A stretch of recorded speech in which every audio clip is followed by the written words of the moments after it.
It is Sunday, and we're back again. Another day of broadcast. The mid-season special continues day one, finished with a ton of exciting information, announcements, tournaments, and all that kind of stuff. We're back again. I'm Rainy, your host.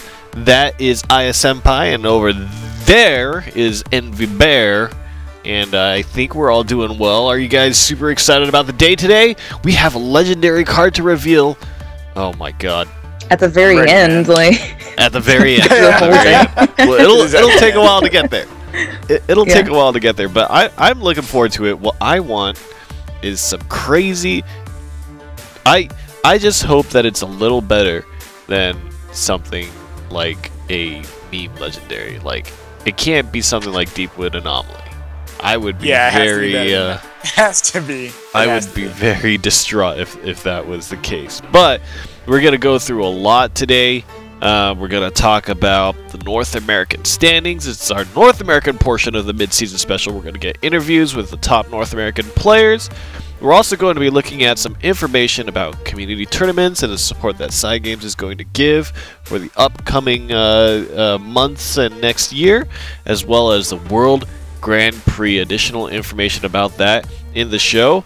And then finally, there's going to be a show match between the top European players and the top North American players, so that'll be really fun. It's going to be a team format, 3 versus 3, and I think the format is going to be really interesting to see what kind of communication and coordination these teams can muster up in terms of both their deck submissions as well as kind of their matchup knowledge and their player versus player knowledge. So we'll also be able to have some regular check-ins from Exodium.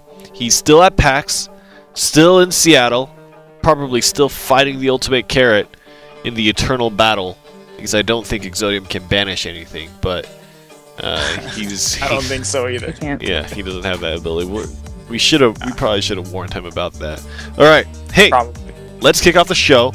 Let's take a look at the standings for the North American round robin. And there it is, Gengar 3-0, and I know, NGE Bear, that this is one of your favorite players here. Gengar leading the charge 3-0, and of course Lest, the chosen one from Season 1. Kind of the top points earner is 3-0 as well in his group. And as we kind of continue down, there is only one person who can maintain, possibly aside from Gengar, unless that 4-1 score setup, and that's Kira Mango. All other scenarios have to be a 3-2 scenario. That could still happen in Group A with Gengar and Kira Mango, but there still is the possibility for them to go 4-1. Also, Underwear and Noah, in probably a very interesting turn of events, Noah is no longer in the running for the playoffs. Neither is Spray Quaza over in Group B. So, still a lot of things can happen. It's interesting because in Europe, we saw 2 situations where people could go 4-0. Akamaru Red is 4-0. In North America, none of that is decided. So a lot more things are up in the air. There's a lot more uncertainty. The players that are on the top, Gengar and Lest, could very well end up not even making it to the playoff scenario. And, you know, as Cizoni mentioned yesterday, his head-to-head matchups, he had beat a lot of the players that were around his scoreline already. So he was pretty well set to make it into the playoffs, and maybe even if there is a tie situation, because he's already beat out 2 other people, that would default him up to maybe the 2nd place in that tiebreaker. So there's a lot of interesting things to consider, but let's talk about Gengar and Lest a little bit. Envy, what kind of and we'll get to talk to him in a little bit here, but tell me about Gengar and how you think he's been performing this season, and kind of what you think is the most defining characteristic of him as a competitive Shadowverse player. Gengar has been around for a while, so he's had time to like sort of evolve as a competitive player. He used to be known as like a shadow only player, but that was back when they were bad, like really bad. But he's I think he's been playing really well this season. He obviously played really well in the qualifiers, and he's doing a good job like branching out into other factions and not being so predictable, which is really important in these Swiss rounds. So yeah, and I think that speaks to adaptability as well, right? That seems to be a really big thing. I mean, there's a new expansion already announced for Shadowverse, and so the game changes quite quickly. Oh, and before I forget, the new legendary card will be revealed before the break, so it's about at the halfway point in the show, not at the end. So it's coming soon, but at the halfway point. But speaking on that topic, adaptability is a really important thing, and I feel like we see some of these players that are performing really well, able to kind of shift with the meta and adapt different play styles, and that was something that I believe Akamaru mentioned yesterday, as well as Catch mentioned that yesterday, and Sizoni, I think, in his own unique way, kind of does that as well, just because he's not familiar with card games, so he just kind of does whatever he thinks works best, which is not really pigeonholing him into a particular play style. Senpai, how do you feel about Lest as a player? I mean, Lest was a big name in Season 1. He made his first great win off an Imperial Dragoon lethal play, which was just about the craziest thing I had seen. And then he won with, I believe Lest was the one who won his second tournament off of Dragon New OTK. I believe that was Lest. I'll have to double check, but for some reason that's just in my head. How do you feel about Lest in Season 2, and what's providing him the success that he's had? Lest has proven to be incredibly consistent. He comes to every tournament very prepared. He has lines of play that some people may miss, but just end up being incredible lines. I mean, he's studied the game, so to me, that gives him a major edge, and he's coming from being the MVP of Season 1. I think that he could very well be the MVP of Season 2 as well. That's playing actually so an well. Interesting point. That's a very, very interesting point. And of course, MVP for Season 1 was purely based off your points earning, right? So that was tournaments you won, and it was weekly open entry, right? Tournaments you won and the placings that you had would give you points based on kind of how well you did. In Season 2, of course, now we're in this round robin phase. There's not really those amounts of points, but I suppose you could kind of consider him MVP if he happens to be kind of a 5-0 player in the round robin and nobody else had that scoreline. But currently he is tied up with Gengar. And what's interesting to me is Les did really well in Season 1, ended up not winning the playoff segment of the tournament, but did really, really well consistently. Gengar, on the other hand, was a little bit quiet in Season 1. He had a few good performances, but not necessarily top finishes, and kind of just wasn't... I think he was there for sure, but I think just in terms of the NGE Shadowverse Open, I think he was competing in a lot of community tournaments and doing well there, but he just wasn't really that prominent in Season 1, and now he's actually destroying people in Season 2. What do you think is the opportunity for some of these other players to rise up and kind of during the playoff stage kind of boost ahead? And I think in terms of players like Cure Mango, right, we think of these other names as well. Who do you think that there is a player that you would think of as, oh, this guy's incredibly dangerous even though his round robin score isn't great? Envy or Aya, if you have any players in your mind. I think everybody that has a chance of getting there has a chance of winning it. I think card games, we all have like a group of great players, and card games have a set amount of variance in them. So I think honestly, we'll have to see who all makes playoffs for me to like pick a favorite or whatever. But I think realistically, anybody who can get there can also win it. So, and that's probably a good, it is anybody's game for a lot of Shadowverse sometimes, especially when you're playing at this level. And sometimes the decisions are so they're so well tuned that there isn't much wiggle room past the cards that you draw and the opportunities that you're given after you've built your deck to be optimized in a certain way. Let's talk a little bit about Noah.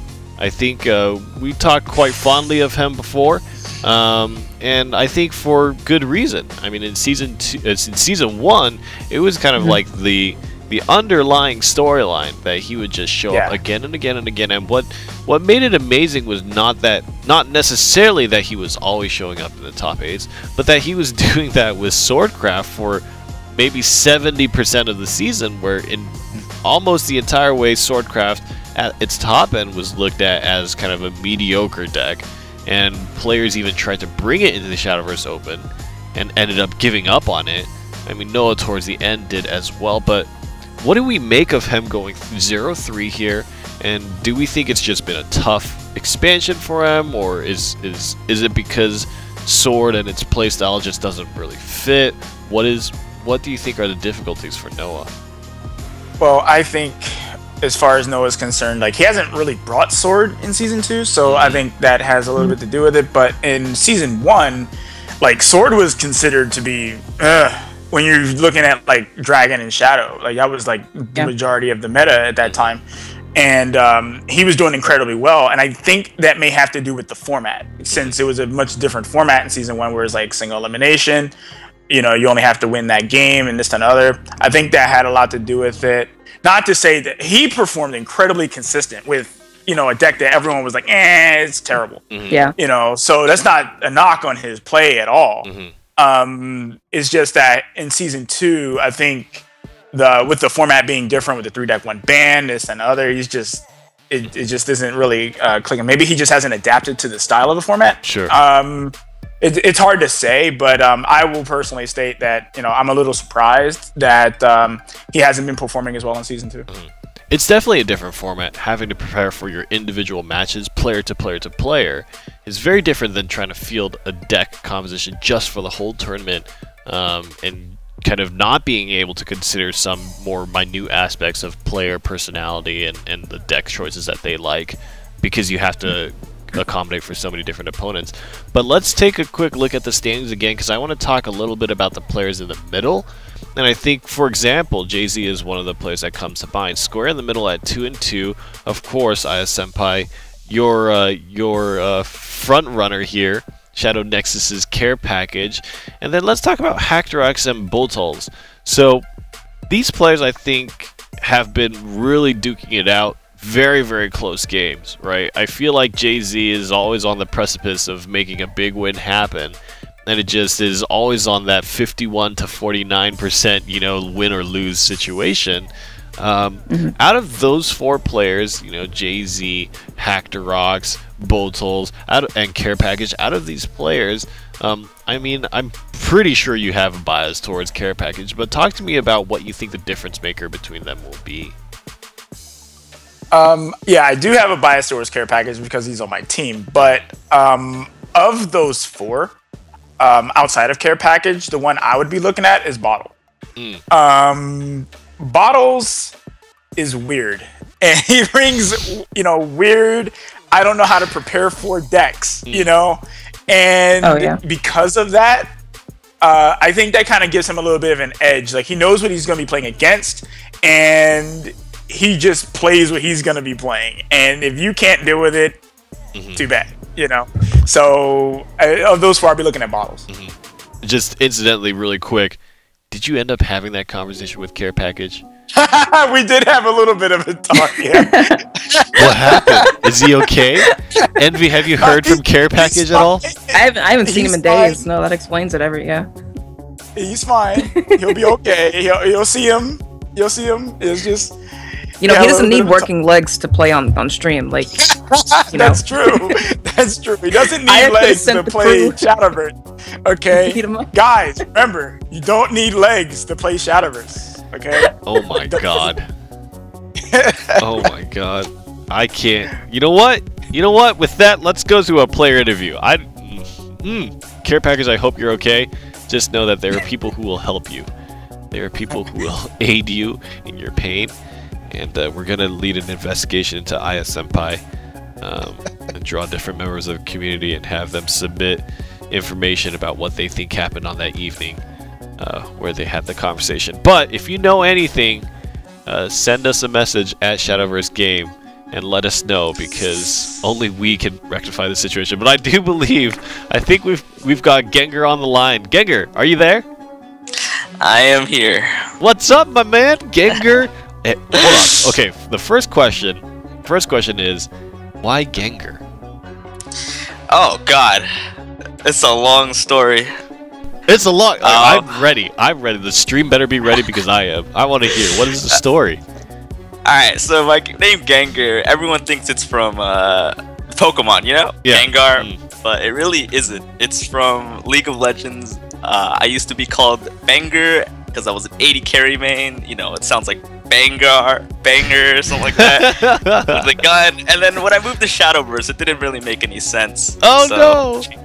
Changed it to Gengar. That's cool. Hey, so you've been around Shadowverse for an incredibly long time. How did you get into the game? What kind of drew you towards Shadowverse, and how did you find yourself kind of competing in these tournaments and doing really well for yourself? I guess I've always been a really competitive card game player, and Shadowverse just was there. Saw an ad, clicked it. Oh god. And I'm here. I'm glad that it probably wasn't the ads that consist of my face on the screen, because those are just absolutely terrible. I don't know why they released those, but hey, question for you. What are your thoughts on the expansion so far? Did you get to watch the trailer? Did you get to see the card reveals at all? Yeah, I did. It looked really interesting. I like the theme. The theme, it hits the flavor like Wonderland Dreams. Constellations, stars like that. Yeah. It's a really cool idea. As for the cards, I'm not sure yet. We haven't seen that much, so you know. We're gonna get to see the legendary just a bit, so hopefully that'll give us a little more meat. What is your favorite craft, and what are you looking forward to kind of for that craft? Shadow. Shadow's my favorite class. As for what I'm looking for, I really don't know. That's the exciting part about an expansion. So do you feel like you just lost a lot of friends right there with your answer? No. No? Everybody, you're out to the world that you're a Shadowcraft lover? Yep. How did you feel about Always Hector? been. Was Hector your best friend? We don't talk about that. We don't talk about that. Oh god. All right. So Shadowcraft. Which of the do you think which of the creatures, the followers in the trailer, do you think belong to Shadowcraft? Would you have an idea off the top of your head? Do you have a guess? I don't know. I want to say Medusa, but she already belongs to Bloodcraft. Yeah. But I didn't really. Nothing really caught my eye that says Green Shadowcraft, so I'm not really sure. Right. You're right. I'm trying to think about it right now, and I couldn't. But oh my god, I feel like we're getting so distracted. Let's talk about the Shadowverse Open, the round robin, man, because you are 3-0 right now. You are absolutely destroying it. You're killing it. Going into week 4 undefeated. What are the things that you're keeping in mind? How do you plan to kind of keep your streak going? How do you want to stay undefeated? I guess I just do what I usually do. Research my opponent. If they research me, research that. Cycle continues. Yeah, I know that you know that I know what you're gonna play. Exactly. And then sometimes you just have to not think about it. You know? Yeah, just do what your heart tells you. That's the spirit of a warrior right there. I also noticed, so of course EXG kind of is kind of phasing out now, and you used to be on EXG. Any thoughts about the team in general and kind of where you're moving? Are you looking for another team, or are you kind of looking for another community? Because I know that was a big part of joining a team is that community aspect of it. Talk to me a little bit about that situation for you. Yeah. Right now I'm gotta stay teamless for a while. I don't know, but yeah. The reason why I play Shadowverse is for the community. I love the community, but in that sense, yeah, it's really hard having no EXG. So no EXG, little EXP. Too bad for me. Hashtag Gengar. That's my little poem of the day today. Let's talk about. So you're kind of playing really well in Season 2. Say you go to the regional finals and you win it all, and I've kind of been asking a whole bunch of different players this question. What will you do with the winnings? Are there any dreams? Is there a vacation that you want to go on? Is there somebody special in your life that you want to help out? This is going to sound really lame. I'm probably just going to save the money. I'm totally on board with that. Hell yeah, let's save the money. I mean. I grew up with, like, parents, you know, that save money, so kind of caught that on from them. That's great. That's great, man. Are you a student, Gengar? Yes. What do you study? Yes, I am. I am not studying anything. Oh, a student of life. A student of Shadowverse. We're all students. A student of Shadowverse. Yeah. That's perfect. A student of Shadowverse saving money so that one day you can buy a Shadowverse mansion and have Shadowcraft followers be your friends. That's the dream right there. Gengar, I know that MV Bear is kind of friends, close relationship in the sense of you guys have known each other basically since Shadowverse began. Is that true? Yes, she's awesome. How do you feel about MV as a caster? She's a great caster.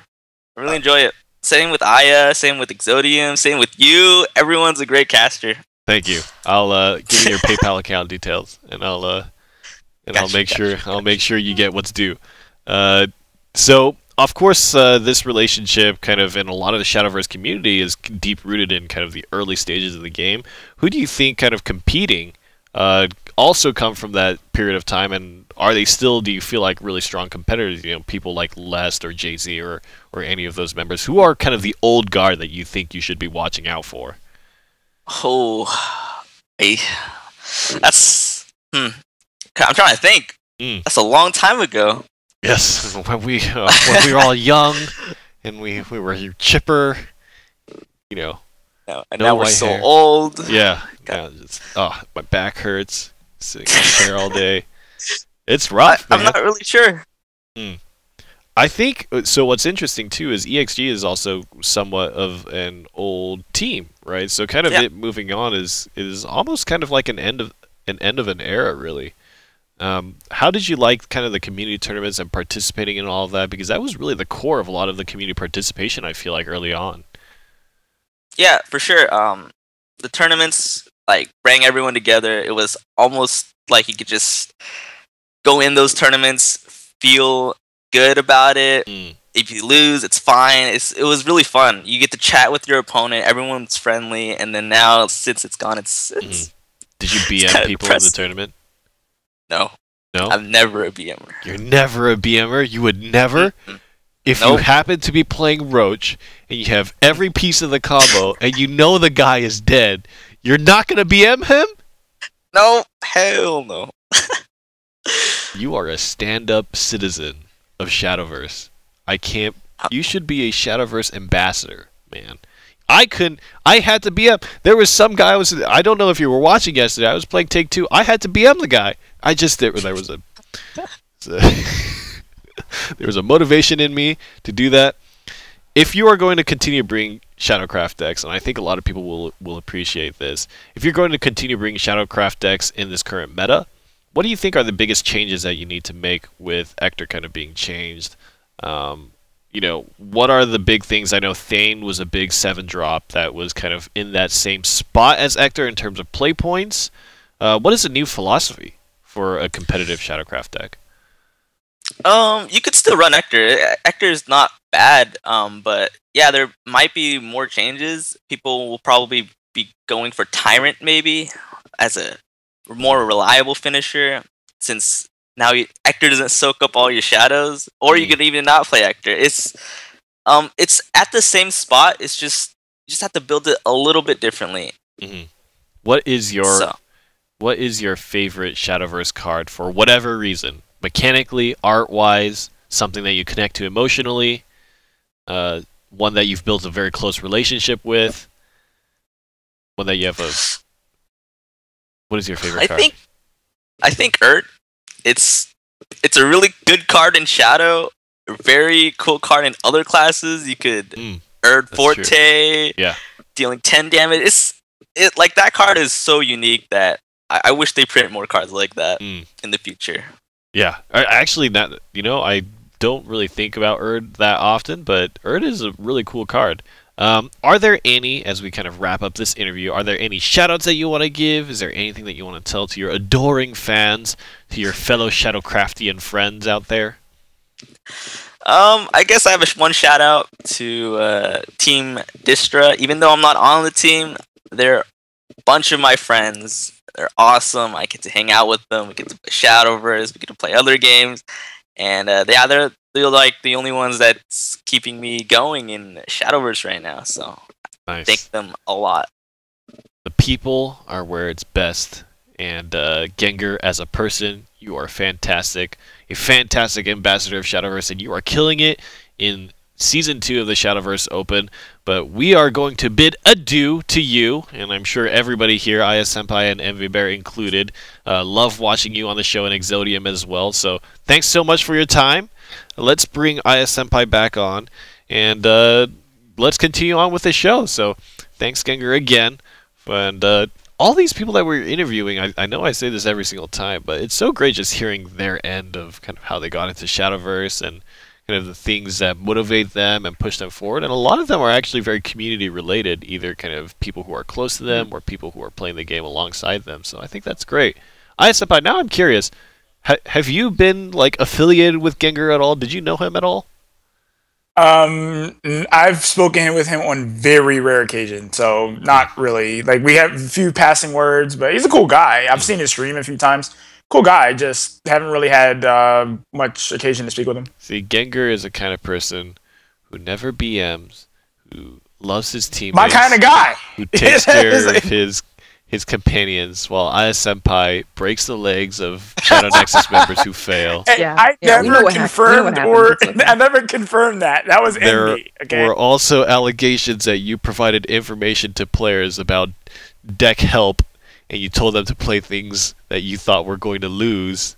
Yeah. I think you suggested somebody play Forestcraft, even though you are an... I never suggested that. I never suggested that. Okay. Oh my gosh. Hey, the Suzzoni incident, he chose to play Forest. Okay? That was his choice. Shows. I had nothing to do with that. I had nothing. Same word. Yeah. Aya Senpai, you are not a stand-up citizen of Shadowverse. Oh God, that's so mean, man. No, Aya Senpai is great. Hey, and Aya Senpai does a lot for the community scene and the community tournaments and Shadow Nexus, as well as EXE that we mentioned before. Shadow Nexus currently does a whole bunch of stuff. Podcasts, tournaments, a lot of really cool stuff in streams as well. But there are plans for Cygames to help these community tournaments along. And I think we have a video from the one and only Keita Mori from Cygames. So let's take a look at that and see what Cygames has planned for you guys. Hello everyone, this is Keita Mori, Director of Global Esports for Cygames. We hope you are enjoying our official tournaments like NGE and Rage. Of course, community tournaments are very important to us too. I'm so excited to announce that from October, together with our friend at Battlefy, we will be offering pricing support to community tournaments in the West. Please follow our social channels for more details soon. Thank you. So aside from the fact that he was absolutely buried in stuff that I think needs to somehow make it to my address. That was his bed. That's what he sleeps on. He just sleeps on all those little he makes it rain Shadowverse merchandise cards, and that's what he showers with. This obviously is really exciting news. Partnered with Battlefy, they're going to be able to provide prizing support and assist kind of community tournaments and those people who are putting in that work and trying to make the Shadowverse community a little bit more lively from the ground up. Aya Senpai, what are you thinking? You got your Memes Be Dreams tournaments, you've got your Shadow Nexus Ligue, the Shadow Nexus League. Well, I have been essentially begging for community support to come back, and I'm really happy that it is back. I mean, it'll help other people who are trying to do tournaments, because there are one of the problems is that there's just, it's hard to run events, especially on a regular basis, when you're like you're shelling out money on top of stuff and you don't have infinite resources to throw them out. So the fact that they're bringing back tournament support is awesome. So good on you, Cygames. Thank you very much. Envy, are you gonna start running tournaments? No. I'm still waiting. Hopefully this does Envy spark Bear. a bunch of people to make their own tournaments, though. So you should call it the Envy Bear Star League and start in Star Force Legends. Don't do that. The Envy Bear Star League. I think it's a great idea. I think it's fantastic. Knowing me, I would name it after some old TV show or something. I would name it after some Yu-Gi-Oh tournament. And then, you know, we'll call it Duelist Island. And then that's what'll happen. Oh, God. Oh, God. Hey, well, community support will begin October, actually, is when the campaign rolls out. And as Kei Tamori mentioned, more details coming through social media very, very soon. And it'll be good to see kind of these community tournaments being able to pop up and helping the players who compete and put in the time to learn the game kind of be rewarded for that. So I think it's really exciting. Community tournaments is kind of the bread and butter and the heart of it all. And kind of it really gives us a lot of opportunities. I mean, you guys were at MomoCon and we were at Anime Expo as well. And kind of meeting these people from the community, there were a few from each spot. I think Envy had just like fans. And Envy was sitting there, and people were just like, I came here to see Envy. And she would have, like, fans that would literally walk up. It happened a few times. I mean, let's not embellish it. You know, I didn't have, like, a crowd. Literally swimming. I mean, it did happen, yeah, I guess. Literally, like, when we stepped out into the exhibition hall, it was just like a line. And just, like, cameras were flashing. I don't remember. No, the community's great. The community's You don't great. remember that? Yes. I was too busy not being awake in the morning, so that's how that works. But very soon we're going to have a little check-in with Exodium at PAX. He has an interview with none other than the community manager for Shadowverse. Kind of, I think a lot of you know Mouse, I believe, gives a lot of really good information and kind of does a fantastic job keeping the community up to date and doing her best to make sure that you guys have all the information that you need. And so she's gonna have a little conversation with Exodium over there. I think currently Exodium is elbow dropping some dudes on ladder, but in just a bit we'll hop over to that. And as we kind of progress in the day, Exodium will be interviewing several different people. One being another one of the community managers, kind of in charge of social media, Sabrina, and finally Julia, which is one of the cosplayers as well. So that'll be very, very interesting. Looking forward to that. But until then, let's talk a little bit about kind of community tournaments, especially with this new support that Cygames is giving. And ISFI, if there is any particular community tournament that you want to grow, is it kind of going to be the meme tournament, or is it something that you really want to provide kind of the league a lot more support and kind of make sure that that gets pushed forward? Well, one of the things I feel is that there just needs to be more standard tournaments. Like, a lot of people are really just itching to play. Like, they just want to play. They want to play in a competitive environment to help set them up for even bigger competitive environments, such as NGE. So people just want to play, and the variety events that I do are kind of like a break away from just just playing the same standardized decks. That gives people a little bit of a reason to do something else.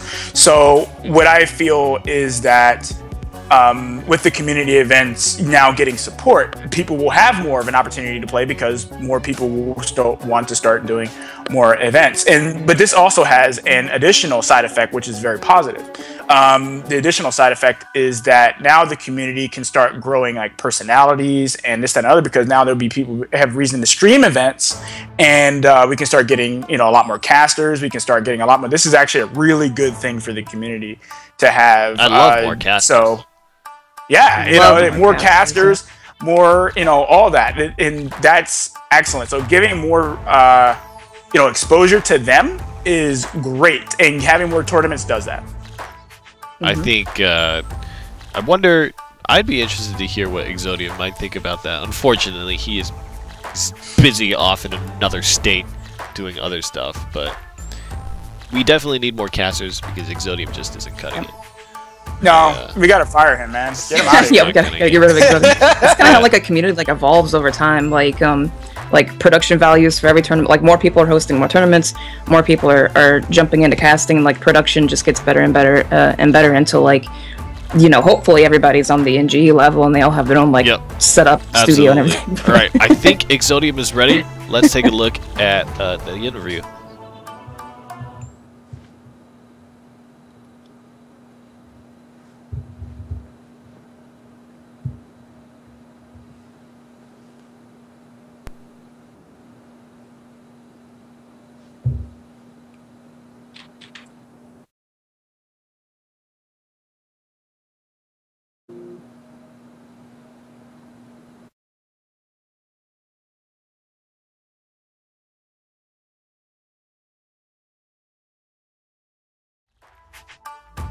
pretty sure he said, "We're here at PAX. Look at the cool setup." I think he said something like that, but we couldn't hear him, so... Yeah. I'm trying to read his lips and guess what he's saying. Yeah. It's probably like, I hate Aya Senpai, and I hate all the ideas that he has. I think he's a terrible caster. That's what he's saying. I can tell. He mouthed out, like, care package blink twice if Aya sent assassin. Next time you're on camera, just thumbs up right at us. We'll know. I think we're going for round number 2.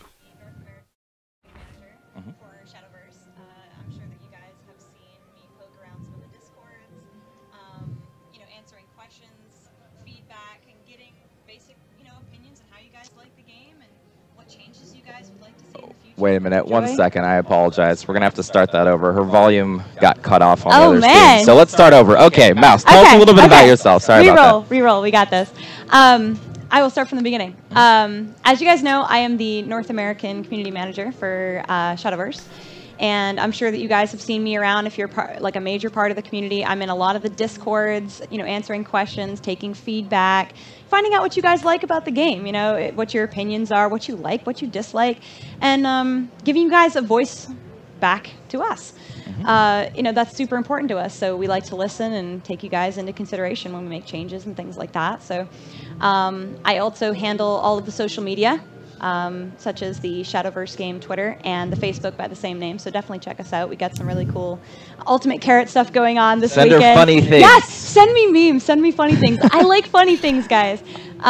You guys do some really, really hilarious stuff on Reddit. And yeah, I do see all of your Photoshops. I see all of them. I know your jokes. I get you. Yeah, I love that stuff. So, when I see it, I retweet it and try to give you guys a little bit of exposure if you're streamers, even the support small streamers tag and stuff like that. I follow it. So yeah, that's me in a nutshell. Hi, nice to meet you. Perfect. Okay, so Mouse, one question that I know a lot of my community members have, a lot of our community members as a whole have, are events. Yeah. So anything new in the works for community-driven events, maybe even live events, if you have anything to say about that, or events in general. Is there any push towards it? Like, have you been getting any feedback and taking it in and then trying to push that to side games? Like, what's going on with that? Yeah. So as you know, for our big major events, we have the NGE going on, which is like our big competitive event. And you know that, definitely. Course, yeah. Of course, right now we are actually, I've been approached by a couple people that want to do some local events, stuff like in New York. And I actually talked to a girl here that was interested in even doing some local events in California as well. So, straight literal local venues that you can go to. Hype. Real events might be in the works. Yes. Yeah. So, we're getting there. We know that people are really psyched about it and hyped about it, and they want to see more competitive scene for Shadowverse. So we want to deliver that, and we really want to push that. We hear you, fam. We know. So we're doing our best to get the word out. Perfect. And then tell us a little bit about yourself outside of being a community manager. What do you do? Do you play Shadowverse on your own time? Yes. Do you have any other hobbies besides Shadowverse? Are you locked in the cave just playing Shadowverse all day? No, I'm not just locked in this little box and I have to play Shadowverse 24/7. That's not how this works. Outside of being a community manager, I'm actually a musician. Ooh. I play a lot of music, and I do stuff on YouTube, and I do stuff on my own streaming channels. I play guitar. I play piano. I played piano for 25 years. Perfect. Yeah, I'm learning the drums and violin. So you're all-arounder. Oh yeah, my whole family is this big musical deal. Do you have songs that's just you playing a whole bunch of different instruments? I don't have anything that's layered, but I've done stuff vocally, I the old style barbershop, quartets and stuff. Yeah, I'm all into that. Perfect. I do a lot of that too. Yeah. Perfect. So let's see. Do you guys have any questions for her before we go on to any more specific questions? Can she make dinner? Come on, guys. I can make dinner. Give me a break here. Not making you dinner though. No, not you. You just ruined your chance. Mouse might have made you dinner. Not anymore. Yeah. You missed that opportunity. That's right. Let's see. We have some more specific questions that my viewers gave me here. Thank you, Tide. So here's one. So feedback. Yes. You take feedback. You listen to it. How is what's the best avenue for people to give you feedback? Honestly, Reddit. Reddit is a great one. We have official forums if you haven't visited those yet. I'm on those daily. I'm reading what threads that you guys have going. And there's actually an entire section on the official forums that's just feedback and suggestions. You can reach me there. I'm always reading it. If you're on Discord, like I know I'm in the Shadow Nexus Discord. I'm in a bunch of the other like big community Discords for Shadowverse. So, I mean, I'm Mouse. You literally can't miss me. I've got this really cute little icon of like, you know. So I can't, I mean, you can reach me at any one of those. And just ping me. Seriously, just ping me. I'm like super friendly. I listen, man. I listen, I promise. Is there any feedback that you can't use? Like, is there just stuff that people give you that you're just like, I can't do anything with this? Yeah, I can give you plenty of that. Here's a great example. Like, feedback that I can use is constructive feedback. Like, if you give me feedback of saying, I don't like how this card mechanic works because this is an issue and it becomes an issue when I use it in combo with this, or anything like that, provide screenshots, provide numbers, factual information if you can. That's what's absolutely key to giving me good feedback so that I can give it back to my team and they can give it to the developers. The worst thing that you can possibly do is ping me and then kind of give me the, well, this card sucks. And? Thanks. Like, how do we improve that? Like, you don't like it, so how do we take that information and turn it around into something that you do like so that we can deliver it later? So concise, full information. Hopefully she can use it, and now you know how to give her feedback and what she does with it. So that's all the time we have for Mouse for today. Sorry, guys. We're going to get right back to the NGE mid-season special. Everybody say goodbye to Mouse. Thank you for joining. Thanks for having me, guys. Enjoy. Play. Climb the ladder. Do good. Thank you, Mouse. I wonder if she can hear us. Can Exodium hear us? Hey, Exodium! I don't think so. I hate you. Probably not. I think he's streaming, and we're just watching his stream of his stream after stream of his. Yeah. Mouse is so awesome. Yes, Mouse is awesome. I love her choice of hair color. Fantastic. Right? I 100% agree, because pink is my favorite color, so... I mean, I love colored hair, right? Like, I just... Yeah. Mouse is grade A. Across all 100%. platforms. Across all platforms. Well, cool. Mouse gets 2 thumbs up. You know what else is grade A? Some of these decks that you guys submitted for Deck Doctors. We are going to have a little bit of a help session. I know I certainly need help. And I know that Aya and Envy can help you. They are here now to assist in all your issues and problems. So first up, our first deck for Deck Doctors is from Beruka. And Aya Senpai, I believe you've kind of looked through this deck. Let's go ahead and show that deck on screen. It looks like it's Shadowcraft, and this looks like I think a lot of people will be kind of asking about Shadowcraft, especially around these changes. But let's just take a quick overview. This is the deck before any of the changes that Aya Senpai has thrown in there have happened. But talk to us a little bit about what this kind of original deck philosophy is from your perspective, what is good about it, and what is lacking. Alright, so this is a little different style of Shadow deck. It's very... It looks like it's trying to be control. Like, it looks like it's trying to go way into the late game and just, you know, straight drain your opponent out of resources. One of the good things about this is that it uses, you know, some cards that aren't always used. Stuff like Olivia, Odin. So, I mean, you really rarely ever see those cards. One of the bad things about this is that there's a lot of cards in this deck, such as like Foul Tempest. Let's see. There's a little Soul Squasher. Death's Breath. These cards require a lot of shadows, and there's not a lot of ways of generating shadows. Another problem is that it runs Prince Catacomb in the deck, and it's also lacking card draw. Like, you don't see any soul conversions, you don't see anything like that. So, like, was it Demon Eater? You don't see any of that. And so that's a little bit of a concern. So what I wanted to do with the changes was I wanted to make it where it was just a little bit more... I wanted to keep the late game because I think that they were pretty much sold on that. I didn't want to change that part of the deck. I wanted to give the early game just a little bit more, you know, a little bit more oomph, a little bit more hit, so that you could at least survive until that late game where you're playing those big cards like the Bahamut's and Olivia's and Mordecai's and all that. So I changed the deck a little bit, and you'll see some of the changes when they pull up on screen.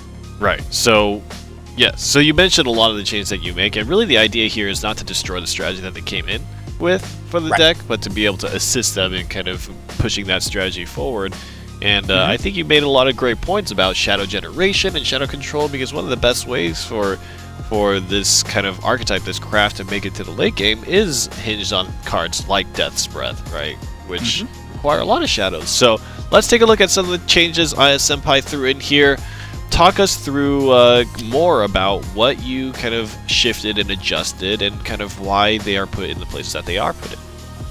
All right, so you can see immediately, you see Soul Conversions, and you'll see Lurching Corpse, which you didn't see in the original list. The reason I put those in is because you want some early game removal. You still want to be able to deal with your opponent's board, because the early game from the previous deck was pretty weak in turns 1s and 2s, and just pretty weak overall. So you still have your Unicas. Those are very good for staving off damage and forcing your opponent to have to deal with that. I also added just a little bit more removal with Undying Resentment. That was there to Undying Resentment and Zombie Party. They're in there again to keep the board clear so that you can do that. And of course, Zombie Party can be used late game to flood the board, give your opponent some stuff to deal with. I added some Healing Angels again to keep their health up against those aggressive decks that you're going to be fighting against. I put Bone Chimeras in the list. The reason for that was I didn't want to take out the Prince Catacomb. Normally I would have, but again, I want to kind of keep what he was looking to do. So I decided to help with that and add the Bone Chimeras so that, you know, you can create a much stickier board. I kept the Cerberus, the Odile, the Death's Breath. The other changes, I went to 2 Kawi and I went to 2 Thane. The other list had 1 Thane and 3 Kawis. I just went with the 2-2 split. Thane, again, is incredibly high value card, so I feel like you want to go ahead and try and get as much value out of that as you can, and then the rest of the deck is basically the same. Great. So, now here comes the time for the grade. Envy, how do you think IS Senpai did with this Deck Doctor update? Well, it's definitely better than it was, but it's probably still not going to run amazingly. Like he said, he would have normally gotten rid of Catacombs, would have normally probably cut Odins as well. Yeah. And as we know, like late game control Shadow doesn't really do much. So yeah, no, it's a good edit, but the deck is probably still really bad. Yeah. So the deck gets, would you say, B minus? Vile the whole thing. Vile everything. She just Vile wants the to account. vile the whole thing? Yep. And then the doctor aspect of it gets a... The doctor aspect of it's great. Like, he made it more functional and kept a lot of the bad cards in it, which is kind of what you have to do when you're a deck doctor. You have to, like, take into account what they already have and what they want to play. So the doctor part was great. Between you and me, I think your deck is fantastic. I would give it a great A. You're doing don't lie to just people. fine. Like, you're they're going to queue into fine, master Erica. rank with this, and then... Yeah.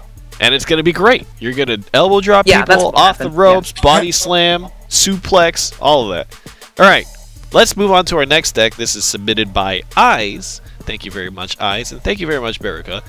But Eyes submitted a particular deck, and it is also a Shadowcraft deck. And from a glance, it looks pretty similar. Let's throw that up on screen once we can here. And I think it'll be interesting to kind of talk about... talk through some of the differences here. I mean, it has a little bit more of a top end. It looks like it's leaning more on something like Mordecai. It's definitely got more Kawis and no Thanes. But what is the strategy behind this deck? What is this player trying to get at? What are the things that the player has included that maybe you wouldn't? So, Easy E is how you say this guy's name. He's the sniper from yesterday. And he submitted this deck on purpose because he knows what it's doing.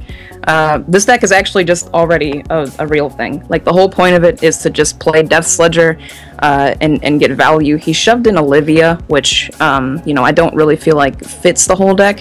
And the deck definitely needs some card draw. But basically, This is like one of the first iterations of the Death Sledgers list we saw being made that follows a specific curve and tries to play neutrals from the early game while only putting in specific Shadowcraft followers. So to make sure that Ledger, you know, pulls Lurching Corpse or pulls Mordecai, basically. So we're going to have your changes to the particular deck brought up in a while. But what do you think are the solutions to some of the issues with card draw? Of course, you always go towards Soul Conversion, Demon Eater, because those things are just so valuable for Shadowcraft. Or is there anything else that you would throw in there to kind of assist this deck's strategy here? Right, so I actually made very, very few changes since I know the deck already runs pretty well. I've seen this deck run. I chose to take Olivia out because, like I said, she doesn't really fit. I don't really like her in this deck. And I chose to put in Soul Conversion since you can't run Demon Eater because you would pull her off Ledger and she wouldn't do anything. I feel like that would just be bad. And I chose to put a one-of Owlcat in the list. It's a heads-up meta play, okay? Shadow just got nerfed. Everyone thinks it's bad. So the reverse of that is everyone playing it more often. And Owlcat beats Shadow pretty hard. You also can't be pulled by Ledger, so it makes the deck strictly better to have Owlcat. A one of Owlcat though, not three? A one of Owlcat, yes. Why a one of? You don't want to draw it against non-Shadow, and yeah, you know, he's Owlcat, but he's not that great. You know, Owlcat's good, but he's not that I think good. she's believing this. She's believing. Oh, this is 100% real. I actually think this. Yeah, totally. Yeah. Owlcat's great. I think Owlcat is fantastic. At least I think Owlcat is just great. I would pick Owlcat and take 2 every single time. Oh every yeah, time. dude, Owlcat's amazing. Every time. That's fair. Alright, it's your turn, Aya Senpai. The grades. Show me the grades.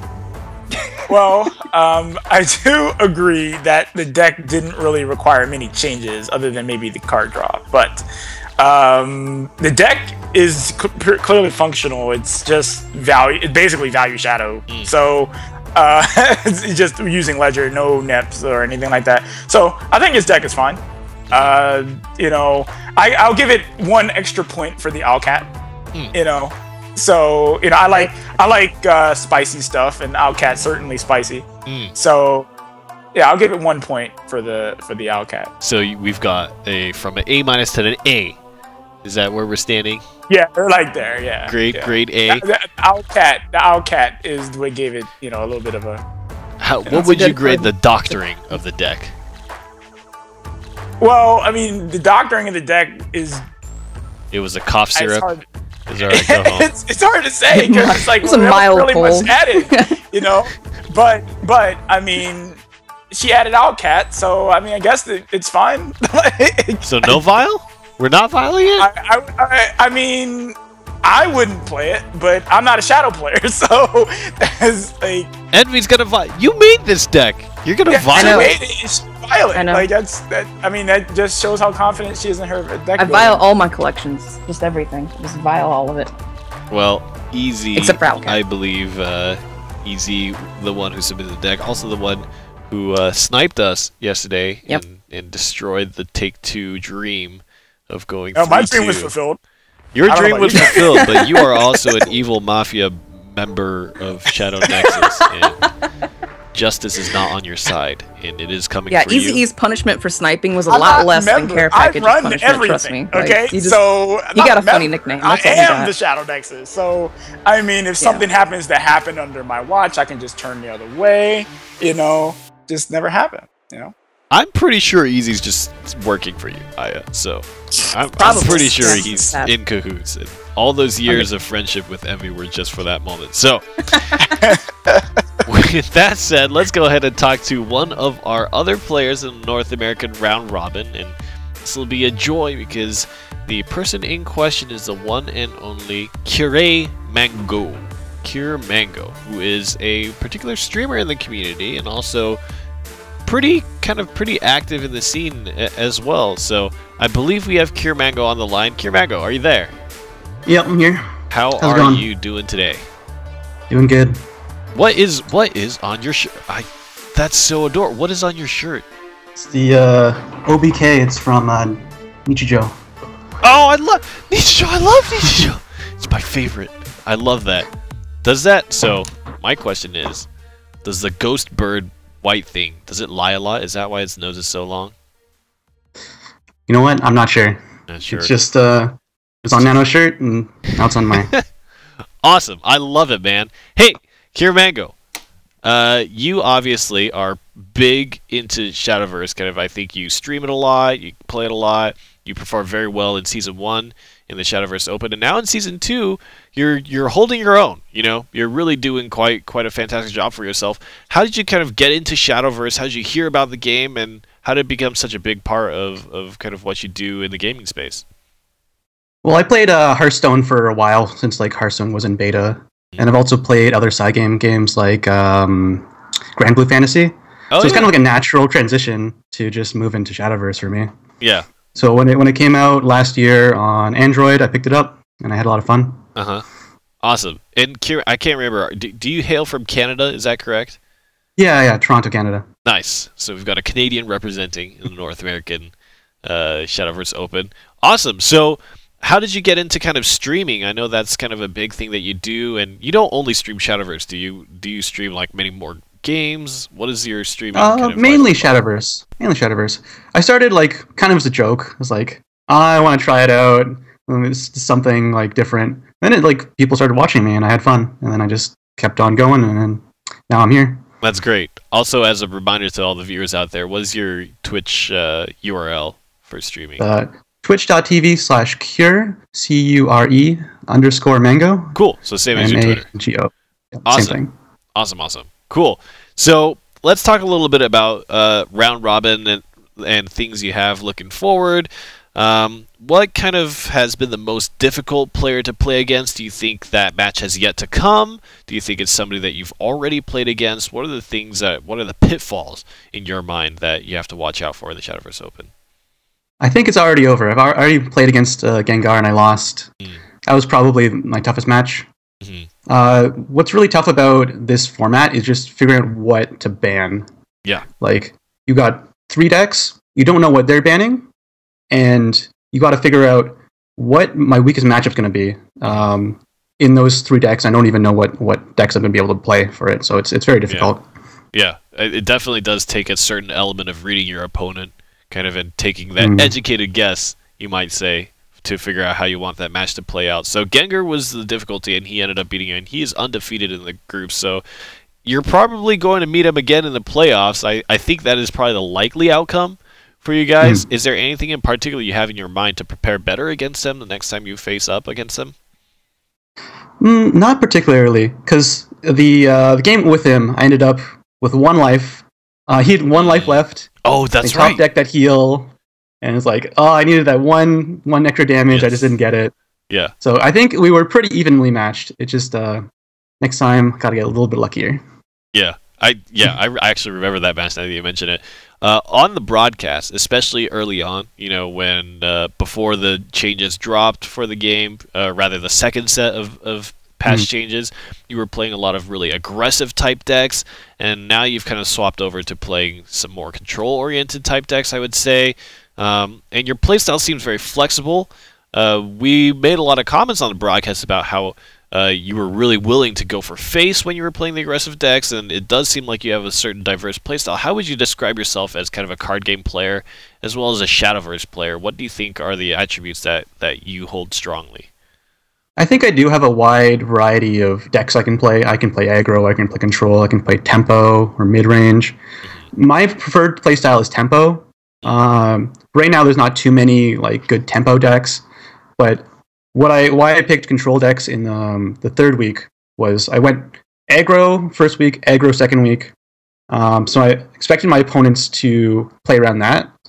So I decided to bring D-Shift, and he got banned in both games. And then that let me play with mid-range Shadow, which was a big boon to me. And so your strategy really paid off there. And I think that being that intentional about the weeks of the round robin is actually really important. So props to you for that. Question for you. Did you watch the trailer for the new expansion? Oh, you actually released a video about it. Yeah, I made a little short video. So I haven't watched it today. I'll watch it and record myself. Yeah, it was was cool.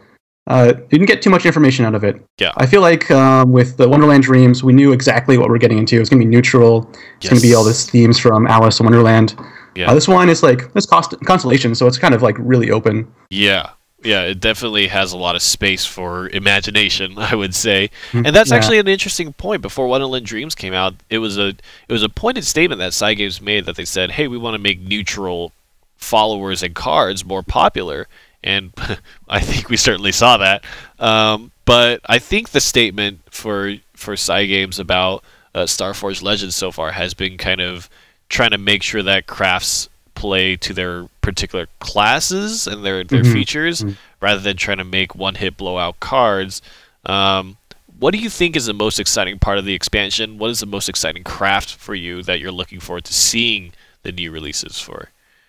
I want to see a new route with Shadow, I think. I think we've seen the mid-range, we've seen Nap. There's not many other ways you can build Shadow. So it'd be cool if we see another way you can build Shadow. Also, we want to see more Commander synergy with Sword right now. How do you feel right about now? Perseus? You want to play... It's actually very interesting. I don't think his effect is particularly that strong, but he's a one play point commander, and that's a big deal. So if you play like... what's his name? The 4-drop, it reduces their play point cost. Gawain, you can make him 0. Johnson. Gawain. Yeah. Gawain, yeah. So you can make him 0, so you can play him beside another officer that looking for a commander, and just it's a good for your curve. Yeah, it's 0 play point cards, as any Rune player will tell you, really change the game a lot. It's a large difference going from 1 to 0. That really changes a lot of things. Cool. So Swordcraft, Shadowcraft, but what does your heart tell you is your favorite craft? I'd say Shadow. Like day 1 when I started the game, I decided I was looking at all the classes. Like, oh, what can I build right now? I was like, oh, Shadow is pretty strong. Let's build Shadow, and I crafted the 3 Cerberus as my first legendaries, and then moved on from there. Do you and Gender share information? Are you best pals? No, I don't think. No, we never really do. It just I feel like it's really open with where you can get your information from, like different Japanese sites or different like English sites. Sure. Hey, are you excited about the World Grand Prix? Is that something that you aspire to go to? Kind of competing in Japan? Yeah, definitely. If I had the option to, I would definitely go for that. Awesome. Well, you definitely, I mean, if you're keeping up your competitive kind of record here, you probably have a pretty good shot. We're going to release more details about that in just a bit, so make sure to stay tuned for that. It'll probably be very relevant to you. But I'd like to ask, so for almost the entirety that I've known you, and I think you're on a team, but you don't really have a tag listed. I believe you were playing for EXG for a little bit, but you chose not to put on the tag, and maybe before then were you playing for a team? What is that situation looking like for you? I've never been on a team, really. Like, I went with EXG because they wanted to make, they wanted more streamers with them, so that's what I decided to do. And then about like a week or 2 after, EXG kind of fell apart. So it was just kind of a decision to not use a tag, because I feel like it was a little bit iffy at that point, but yeah, it just... Cool. For now, probably until Season 2 is over, I don't want to be on a team. I want to be solo. Awesome. The Lone Ranger. Hey, are there any shoutouts that you want to give to any adoring fans or Cure Mango kind of fanatics out there? Definitely all my viewers, especially my subs. They're like what keep me playing this game. Without them, I probably wouldn't be doing this. Yeah, shout out to the guys at SVG and my Lucky Charm Hannah. Lucky Charm Hannah. There it is. Awesome. Hey, well, looking forward to seeing you more. Thanks so much for taking the time and chatting. It's awesome to get to know you a little bit better, and good luck on the rest of the round robin here. But I think it's about time for us to move on, and that's Cure Mango, guys. One of the players who has been very relevant in the scene ever since Season 1 of the Shadowverse Open, and now kind of making his way through Season 2. How have you guys... Did you guys talk to Cure Mango quite a bit before, or was he kind of also the Lone Ranger in a sense of interaction with the community with you guys? Did any of you kind of get to talk to him before? Yeah, a few times. Mango's been around pretty long, so yeah, I've talked to him a few times. No, I've spoken with him only recently. Not anytime in the only recently. Not anytime. He's been around forever. Maybe a couple of weeks ago. Yeah, but I haven't. So well, like popping like it's like all the streamers kind of do it. They pop into chats and just like top out like of Ohio, just like hey, and then lurk. Well, both Gengar and Kiramango, these two players we've interviewed, obviously top players in the community and kind of a long history of playing in the community. And I think to both of them, it'll be very relevant to talk about World Grand Prix information. And side by side with the World Grand Prix, that means information about Season 3 of the Shadowverse Open will have to be released here. But first, let's take a look at another video that the wonderful Keita Mori has provided us for some introductory information about what that World Grand Prix will look like. And after we're done with that video, we'll talk about it a little more here. But guys, enjoy this video first.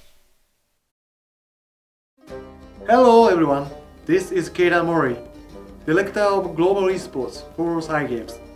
Thank you all so much for watching our NGE Esports show. We hope you enjoyed it. We are very excited at Cygames for the World Grand Prix in December.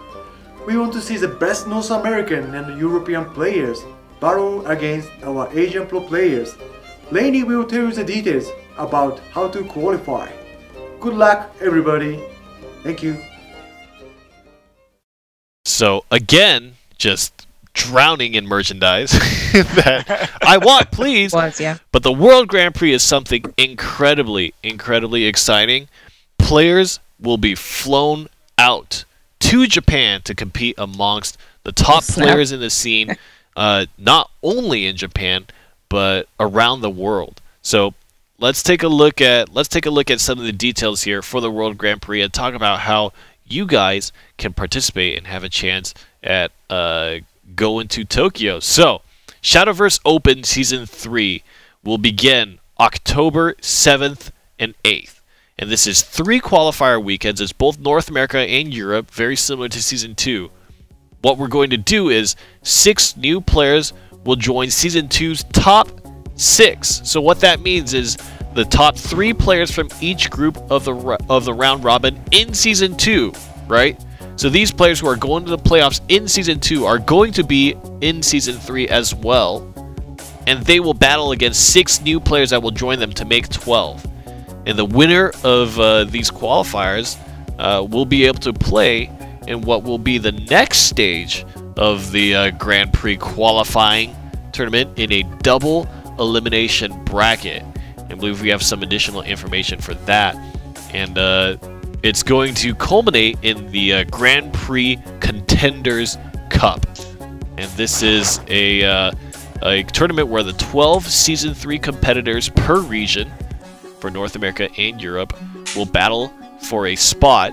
3 of the Grand Prix spots will be given per region. So 3 players from North America, 3 players from Europe will be chosen for an expenses-paid trip to Japan to fight against the top players from Japan, Taiwan, and Korea. And the total prize pool is $120,000 US. $120,000 US. I can't count that on my hands. Shadowverse got money, baby. $120,000. So the way that it breaks down, actually, we're going to get 3 from NA, 3 from EU, right? So that's 6 players total. Korea is going to get 3 players as well. Taiwan is going to get 3 players, and Japan is going to get 12 players representing. So there's going to be a lot of competition there. The top from international representation, all meeting in one place to battle it out at a live event. So if you want to compete in the World Grand Prix, you have your chance starting October. If you're not in Season 2, or if you don't think you're going to make it to the playoffs in Season 2, and you're just a player who's just in the community right now looking for an opportunity to compete, start practicing now. Because come October is your opportunity to move to the Contenders Cup, and you win a top 3 spot in that, you're going to Japan. You're going to do it. Aya, you could do it. Can I go practice now? Like, can I? Envy, you can do it too. You all can. I don't know. It. The game needs casters. If we all start playing the game, like, who's gonna? I'm absolute trash. I know I can't do it, but you guys, there's hope for you guys yet. That's really kind of you, man. and hope for you guys as well. Anybody can do it. You just have to practice and make it work. So very, very exciting news, and it's going to be very relevant. So what this means is Season 2, it is very important to win out at least to the playoffs, because that's what's going to carry you on over into Season 3. Now that means that Season 2 champion, you know, gonna win handsome prize pool, and he's gonna be the Season 2 MVP, you know, the champion of Wonderland Dreams. But carrying that momentum, it's going to be very important to bring that into Season 3, especially with 6 new people being thrown into the mix. I know for a fact that there are a bunch of people out there who are very competitive at Shadowverse that are just hiding and waiting. They're just waiting for their chance. You know, they're in Exo's cave. They're all training together. They're all cave training, meditating on the waterfalls. Yeah. So I'm actually super excited. I've been just gushing about this whole time. I'd love to get your guys' thoughts. Aya Senpai, World Grand Prix. What are you thinking right now? I'm thinking that a lot of people are gonna want to go to Japan. So yeah. Oh yeah. Tons and tons and tons of people are going to be ready for Season 3. So that's my hope anyway. So I think it's going to be awesome. What about for you, MV? What are you thinking about the World Grand Prix right now? I'm thinking it's a bad time to be a caster, man. Like I wish I was a player, but I mean, like Aya said, anybody in the West playing Shadowverse already loves, you know, Japan. Probably loves Japan's culture. So like an expenses paid trip to Japan is just like, you know, dude, sign me up. Like I'm playing basic decks to get a chance to do that. Like, come on. You're like, the default decks? Default decks? Yeah, default decks. Yeah. I'm a king. I can see Suzone doing it, dude. Just bring like a default deck to one of the king opens. Of default decks. I got this. Yeah. I'm super excited as well. I would love to be there at the World Grand Prix. Hopefully, I get a chance to go.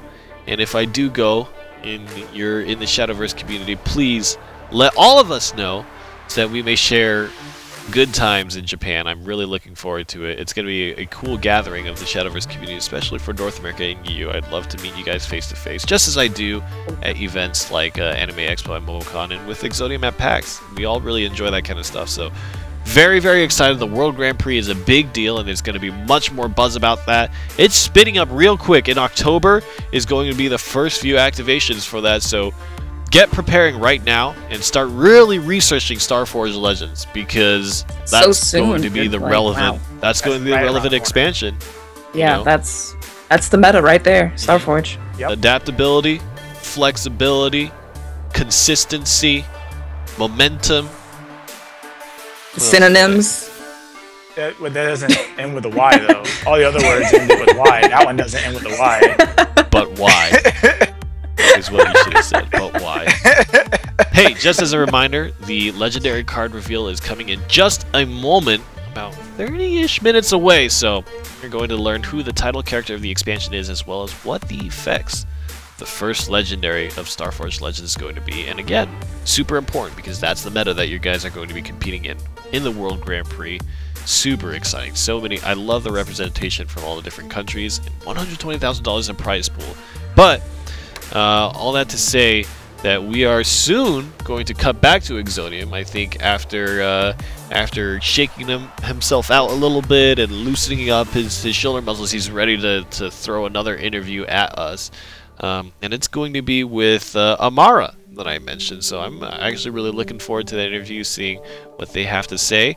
But until that point, let's kind of talk about kind of what you guys think your communities respectively will kind of do to prepare for the Grand Prix. Is there anything in your mind that Shadow Nexus wants to do, Aya Senpai, to kind of gear themselves up for December, where the Grand Prix will be happening?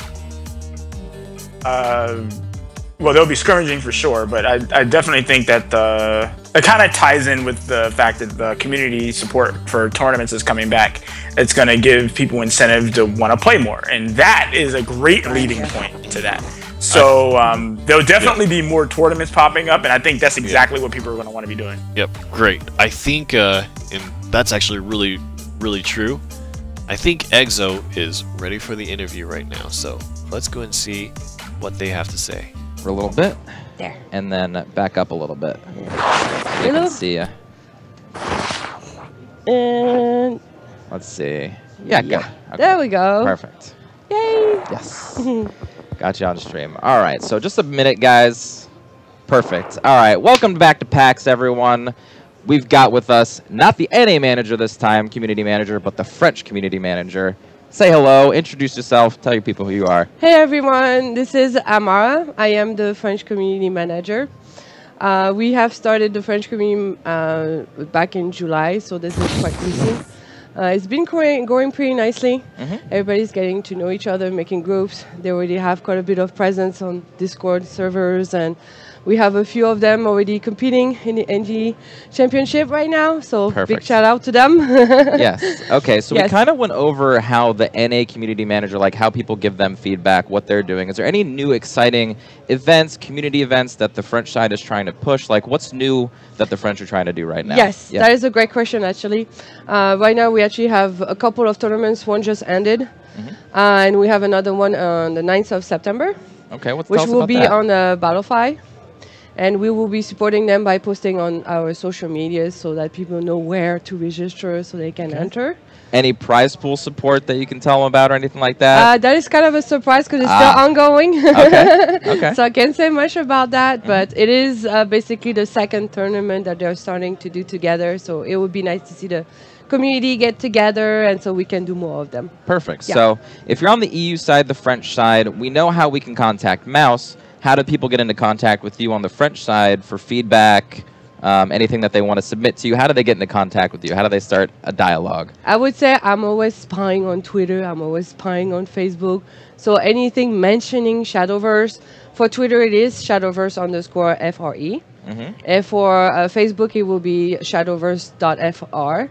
So anytime you mention that, I will be searching and finding you and finding what you're saying and making sure that we're taking care of it or any feedback that we can use. Yeah. Perfect. All right. And we asked Mouse this question, and I think this is a fun question. Outside of being a community manager, who are you? I'm actually a DJ. I love DJ? Music. Yes. What kind of music do you DJ? I've been a professional DJ for at least 8 years. I play a little bit of everything, but mostly right now techno and house music.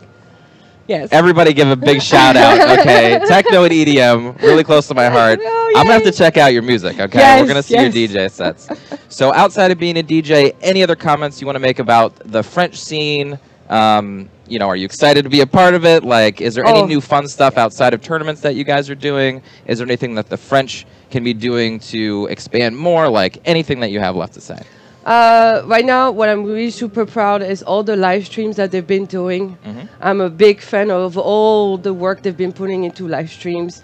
They've been sharing a lot of new decks with each other, a lot of advices on how to play the game, which please continue to do that. We'll be happy to support as much as we can. And as far as the community themselves, please pass on the word that there is support for French speaking players now, as Shadowverse is available in French, and we do have the social media pages now that you can join. So just pass on the word so we can get together and get this community stronger and growing and organize more tournaments together and any kind of events we can pull. Okay, perfect. And it doesn't look like we have any viewer questions at the moment, so I've got a personal question for you. Sure. When's your next DJ set, and where can I go to find it? Wow. Well, right now I do post under my Facebook, so it will be Bina Sears, which is BINAHCEREUS. Perfect. So I'll share a link with you. Yes. All right, we've got new DJ in the house. Perfect. All right. Thank you, Sabrina, for coming on. Everybody say hi. Everybody say bye. Thank you for coming on. Appreciate your time. Thank you. Absolutely. Hi, Sabrina. Bye. Bye, Sabrina. That's actually really cool. We got a DJ. That was so random. We've got a DJ. We can start the Shadowverse community band. There's a band, yeah, dude. A DJ, and Hey, then I can Mouse play plays piano. everything else, and then We can all get together. Nice. That'd be awesome. Play and then piano. Rainy can sing, and then yeah. Hey. I can sing. I can sing. That could be something I can do. Yeah. Oh, speaking of singing, hey, did you guys know Gengar did not tell me until too late, but it's his birthday today. It's Dude, Gengar's birthday. Happy birthday! And so, well, I will spare you guys the torment of us singing Happy Birthday on stream, but Yeah, let's not do that. birthday, No. Gengar. Heartfelt happy birthday. birthday to you. Happy birthday, dear Gengar. Happy birthday Oh to you. man, come on. Yeah, make There it it a is. poem. Yeah. There it is. No, it was just a song. It was just a song. Words. It was just a song. So that's fantastic. Here's to another great year for you, Gengar, and let's kind of move on. We've got more Deck Doctor segments here, more attempts at saving the community from their interesting ideas and creativity, which I definitely need a lot of. This particular one submitted by Manasurge's own Red. Manasurge Red does a little bit of commentary here and there, is also a fantastic player, but let's take a look at the deck that he submitted. It's going to be Bloodcraft. Senpai, talk to me a little bit about what Manasurge Red was thinking, and what are you thinking about the deck? Alright, well, this is clearly Control Blood. Alright, one of the notes that he put is that he wanted to keep the 3 Odins, okay? That he, not negotiable, he wanted the 3 Odins. One of the things about this deck is that it is incredibly top heavy, okay? It's got Blood Hungry Matriarch, it's got Emeralda, it's got Odin, Spawn of the Abyss, Revelation, Temptress Vampire, and Bahamut's. This is a really top heavy deck. So, what I wanted to kind of do with this was I kind of wanted to take away from the top heaviness a little bit while still giving him exactly what he wanted. He still wanted to keep the 3 Odins. So, I changed it just a little bit. Not a lot. Not a lot, but just a little. Alright, let's take a look at some of these changes here, and what is different about these this deck that Red has submitted, and why, Senpai, do you think it would be stronger? Alright, so one of the things I did with this is I added Unica. Alright, I took away the Dire Bond. Alright, that one of Dire Bond, I felt that it was just kind of there and it wasn't necessary. So since he was running Blood Moon and Belphegor, I felt like, you know, the additional Dire Bond was just kind of, you know, not worth it. So I added a little bit to his early game. And but a lot of the deck remains the same. I didn't really change a lot of things. I just wanted to add just a little bit more in the early game so that he could be able to fight off against those aggro decks. And I mean, he's already going to be capable of doing that with Vampiric Kiss and Hungering Horde, but Unica just gives it a little bit more. So that was it. What do you think, Envy, of the deck strategy, the approach that Senpai? You're gonna vial it all? Come on, man. This deck's clearly good. You know, clearly good. Delete this faction, okay? Delete the Clearly faction? good. Delete Clearly Blood. good. Why? Down with Blood. You should have, for the Doctor segment, you should have suggested a different class. Why? Wow. Why do you have such hate towards Control Blood? Oh, I know that it hurt you in the past, but PTSD. it's PTSD. Do you think I this can't would get over hurt it. you as bad as it did in the past, or do you think it wouldn't hurt it quite as much? Well, it has Righteous Devil in it, so yeah, probably. Probably. Someone is feeling a certain type of way. Yeah. Well, Let's just vial it all. Just we get rid know of that everything. we know that Envy is inept to give it a grade now, but I will give the deck a grade. I liked Red's deck. I think Red's deck was grade A+, and I think your doctoring is A++. I don't think I'm very useful. To be honest, you know, I'm just a waste of air. I miss lethal. I give the worst feedback possible. You bring the desk together. we You're a good vial centerpiece him? for the desk. Can Can we vow Rainy? Please Can we no. vow Rainy? I would be worth like a Tell vial. Rainy. I'd give you 1. You'd go from I 800 wanna vials if vow you Rainy. had that to 801 Okay, guys. after you vialed me. Actually worth nothing. Worth it. Well, there it is, Red. There is your updated doctored deck there. Thank you very much for your submission. Let's move on here. JJ has submitted yet another Shadowcraft deck. That's really popular today. And Dark Angel Olivia seems super popular today. Envy, talk to me about this particular deck, and I believe we will be able to throw it on screen in just a momento. And just as a question out there, why do you think all these Shadowcraft players want to try to play Dark Angel Olivia? They all got together and did this to me. This is a joke they're making. JJ decided to list when we get this up here, this is what, if for those of you who didn't play during Darkness Evolved, this is literally just stock Shadow from Darkness Evolved, basically. There's nothing wrong with the deck except that it's extremely outdated.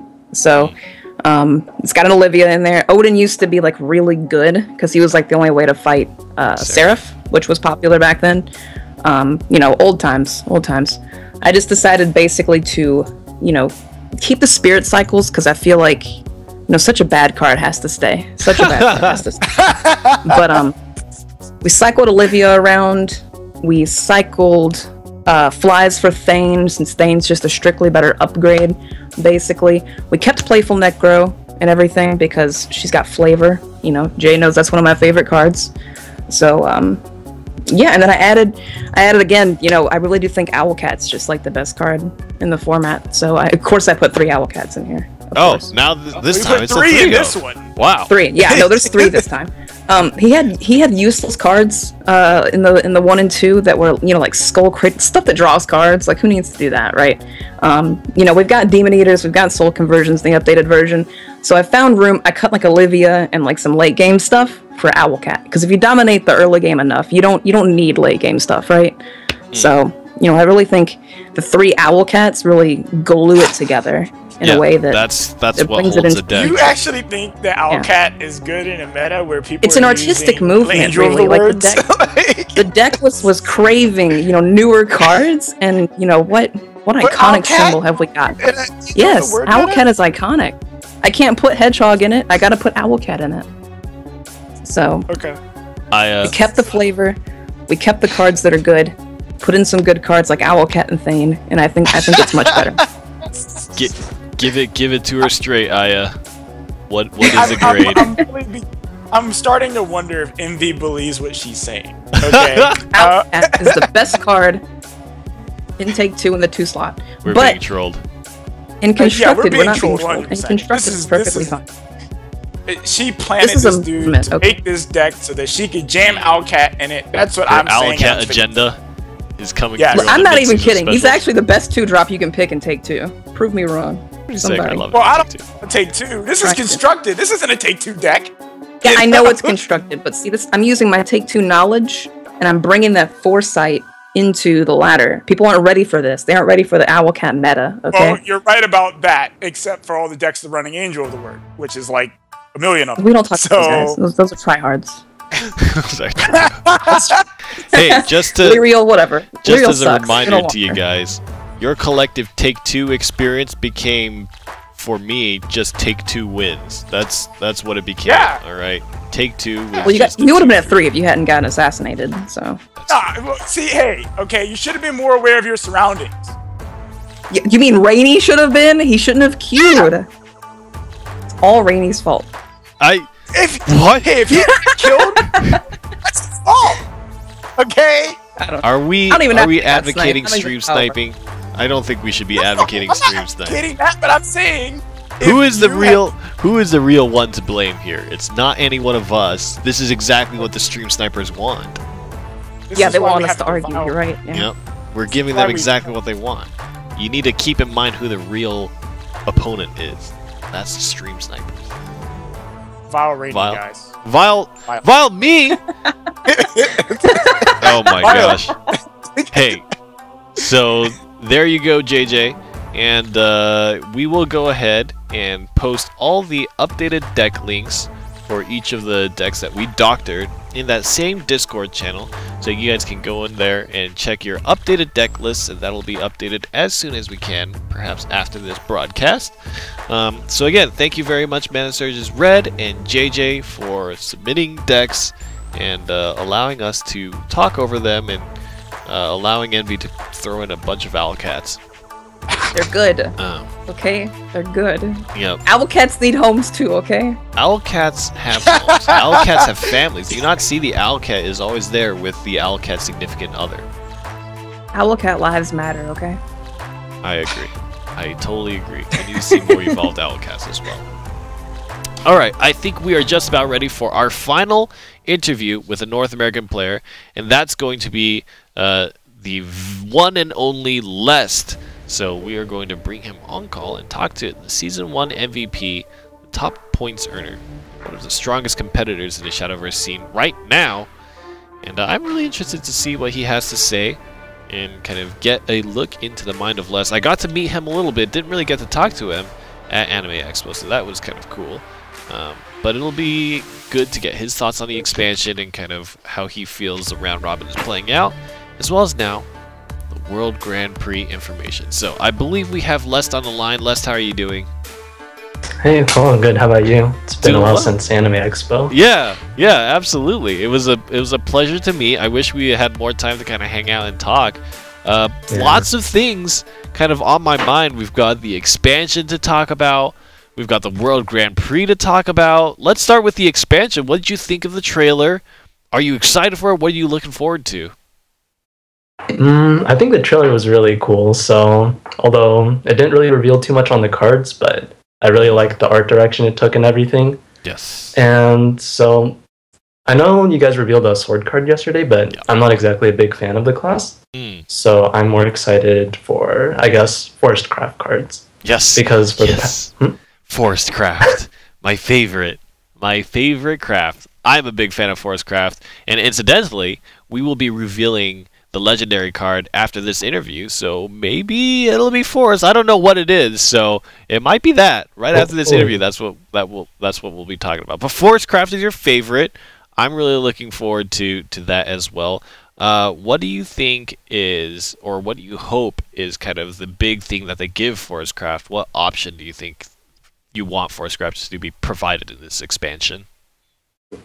I feel like, I'm not sure how they do it, but I want them to push a deck that doesn't focus on using Roach to kill the opponent. Like, because as of now, pretty much every Forest deck runs Roach as either the main win condition or the alternative win condition. Yes. So I think in this expansion, cards like Abby the Axe Girl were in a good direction, so it's obviously a really strong 2-drop follower, and it's trying to contest the same 2-drop spot as Roach, so I want to see cards like that. What's interesting, though, is when I think about it, I mean, I always think of Roach, and of course I'm not really an experienced player, but Roach to me is not really a 2-drop follower, right? Because you're never going to play it for 2-drop, right? You're really... Technically, it's like a 7 or 8 mana play, right? Because you're really only using it in that scenario, unless you're like desperate and trying to save yourself. So, like, I actually don't think you probably should be looking at 7, 8, 9 play point cost followers to kind of contest the Roach spot, don't you think? True, but the main interaction that I guess limits the playstyle of the deck, in my opinion, is how Goblin Mage searches out Roach, and you want it to only search out Roach. Right. So you so you don't want to cover up that 2 play point spot with other followers. So you try to incentivize that by giving really good 2-cost followers. So you want to include that. That's an interesting point. But there's a lot. I'd love to talk about Forest Craft all day.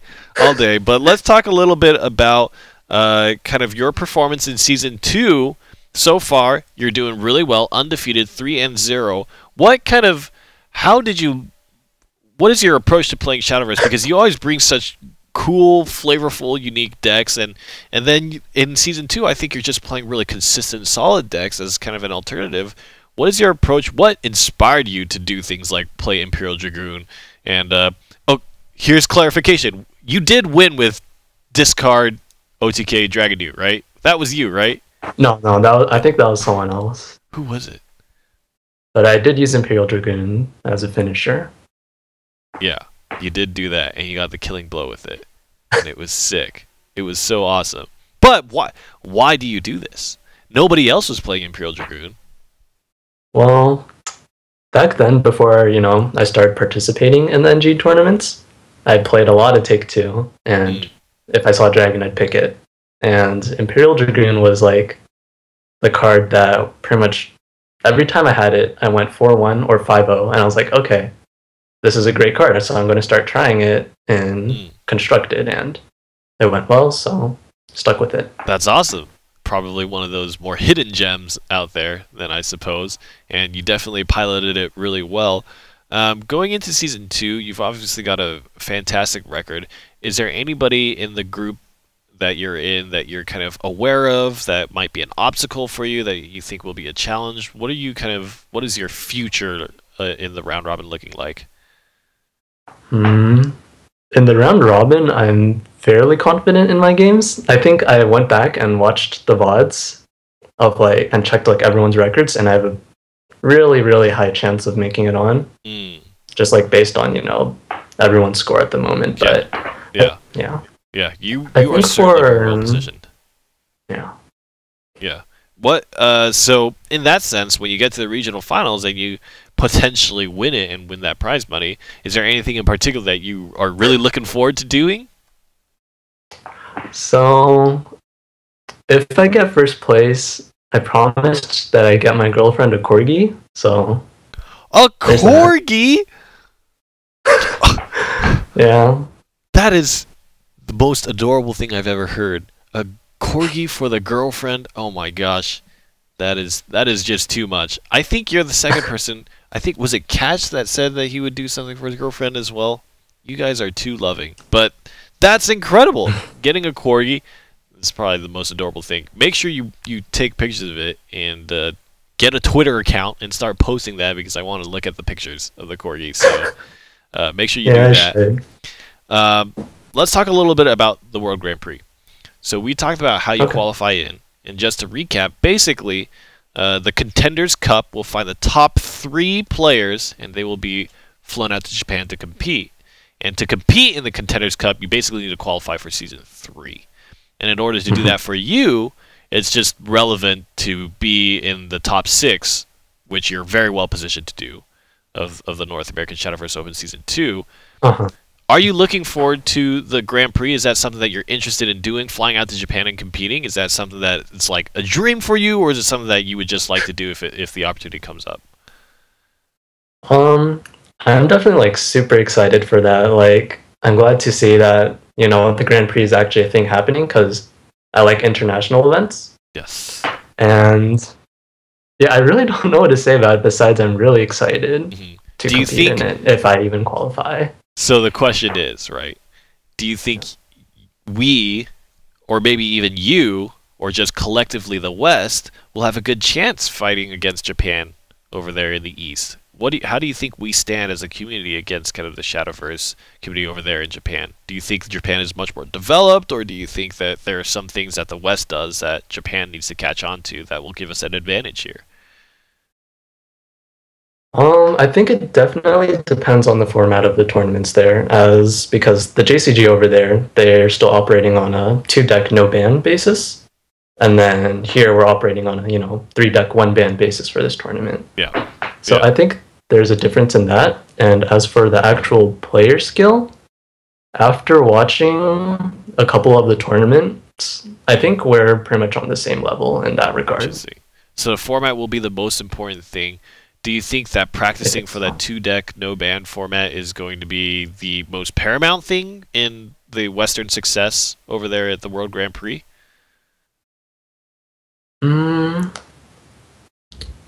Maybe not. I feel like being the most prepared for, I guess the meta decks at the time is the most important.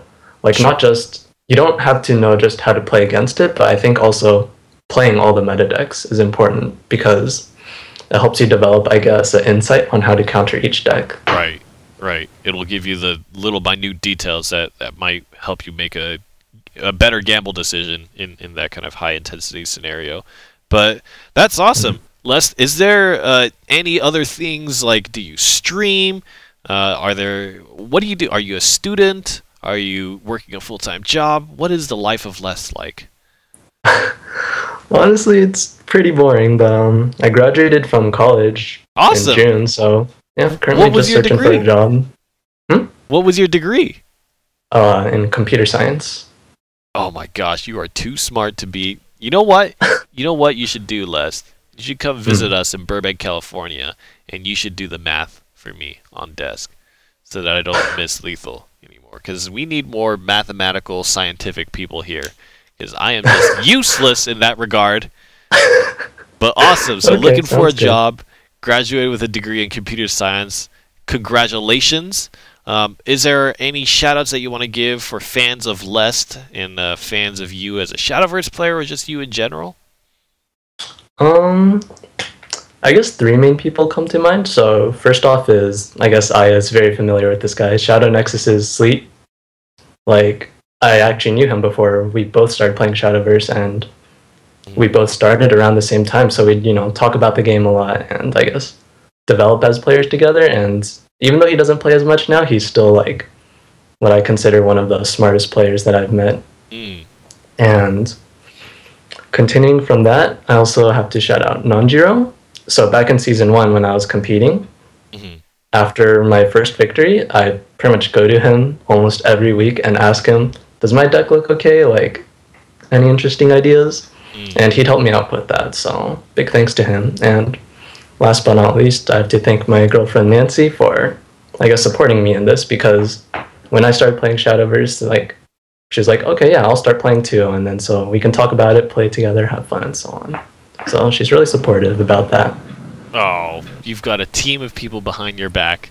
It's often never for these competitors that they find success just on their own. But thank you so much for your time, Les. Good luck in your job search, and I suppose good luck in your attempts at getting into the World Grand Prix. But we have to move on. So again, thank you so much, Les, for your time, and we will be looking forward to more of the mid-season here. So we are going to have the interview with Carrie, who is a Wizardess of Oz cosplayer at PAX right now. And then after that, card reveal. The legendary card. So I wonder if it's going to be RuneCraft. They're going to interview the Wizardess of Oz cosplayer. What? Okay. Alright. We're ready for the interview now, so we're going to cut to Exodium and see what Carrie has to say. Can you put it on, or do you want to put it on? Oh, you can? Okay. Okay, perfect. All right, guys, so we're going to get started as soon as they cut us over from NGE. Let's go ahead and scoot over a little bit if you can. Can I?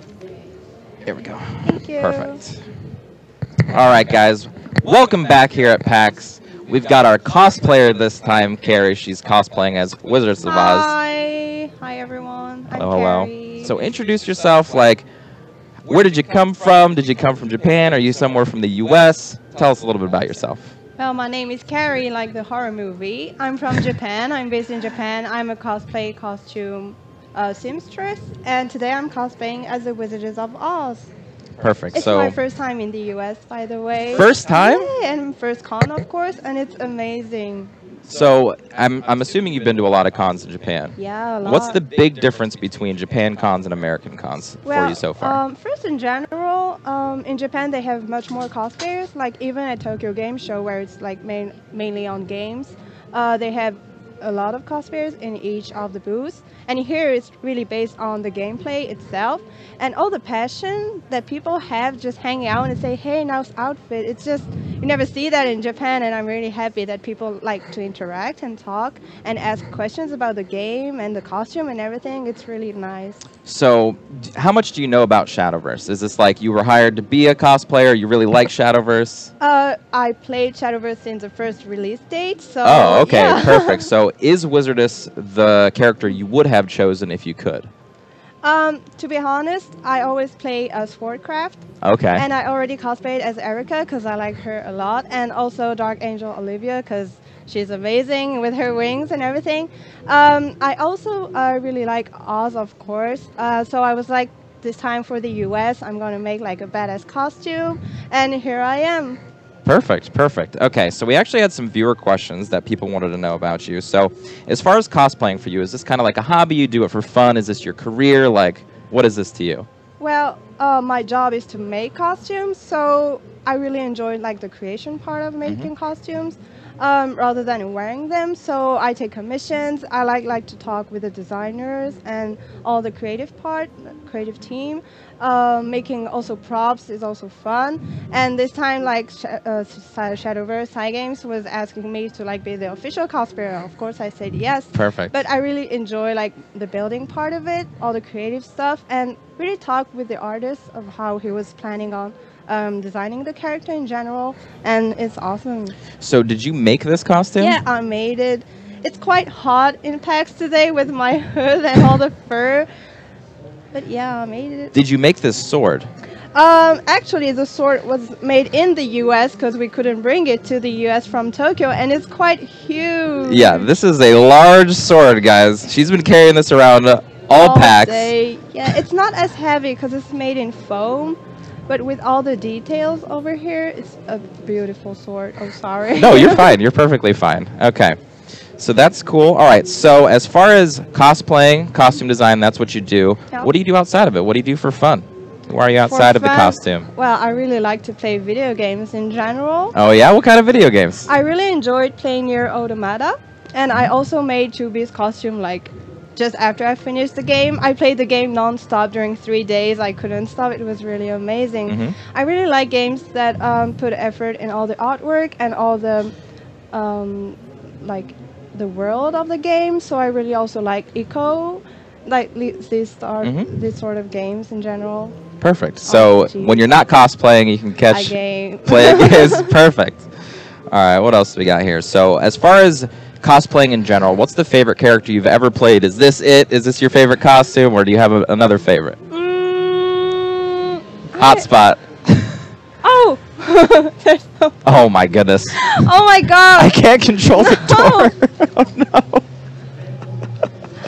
Okay, I was going to say my favorite costume. I hate this carrot. Oh my god, he's so annoying. He got in the booth! Who let him in? Oh my god! Well, I think I have to say that this carrot is my favorite costume. Oh my god, he's so... Stop it! Stop it! Attacking the cosplayer. I think I'm gonna stab him. All right. So I think the carrots come in and scared off our cosplayer. I'm sorry for that, guys. It looks like we're gonna be getting out of the booth here. I think we're done for. So hopefully you guys enjoyed the cosplayer coming. I think I've got to go to get to safety. We're gonna come back to you guys at the studio. Oh my goodness.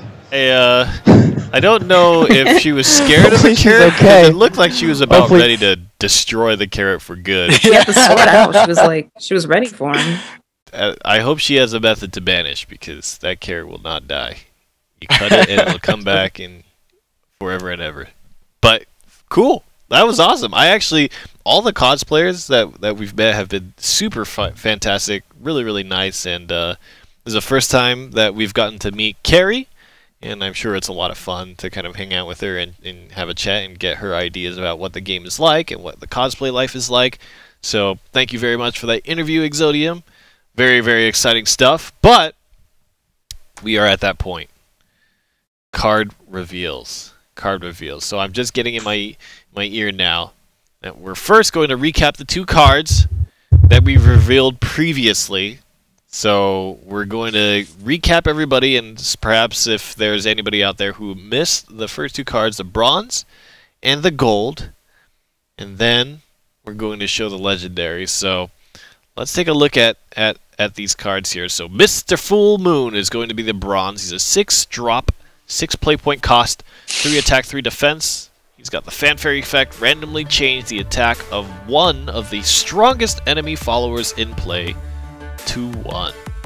So this is something that can work against Heavenly Aegis, where its attack and defense can be changed, and so that might be an answer there.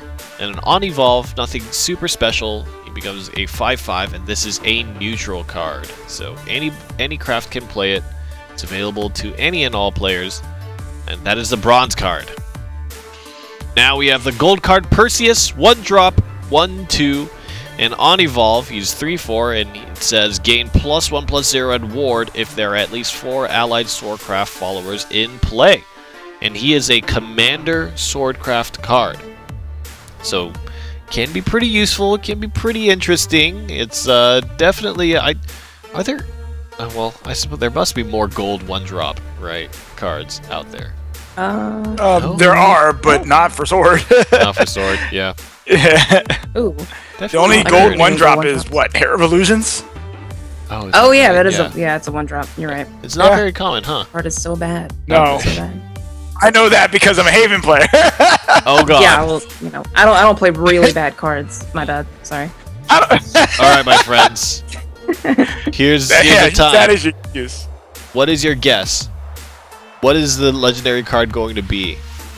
What craft? In terms, what craft? Yeah, what craft? Neutral. I don't know. You're gonna say neutral? Neutral. I'm gonna hope Haven. I'm gonna say it's Rune. All right, get ready. Let's have the drum roll. Zodiac Demon. It's the guy in the trailer. It's the World Destroyer guy. Ooh, affect that. 7-drop 5/5. He is a neutral. He's a neutral legendary. Envy, you have a talent for this. But let's read out what his effects are. Fanfare. Put a follower that originally costs 7 play points or less from your hand into play and destroy it. Deal X damage to a random enemy follower. If no enemy followers are in play, deal X damage to the enemy leader instead. X equals the attack of the destroyed allied follower. Interesting. Interesting. So he can kill himself. He can play himself and kill himself. I actually think this is super interesting. What repercussions does this have on something like Shadowcraft, obviously, with the most effective last word themes? So, the first thing that stands out to me is that he's modal, just like Sawquill. You get to pick what you put into play. Yes, you get to pick 7 play points or less. And it also means originally, so you can't cheat things with Dragon Emissary. Yep. You can't make like, you know, Genesis Dragon or something cost less than 9. Yep.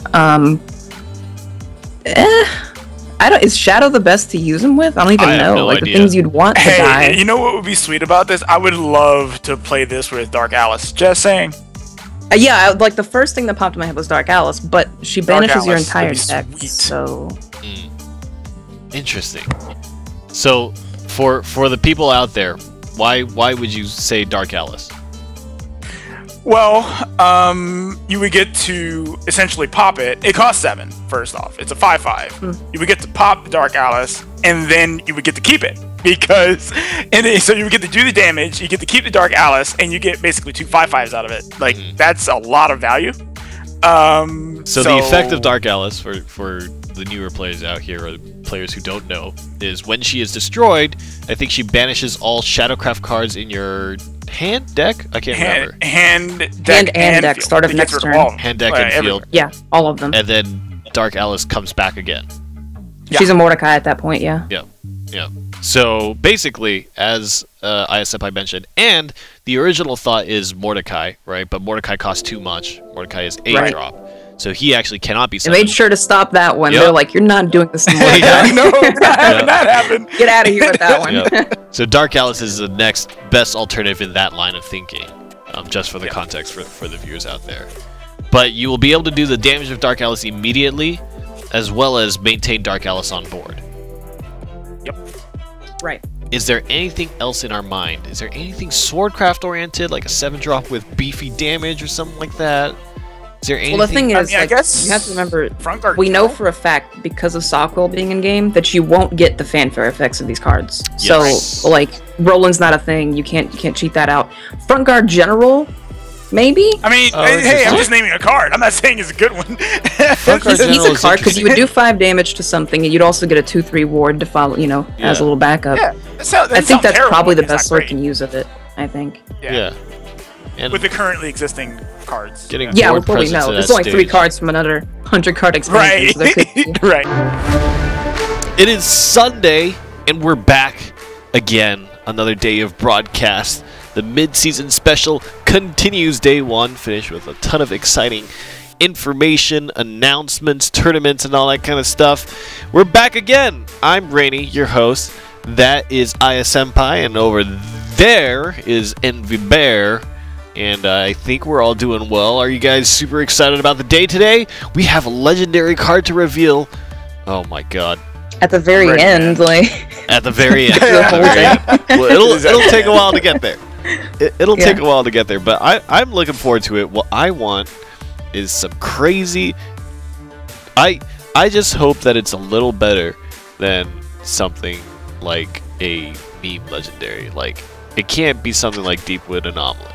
I would be has to be. I would be very distraught if that was the case. But we're going to go through a lot today. We're going to talk about the North American standings. It's our North American portion of the mid-season special. We're going to get interviews with the top North American players. We're also going to be looking at some information about community tournaments and the support that Side Games is going to give for the upcoming months and next year, as well as the World Grand Prix. Additional information about that in the show. And then finally, there's going to be a show match between the top European players and the top North American players, so that'll be really fun. It's going to be a team format, 3 versus 3, and I think the format is going to be really interesting to see what kind of... It is Sunday, and we're back again. Another day of broadcast. The mid-season special continues day 1, finished with a ton of exciting information, announcements, tournaments, and all that kind of stuff. We're back again. I'm Rainy, your host. That is Aya Senpai, and over there is Envy Bear, and I think we're all doing well. Are you guys super excited about the day today? We have a legendary card to reveal. Oh my god. At the very end, like... At the very end. Well, it'll take a while to get there. It'll take a while to get there, but I'm looking forward to it. What I want is some crazy...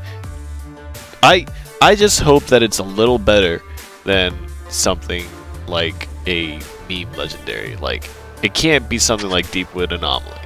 I would be very distraught if that was the case. But we're gonna go through a lot today. We're gonna talk about the North American standings. It's our North American portion of the mid-season special. We're gonna get interviews with the top North American players. We're also going to be looking at some information about community tournaments and the support that Side Games is going to give for the upcoming months and next year, as well as the World Grand Prix. Additional information about that in the show.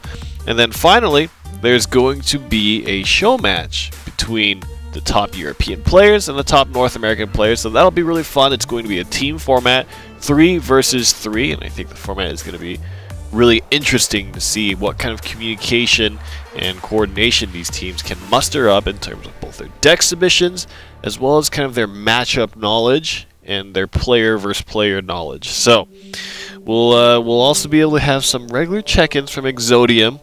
He's still at PAX, still in Seattle, probably still fighting the ultimate carrot in the eternal battle, because I don't think Exodium can banish anything, but I don't think so either. Yeah, he doesn't have that ability. We probably should have warned him about that. All right, hey, let's kick off the show. Let's take a look at the standings for the North American round robin.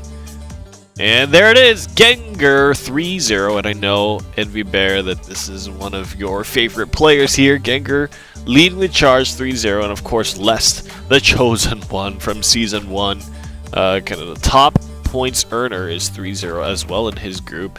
And as we kind of continue down, there is only one person who can maintain, possibly aside from Gengar, unless that 4-1 score set up, and that's Kira Mango. All other scenarios have to be a 3-2 scenario. It is Sunday, and we're back again. Another day of broadcast. The mid-season special continues day 1, finished with a ton of exciting information, announcements, tournaments, and all that kind of stuff. We're back again. I'm Rainy, your host. That is Aya Senpai, and over there is Envy Bear, and I think we're all doing well. Are you guys super excited about the day today? We have a legendary card to reveal. Oh my god. At the very end, like... At the very end. Well, it'll take a while to get there. It'll take a while to get there, but I'm looking forward to it. What I want is some crazy... I just hope that it's a little better than something like a meme legendary. Like, it can't be something like Deepwood Anomaly. I would be very distraught if that was the case. But we're gonna go through a lot today. We're gonna talk about the North American standings. It's our North American portion of the mid-season special. We're gonna get interviews with the top North American players. We're also going to be looking at some information about community tournaments and the support that Cygames is going to give for the upcoming months and next year, as well as the World Grand Prix. Additional information about that in the show. And then finally, there's going to be a show match between the top European players and the top North American players, so that'll be really fun. It's going to be a team format, 3 versus 3, and I think the format is going to be really interesting to see what kind of communication and coordination these teams can muster up in terms of both their deck submissions as well as kind of their matchup knowledge and their player versus player knowledge. So we'll also be able to have some regular check-ins from Exodium. He's still at PAX, still in Seattle, probably still fighting the ultimate carrot in the eternal battle, because I don't think Exodium can banish anything, but I don't think so either. Yeah, he doesn't have that ability. We probably should have warned him about that. All right, hey, Probably. let's kick off the show. Let's take a look at the standings for the North American round robin. And there it is, Gengar 3-0. And I know, Envy Bear, that this is one of your favorite players here. Gengar leading the charge 3-0. And of course, Lest, the chosen one from Season 1. Kind of the top points earner is 3-0 as well in his group. And as we kind of continue down, there is only one person who can maintain, possibly aside from Gengar, unless that 4-1 score set up, and that's Kira Mango. All other scenarios have to be a 3-2 scenario. That could still happen in Group A with Gengar and Kira Mango, but there still is the possibility for them to go 4-1. Also, Underwear and Noah, in probably a very interesting turn of events, Noah is no longer in the running for the playoffs. Neither is Spray Quaza over in Group B. So, still a lot of things can happen. It's interesting because in Europe we saw 2 situations where people could go 4-0. Akamaru Red is 4-0. In North America, none of that is decided. So a lot more things are up in the air. There's a lot more uncertainty. The players that are on the top, Gengar and Lest, could very well end up not even making it to the playoff scenario. And, you know, as Cizoni mentioned yesterday, his head-to-head matchups, he had beat a lot of the players that were around his scoreline already. So he was pretty well set to make it into the playoffs, and maybe even if there is a tie situation, because he's already beat out 2 other people, that would default him up to maybe the 2nd place in that tiebreaker. So there's a lot of interesting things to consider, but let's talk about Gengar and Lest a little bit. Envy, what kind of and we'll get to talk to him in a little bit here, but tell me about Gengar and how you think he's been performing this season, and kind of what you think is the most defining characteristic of him as a competitive Shadowverse player. Gengar has been around for a while, so he's had time to like sort of evolve as a competitive player. He used to be known as like a shadow only player, but and that's back when they were bad, like really bad. But he's I think he's been playing really well this season. He obviously played really well in the qualifiers, and he's doing a good job like branching out into other factions and not being so predictable, which is really important in these Swiss rounds. So yeah, and I think that speaks to adaptability as well, right? That seems to be a really big thing. I mean, there's a new expansion already announced for Shadowverse, and so the game changes quite quickly. Oh, and before I forget, the new legend and 3 players representing Team Europe. And we will see them face off against each other. The team to 4 wins is going to be deemed the winner here, so it's going to be basically a best of 7. And we're going to, because it's a show match, you know, if it happens to be a 4-0, we're just going to play the last 3 matches out. Unless it's a 6-0, if it's a 6-0, we're just going to call it. But that'll be a blowout. And the reason for that is because if it's a 6-0, then all the decks have won and there's no more decks to play. So if it's a 6-0, then that'll be the blowout. But let's take a look at who the players are and what decks they are going to run in this particular show match. So for Team EU, we've got Diz Sheepy running Rune Haven. And okay, so this is the rules for the deck submission. Each player on the team as a whole is basically one big conquest format. So they needed to have 6 of the 7 crafts, and they must be unique. So Diz Sheepy is going to be the Rune Haven player for the team. Akamaru Red is going to be the Forest Shadow player on the team. Catch is going to be the Blood Dragon player of the team. So over on North America, we've got Gengar, and the lineup is a little bit different. Gengar is going to be running Rune Shadow, Les is going to be running Forest Dragon, and Cure Mango is going to be running Haven Blood. And so what happens here is they only need to win with 4 of their decks. So it's not going to be their entire deck list that needs to win, and what that means is you can't just snipe out their weakest deck. You can't identify like, oh, I think Forest is going to be your weakest deck, we're going to build all our decks to counter Forest and win the tournament off of that, because you can be counterpicked, right? You don't need to win with all your decks. And how this is going to happen is each player with their deck is just one game, and it's one win. So if you play your Forest Craft deck and you win with that deck, you get one win, and that deck cannot be played anymore. But then you can choose a different player and play a different deck. So you can bounce between players and matchups, and the players will have to be committed. So basically, to start out here, we're going to say Les is going to fight against Catch. So you know which of the 2 decks could be brought, but you're not going to know exactly which one they're going to bring, right? So there is some element of constraining information, but you're not going to know exactly what matchup you're going to be playing against.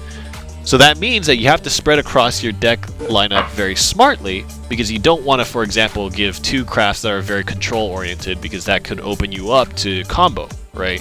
Or something like that. So what are you guys thinking about the teams right now? How do you like their deck lineups? You guys think North America is going to win? You guys are rooting for North America real big. Okay. I got it. All right. So I'm looking at Lest's decks. I cannot wait to see these decks. Talk to me. Okay. Talk to me about Lest's decks. Okay. Lest, for Forest, is rocking Deepwood Anomaly. Oh. Okay. Yes. Deepwood Anomaly. Okay. The first ever tournament Deepwood Anomaly win. Lest, you are the man, bro. Like, I love this. Deepwood Anomaly, Ancient Forest Dragon. He's got White Wolves in here. He's got Ancient He's back in Forest Pegasus Ophiul, the Ancient, Abby the Axe Girl. Like, this deck, I have to see this. I have to. I'm so excited for this. Envy, what are you seeing right now? What's a standout deck in your eyes right now? Something that you feel is particularly powerful in your eyes.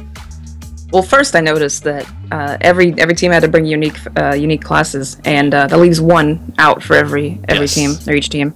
Yeah. So neither team has Sword. Yep. Poor Sword. Rest in peace. Poor Sword. Lest, instead of bringing Swordcraft, chose to bring Hamsa Tilting at Windmills Dragon. Hamsa what? Yeah. What? Sweet. Tilting at Windmills Hamsa combo is in Lest's deck. I'm gonna need to rely on your guys' expertise. My memeage is not as strong. What is this? Instead of playing Sword at all, he's playing Tilting at Windmills Hamsa. Yes, Lest. All right, Lest. We are my favorite. We are about to jump into the first match here, guys, and so I believe Lest and Catch is indeed going to be the first match. So keep tabs on the scores. North America versus Europe. Les with some of the most amazing decks. Will we get to see a Deepwood Anomaly win? We're going to see what crafts they're going to be playing here in just a moment. I think, so you guys are going for North America. I'm going to go for Europe just to play devil's advocate and to show those guys some support. But I'm sure we're going to see some very, very interesting games here. Germany versus USA. There it is, Blood versus Dragon. All right, guys, take it away. All right. I can't wait for this, man. This is Windmills. Tilting. Okay, so for those who don't know what Tilting the Windmills actually does, it's a 7 play point amulet that whenever you play a neutral follower, that neutral follower gains Storm. Okay? What? But that neutral follower also dies at the end of the turn. So basically it's there, get your damage, and then it's gone. The whole point is to play it with Hamsa, who is a 2 play point, there we go, neutral follower, who on Finfair will gain attack equal to the attack of the opponent's highest attack on their board. Yeah. But, you know, Lest had a big grin on his face, you know, just like a few seconds ago. It's gone now, but he had it. And That's true. Catch seems to have a much more, you know, good list of cards. Yeah. He seems to be playing much better cards. Well, he's playing, yeah, but you know, he's not playing in the memes, and I have That's true. That is true.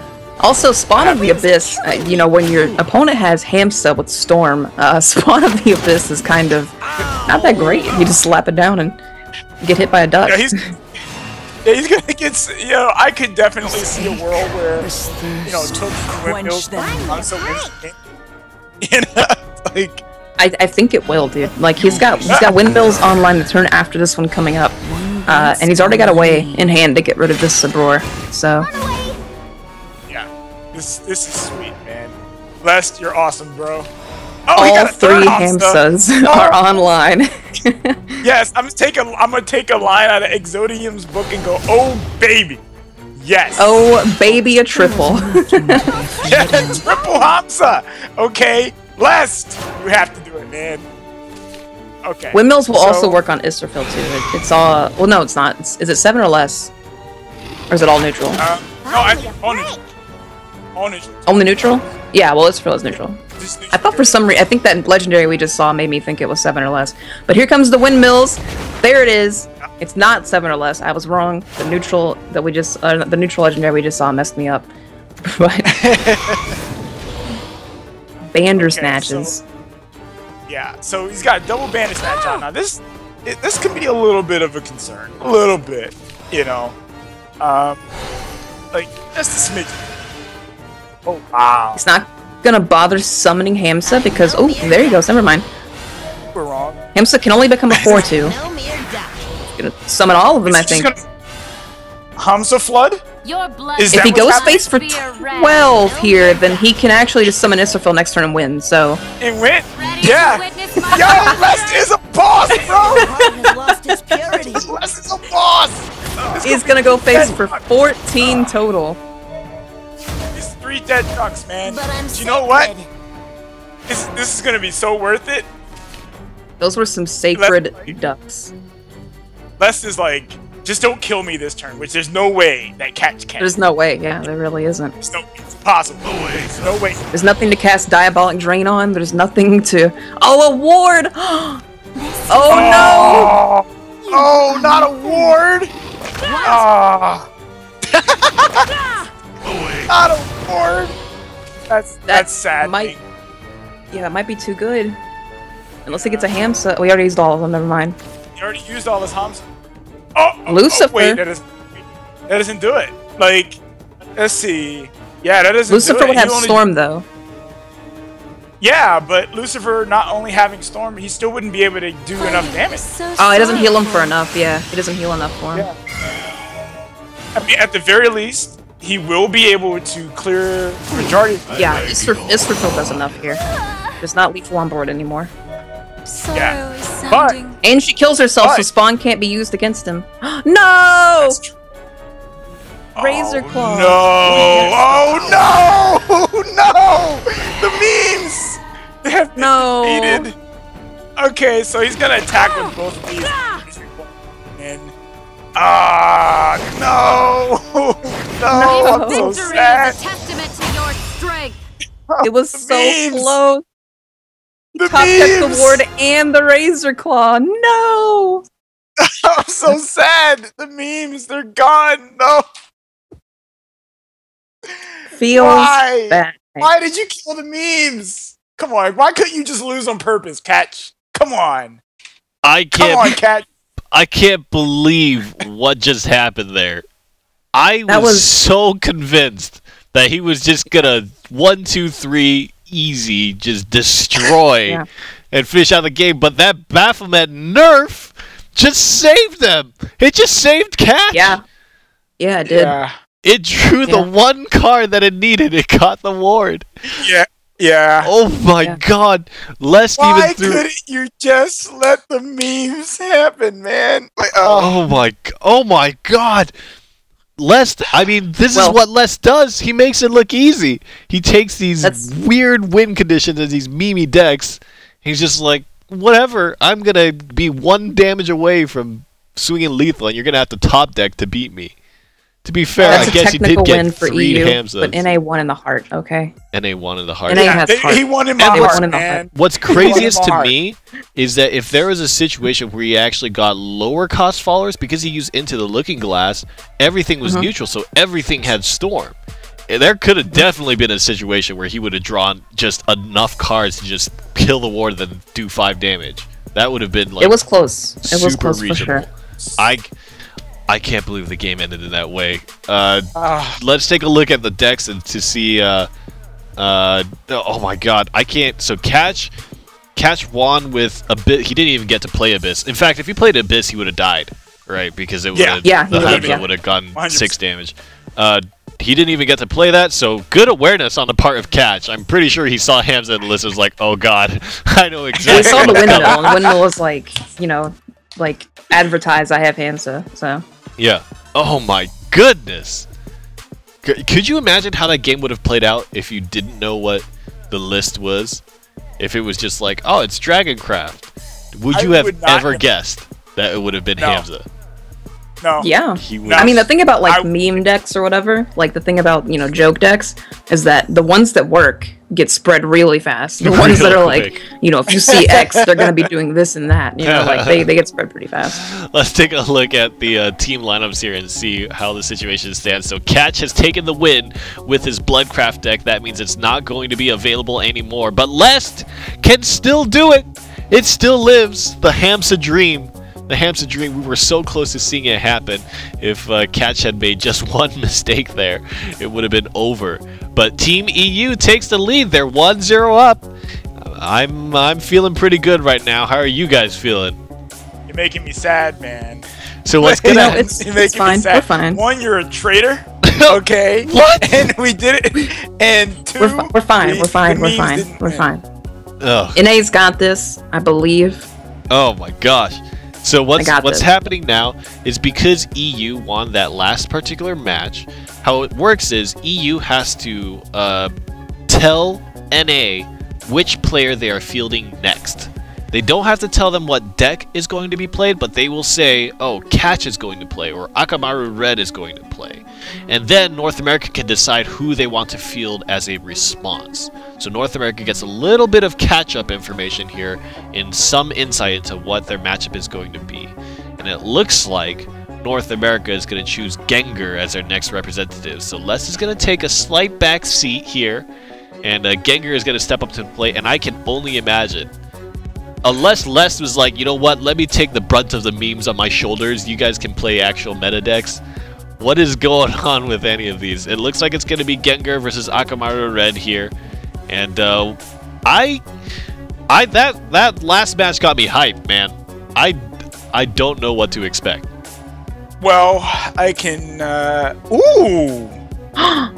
Gengar is I playing. was going to say something, and then I saw the deck that Akumaru Red's piloting, and I'm not going to say it anymore. Both of you are. Gengar is you guys playing were talking Flaming about the same Glass thing. Dimensional Shift.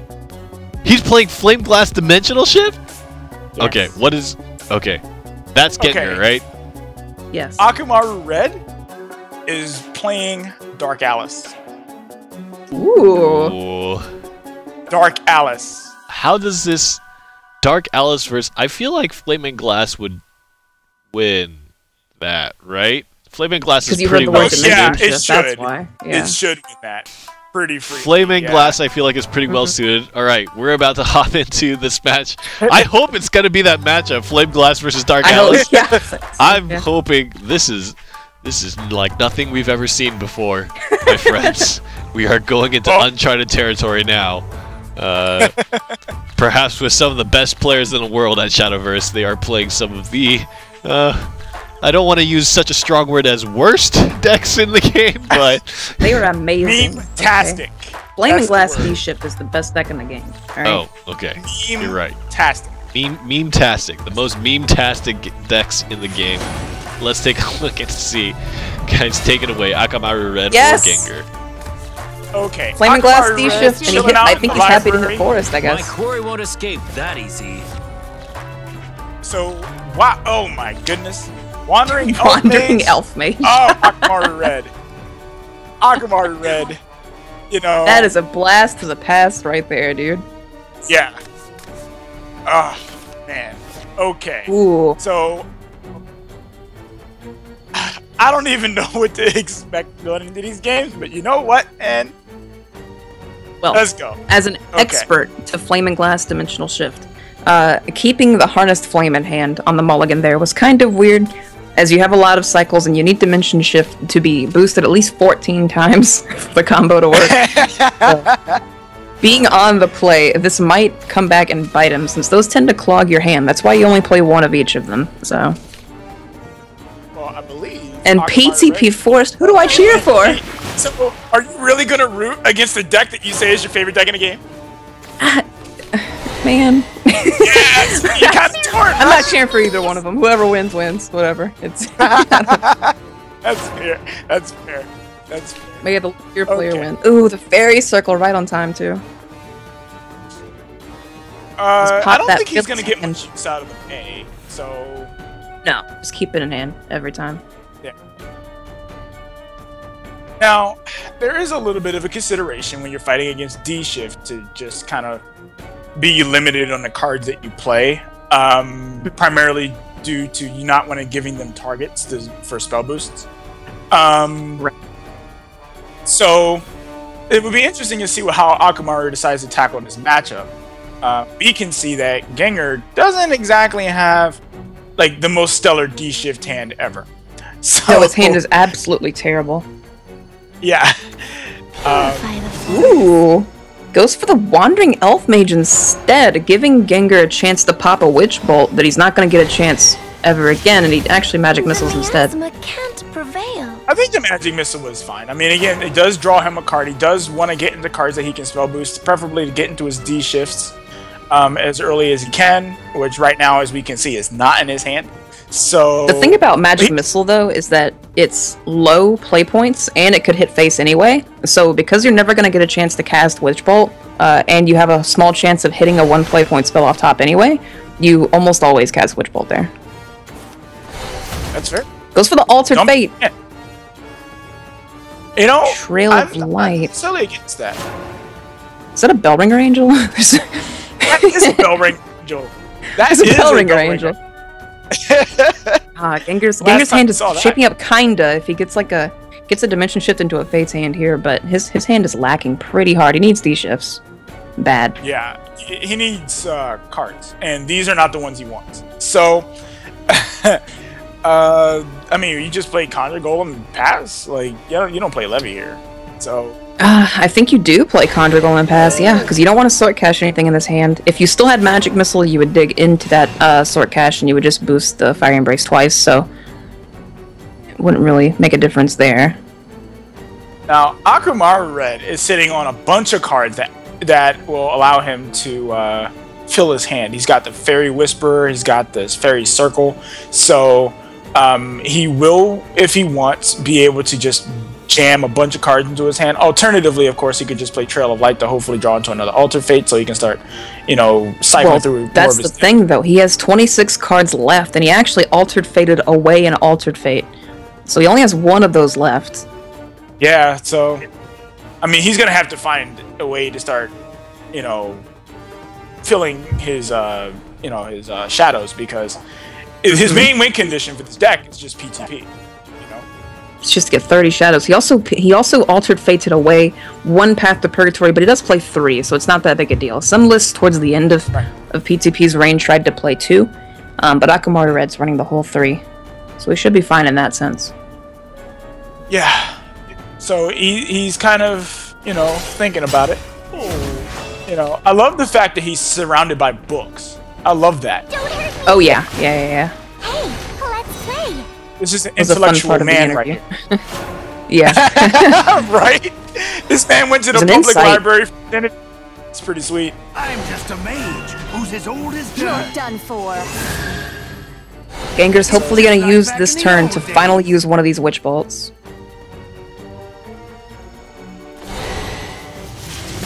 There we go. Oh, wow. So there you go. He got to draw a card. He drew a Merlin. So that would get him future turns, probably as early as next turn, ability to draw into another one of those another spell boost card. Hopefully his Dimension Shift, because hopefully he finds Dimension Shift. Yes. Yeah. So for those who don't know, what Merlin does is has a fanfare effect of randomly add one spell boost card from your deck to your hand, and when you evolve it, it does that effect again. And when you attack with Merlin, it'll spell boost all the cards in your hand that can be spell boosted. So what he'll be looking to do with that next turn is to draw into his Dimension Shift, because that is his primary source of winning the game. Luckily for Gengar, Akamaru is kind of clogged at the moment, drawing that Path to Purgatory. A little trick you do sometimes in Path to Purgatory to get extra shadows is to use Fairy Circles and Fairy Whisperers to intentionally overclog your hand. When you put 2 fairies into your hand, if you don't have space for both, one is destroyed, giving you a shadow. It's a neat little trick, but having that Path to Purgatory in there and needing to probably cast one more Altered Fate this game is going to mean that he has to cast that PTP probably before he can do that, so... Now, not to mention that, if he doesn't manage to get... if Gengar doesn't manage to pull Dimension Shifts sometime soon, he's going to be in a lot of trouble. Yeah, he needs to pull that's just the bane of, like, this deck. It can just lose to itself very easily. Yeah. And which it's doing right now. One both! Which it's still doing right now. Oh my goodness, the whiffs are real. Poor Gengar. Gengar has this big smile on his face, but he's probably really upset inside. Because he knows Dimension Shift can just do this. He's 15 cards deep without seeing a single Dimension Shift. He doesn't have Glass either, but that's not that big of a deal when Dimension Shift isn't even anywhere near, 4 costs, so... let you get away. Now, I like this play from Bells of joy are ringing! Oh yeah. My time has come. To draw a card, and he adds to his shadow count, so he's at 17 shadows. He's actually not terribly far away from being able to, win through his PTP. True. He can't quite this turn do the Fairy Circle trick. He could do it with one of them, but he can't do it with both, and usually doing it with both is what you want to pull off. Right. Hey, let's play! So he's gonna summon a... This is kind of odd, since he's giving Gengar things to cast spells at, and he's actually flooding as if he has, like, Cynthia or something. But he doesn't. Well, let's take a... No, he doesn't have Cynthia in this list. The only 6-drop he has is Crystalia, Aaron. So, like, no Cynthia, but he could just decide, I'm not buying... Gengar finally finds Dimension Shift. There we go. Now he's online. This thing is finally going to start ticking up. Yeah, this now actually puts Akamaru Red on a clock. Okay. Oh yes. You sound really happy. However, over there. Gengar actually is in a really bad spot now, because he cannot afford to mill a card next turn. He has a 1 in 18 chance of drawing Glass, which is the other half of his win condition. So he literally cannot mill a card next turn, or it'll happen. So he goes for the Wind Blast on a Fairy just to make sure it doesn't happen. I like that. Well, just so everyone knows, Gengar is only running 1 Flame and 1 Glass. He's not running like 3 of each. Right. So because if you run more than one of these, you get clogged. The danger of the previous turn was that he was at 8, and if he had opted not to cast any spells, he was at 9. If he had opted not to cast any spells, the next turn he would have overdrawn. So because he didn't want to overdraw, he wants to draw into his win condition, and he's pretty deep into his deck.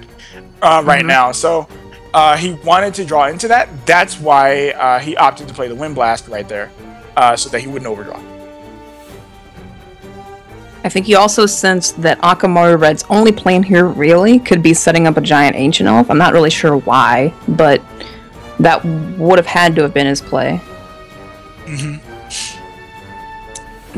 Well, I think what he could do right now, I think he should probably, I was just about to say that, but it was when he played Tread Light. He wants to, 1, add more shadows, and 2, hopefully get to that last Altered Fate that, that he had pitched earlier, or because he had pitched to earlier.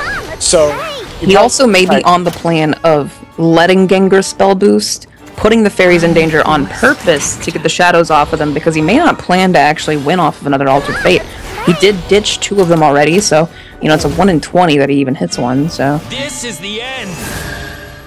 Opting to pre-evo here, making it just a little harder to kill. Of course, we see that Ginger has an answer to that in hand. Right. So, yeah, but what this does do, in effect, is it does, if Ginger doesn't want to take this damage from this Ancient Elf, it does force him to have to burn his turn to kill it, because I believe that Fiery Embrace is 7, I think. I can't remember. It is at 7, yeah. Like a 7. He could just choose to ignore it for a while, though. Okay. I mean, so... I mean, now he is taking additional damage, and if he's not able to get his D-shift off in a timely fashion, he could actually, or he was never able to do it anyway, so maybe it wasn't. It's shift down to 11. He does have Aaron's in this deck, you're right. Yeah, so Aaron is basically what that does, it is a 6 point follower that is a 4/6. When it comes in, you gain 3, and it has enhance 8, regain an evolution point. So if you're at 8, you'll gain 3. If you have 8 play points, you'll get 1 Evo point back, and you'll gain 3. I think right now Akamaru should probably focus a little bit on, you know, more on getting his shadows up so that he can actually win. Because right now, if Ginger continues to, he's really deep in his deck, so eventually he will draw glass. And he has 2 cards in his hand that will draw him additional cards. So he has the Sorcery Cache, and he has the Cloud Summon. Akamaru has seen double Fiery Embrace so far, though, so it's unlikely that Fiery Embrace can hit that Aaron. Right. You might want to try to play around Wind Blast, but, you know, he's getting pretty close to a Shadow Threshold. He's only 6 off, and if the Aaron were to die to something, he'd be 5 off, so...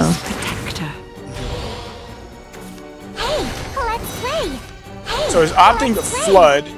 I think this is actually fine, you know. We're at a stage in the game where he's got to start doing some type of damage. So, there's the glass. There's the glass. Dimension Shift's nowhere near where it needs to be, though. So. Right. Doesn't it have to be like at 1 or 0 to, or it has to be like a? It has to be at 4. 4. Okay, it's 4.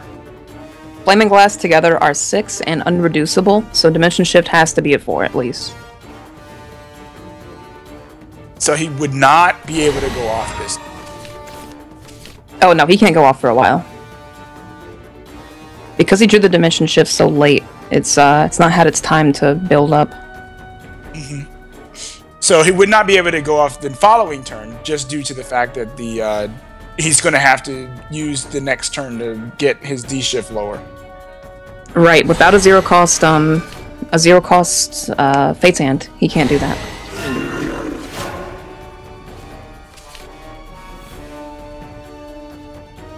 Well, there is another Fairy Circle. I'm sorry, not Fairy Circle, Fairy Whisperer. So he will be able to add 2 more to his hand, 2 more fairies. It's very interesting here.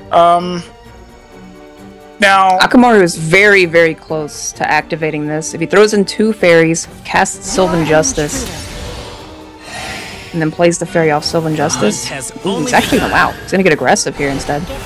I'm not necessarily against this. It's either Ginger can deal with it or he can't. You know, that's true. Yeah, that is true. This is a pretty big board, and so essentially, if he doesn't, you know, just flat out win, you know, Akamaru could take this just from being aggressive. Man, and Gengar's hand is so dead. Yeah. Witch Bolt into Fate's hand is like some of his better plays, and he's just like staring at a 6 attack Aaron after that. It's like, he hasn't drawn any of his Wind Blasts really the whole game. Oh, he's gonna pre-Witch Bolt this. Draw a Fate's Hand, finds an Insight and a Kaleidoscopic Glow. He needs to find 1 damage for this Aaron to make that worth it. Yeah, he has a few chances. He didn't! Destroyer! That's not one of them. This glow has to find something. Oh, he didn't glow. No, I think he's gonna go with the ward. Oh no! Did he pass? He ran out of time. He passed! Oh, wow! I guess he ran out of time. Well, or he's keeping going. Unbelievable! Unbelievable! No! Or maybe he's actually... Maybe he didn't summon on purpose, so that... Couldn't cast... Path the Purgatory, but it doesn't matter, you've taken enough damage. So we're gonna actually get to see Flaming Glass right now. Flaming Glass. Levi can come down too. Oh no, Golden's dead. Yep, there's the shift. Uh-oh, we're about to see the fusion dance. We are the void. We are the fury. Let the world be one. Didn't draw enough dimension shifts. So you can get in for 14 damage. Oh, you can get in for more now. You can get in for 16. This is your fate. Yeah, but it's not lethal. Yeah. There's all the dimension shifts. He's on his last 4 cards in his deck. 2 dimension shifts were in his last 6. And this is why no one plays dimension shift anymore, people. Because it just dies to itself. Life's fate is thus. Well, we will at least get to see the attack. Stop it! And he's forced to feed him shadows. Yep. Actually, wait. I mean, he's only at 28. He only has Sylvan Justice. He actually can't activate PTP. He can't. Yeah, he can't PTP. He literally can't activate it. Wait. Yeah. I because think Gengar bounced one of the fairies. That fairy was the last shadow. And Gengar bounced it. He's gonna walk away. He's gonna walk out. Akamaru Red can't kill him. He's just gonna leave.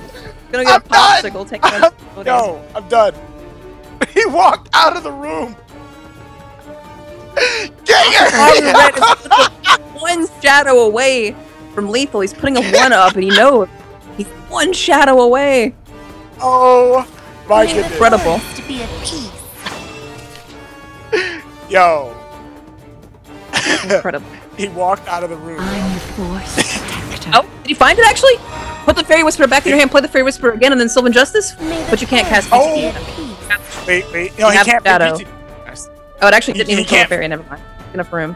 Yeah, it's over. Gengar took it after walking out of the... You're good at this. He walked... Oh my gosh, dude. The way he was doing that, I thought he had the room to make the shadow, but... Impressive. He oh my god. out of the room. Don't hurt me. PTP surrendering for 29 shadows. Nice marksmanship. Oh my god.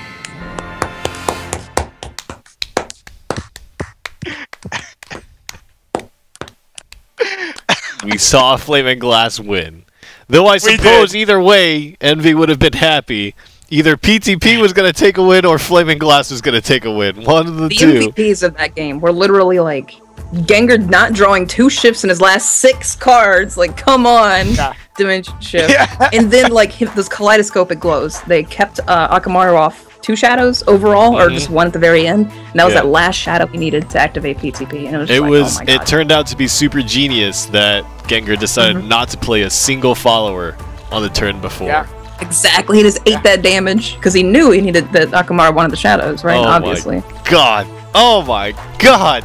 That game was insane! That game was insane! Oh man! So now we're 1-on-1, EU versus NA. We have the, let's take a look at the graphic. Flaming Glass has a win. And we've got Spawn of the Abyss Blood has a win. Spawn of the Abyss. Spawn of the Abyss. So, North America now has to tell EU who their next player to field is. And maybe it's going to be Kirmango. But, so the most important thing to realize is that if you call out Gengar, or if you choose to play Gengar or Catch, if you choose to field one of these players, you know exactly what deck they are going to run, right? So you can snipe that matchup real bad. You can really, really pick that matchup out. So there's some incentive to kind of try to, well, the goal number one is try to get one of your players to win with both of their decks, because then it makes sniping much more difficult. But to kind of diversify that as well if you're too scared of going into that matchup.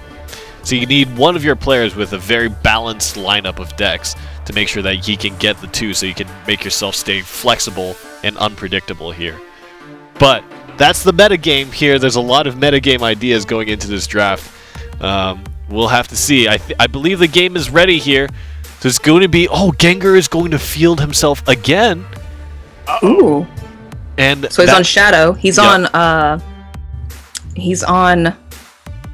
Tyrant. He's playing Tyrant. He's playing Deathly Tyrant. And he's going to fight against Dith's Sheepy. So there's going to be a few decks available here. And we'll have to see what this Sheepy is running. But it's neck and neck so far. And the memes are certainly real. Yeah, the memes are certainly Sheepy is playing Elena Haven and PTP Rune. So PTP Rune. Yeah. Hey, you get more PTP, you should be happy. Yeah, dude, I love this card. I think it's a great design, having to work so hard for, you know, a win condition like that can still be removed. I think it's a great card. Yeah, you definitely have to work really hard for PTP. So, all right. So the mulligan. Oh, Gengar has a nice little curve here, and I'm pretty sure that. Huh? He's gonna be okay. PTP Rune though is, man, it's a deck I haven't seen in a long time. Yeah, it has. Yeah, it's been a while. It's been a while. It's been a while. Oh, Pupper! Sheepy brought us Pupper. Hey, Sheepy, is your dog gonna play for you? That'd be pretty sweet. I wish we knew his name. I want to see that. Can we tell him to have his dog play? Oh, his dog cast Insight for him. Okay. Finds a Summon Snow. Sweet.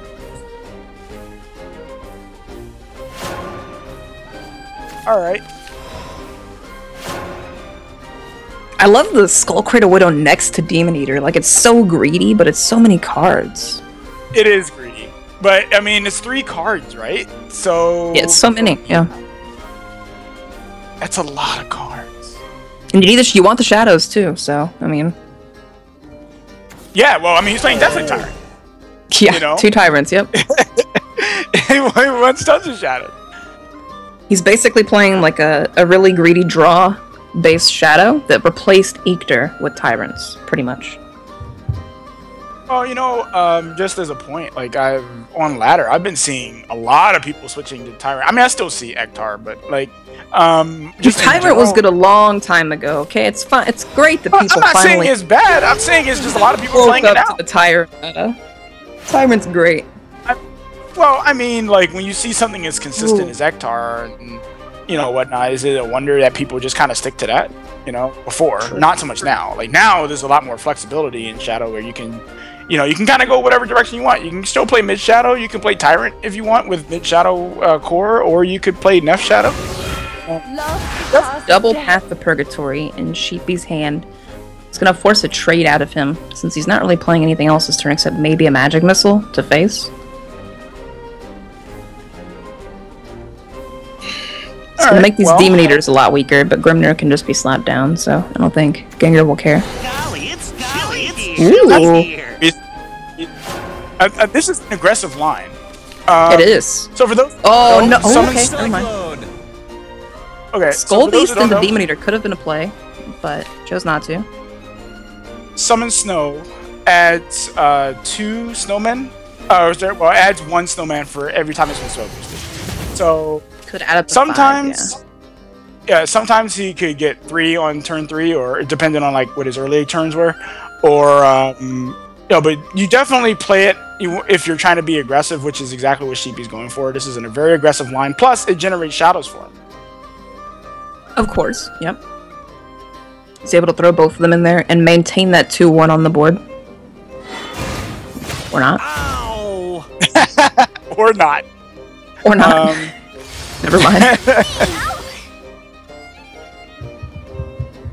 Okay, so we're going into Gengar's turn. I mean, he doesn't necessarily have really strong plays on 4 here. He doesn't. Skull Beast and the Demon Eater is kind of weak. And Sheepy's probably going to lay down this Dwarf Alchemist also. I don't see a reason for him not to play this Dwarf Alchemist. Oh, whatever. Okay, never mind. Yeah, that works too. I imagine Alchemist is in here to make an Earthright for that spell. Right, which is a little confusing as to why he would go with that line of play. True. Like why he would opt to play that right then and there. I mean, he's looking to play a little bit of a longer game. Maybe he's just deciding, you know, I'm going to try to be as aggressive as I can. Because next turn he will be able to play both with the Dwarf Alchemist along with There's one Tyrant. Should act like food. Gengar's deck is playing Demon Eaters, Skull Coil Widows, and Soul Conversions. Yes. I feel slushy. Yes. The man Gengar, draw a card.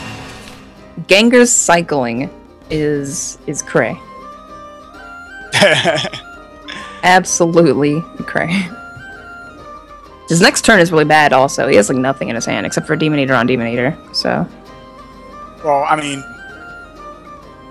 Yeah, I mean, he could draw something, but yeah, right now his next yeah, turn's hopefully. crap. Hopefully he does. Looking pretty crap. So, Rhyme Wine gonna start getting up there. I'm still gonna vote for I think Sheepy's dog play a few of these turns. You're done for. Yeah, Sheepy's dog's making very few mistakes here, drawing all the right cards at the right time. Yeah. So maybe Sheepy should take a few lessons from his dog. Maybe his dog should be a coach. Oh, that's a good idea. Idea. Sheepy, hook it up, Necro man. Assassin. You're breathing too loud. Oh, that's gotta hurt. Gengar's slapping at a flat Necro Assassin doing nothing. So, for those who don't know, Necro Assassin has fanfare effect of an allied follower and a random enemy follower. But you also have to have a follower in play. So if you don't have a follower in play, when this card activates, you just won't be able to use the effect, which is why we didn't see it actually destroy anything and why Gengar had to evolve it to take out the Conjurer Guardian. So, Guardian Golem, sorry. Magic Missile, again, a perfect draw here. Allows the Snowman to trade into this. But he goes for a full boosted Golem Assault. Yeah, and the costs of them are reduced because of the Sigil. So, It's true. It's gonna mill a pretty card sweet. next turn. And if he flips this Snowman to trade, he's gonna be at 15 shadows on his next turn. Yeah, he's gonna be out of Evos though, so I guess he has to decide whether or not he's willing to take the damage, and I think he's doing the math. Yeah. So he's got to decide whether or not he's willing to take this 5 damage. It is actually very dangerous to be at 15 if Gengar has an Evolve, since that's what Deathly Tyrant does, is 15 with an Evolve, so... So this is a Gengar very will not important... pass up the chance to slap him with this, for sure. Well, there would be zero reason for him to trade with a Snowman. So... True. True.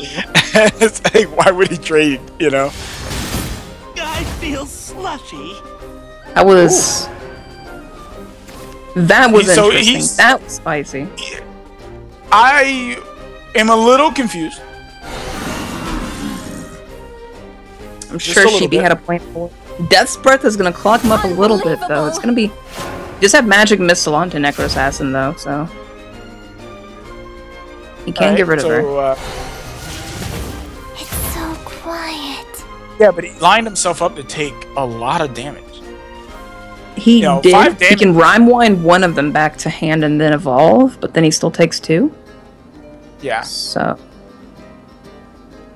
So he did do that, and not only that, but if Gengar wanted to take the option of just throwing down Tyrants and throwing them at his face, just not even a bad idea. I mean, he could do that. And I think we see Thane would that be much better. Right. Yeah, we see that he has chilly but, here.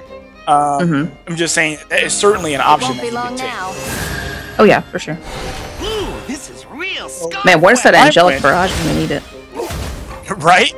So, Rhyme Wind, it returns an enemy follower with 1 defense or less to the opponent's hand, and then summons a Snowman. And then when it's spell boosted, it'll do more.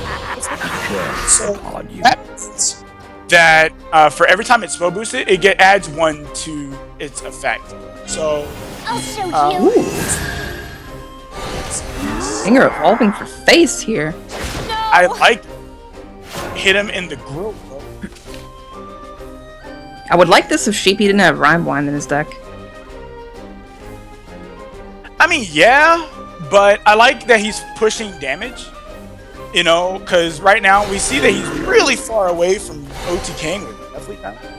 You know? Yeah, he's got 0 shadows, basically. Right.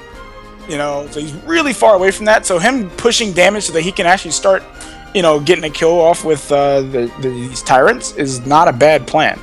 And he's going to do a substantial amount of damage because of these whites. Maybe not. To the underworld. He will do some damage off of the for Sheepy that. found an White- Altered Fate. Yeah, Sheepy he found did Altered find Fate out. with the current board. Next turn, he can He he found can an kill Altered Fate. one follower here and pre-place Path to Purgatory, and the next turn Altered Fate, and it's over. Now, he would obviously not want to, you know, Alter Fate right now. He would end up dumping that. No, And yeah, of course. yes, the dog is back, people. The dog is back. To the underworld. Sheepy's going to trade for everything here. He's actually going to leave nothing up. Okay. I like I it. knew Fane will He actually follow. kills the next card that Gengar draws, too. Which is a zombie party, that's fine. That would have been pretty good, actually. That would have been pretty nice. But option. Food should act like food. Lurching Corpse? Well, I mean, he has an Undying Ring. Food should So, act like food. True. I'm stuffed. ooh, man. So, And you're getting an extra shadow there off of that. I mean, he's digging, but he's not. It's like. He's I don't know not if digging, looking. he's getting a shadow there. Every time, getting a shadow. Well, I get that, but it's like. But he's gonna use them on the White King here. Right, Yeah. that's what I'm saying. He's digging for, you know, either for shadows, and he's wasting his shadows on these other cards. Of course, he doesn't want to lose. Duh. Did she be his top deck a kaleidoscopic glow? Like, how does his Yes. dog is good luck or something? Yeah. Told you, see, behind the scenes is the dog playing. It's gotta be the Sheepy must be letting his dog play. He has to be. There's the PTP. Is the PTP. Could set 2. He could actually set 2 of them. Yeah, and then just pass. Or, yeah. So, for those who don't know, Path to Purgatory at the end of your turn deals 6 damage to all enemies if you have at least 30 shadows. That means if your opponent, it means your opponent's followers, it means your opponent, their face, you just melt it into oblivion. So, while you do have to work really hard for it, Path to Purgatory is the win condition of this deck. That's what a fair win condition looks like, people. Soak it in. Sheepy can have it online next turn, too, so. Yep. I was gonna choose not to play 2 of them. Well, he Go doesn't have mega to play defensive. He doesn't have next to, yeah. turn, he can just play the PTP and then. Yeah, and then Alter Fate. He can then Alter Fate. So, yeah. There you go. You can have that back. That's nice. He just played an Earthright and then immediately got Golem Assault again. How does he do And this? now his PTP is active. It is, yeah. Have It some actually is active now. Have some damage. And then Because he he can jam killed the one of next his followers. PTP. So you'll jam the second PTP next turn. Game is a wrap. He just has lethal, yeah. It's not quite much Gengar can do since his deck doesn't have Amulet Destruction. Right.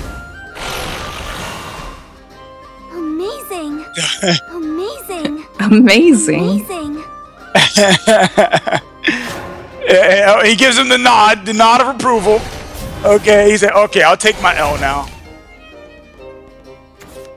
I'll take my L. Sheepy continuing to play cards even though it doesn't need to. 42 man. shadows. Is that necessary, bro?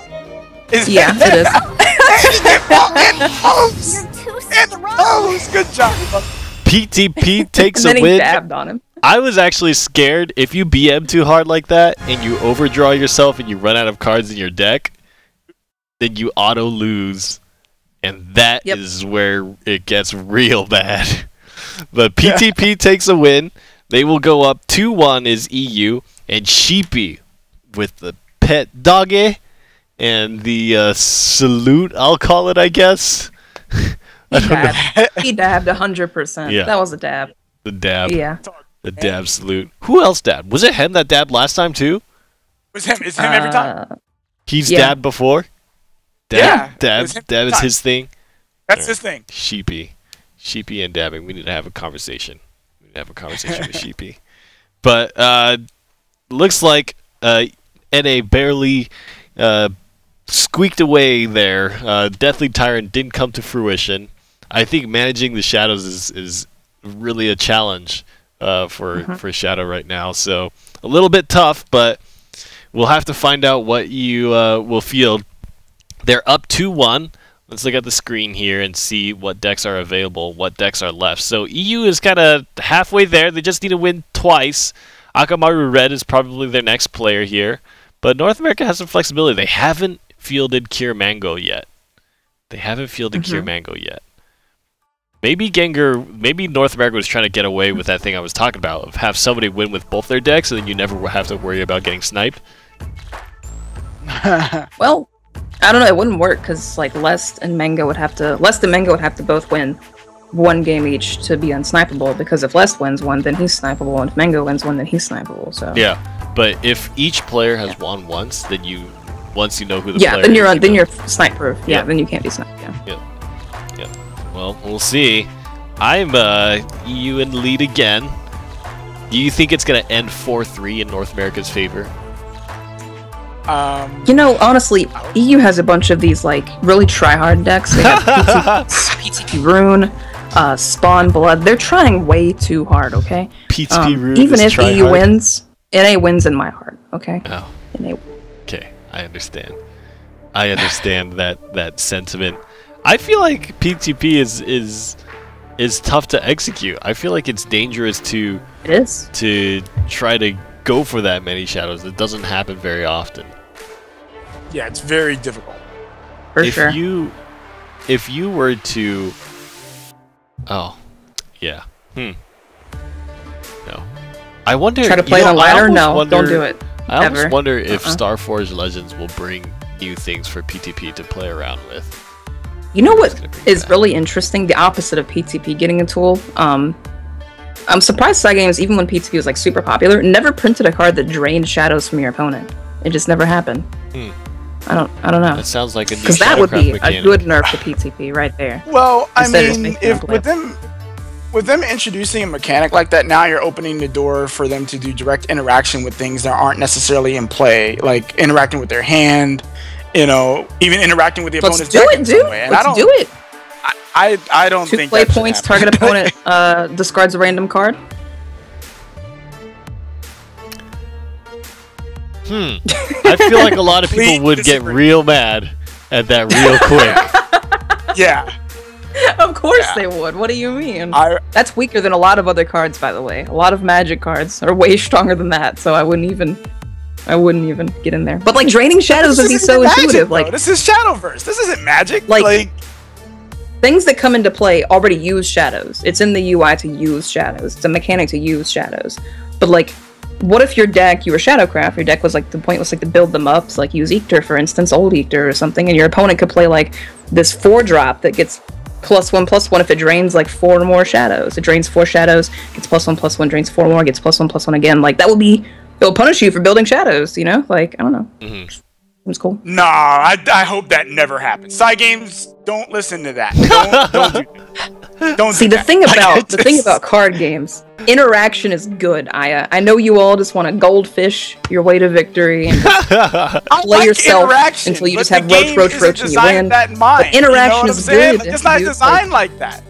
Interesting. True, I guess. Probably not. That's interesting. I'd love to. Whoa.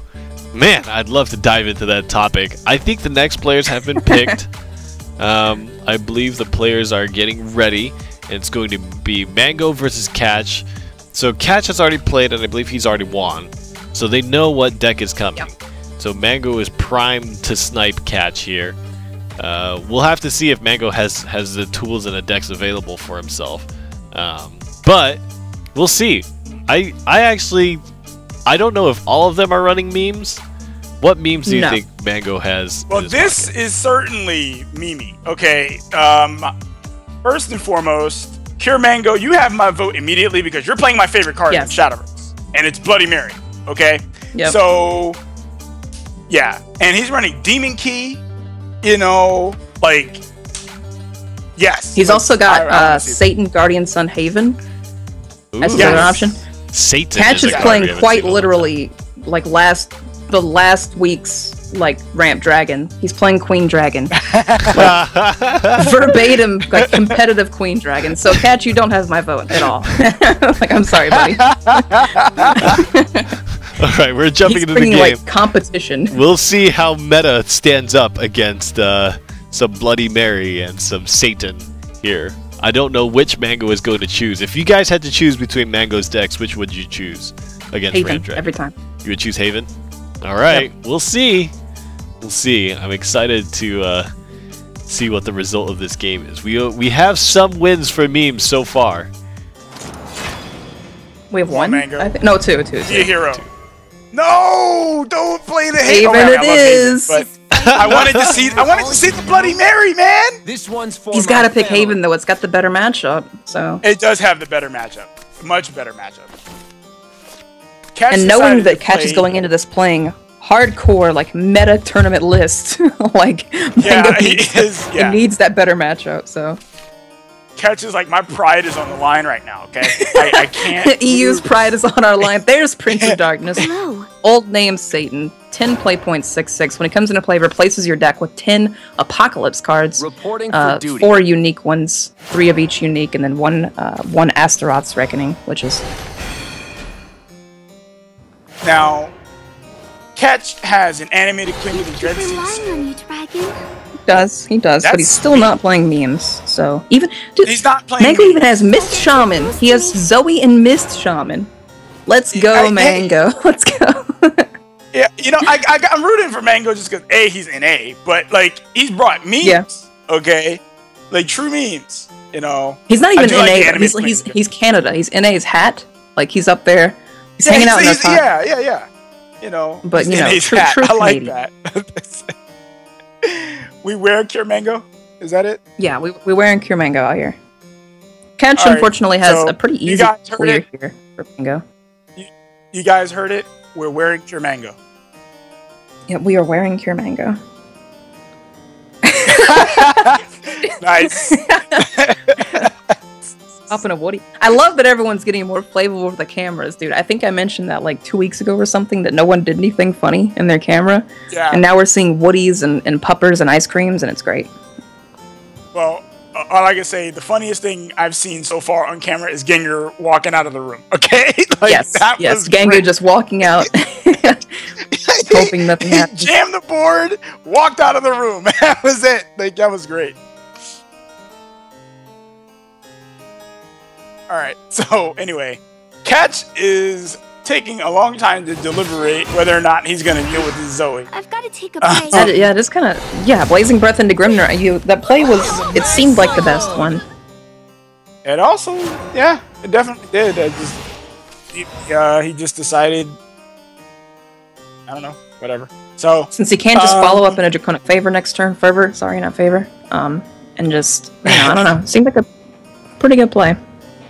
A pretty obvious line, but Catch was taking the time to consider maybe planning his future turns, not so much just focused on that. He's defending EU's pride right now. Okay.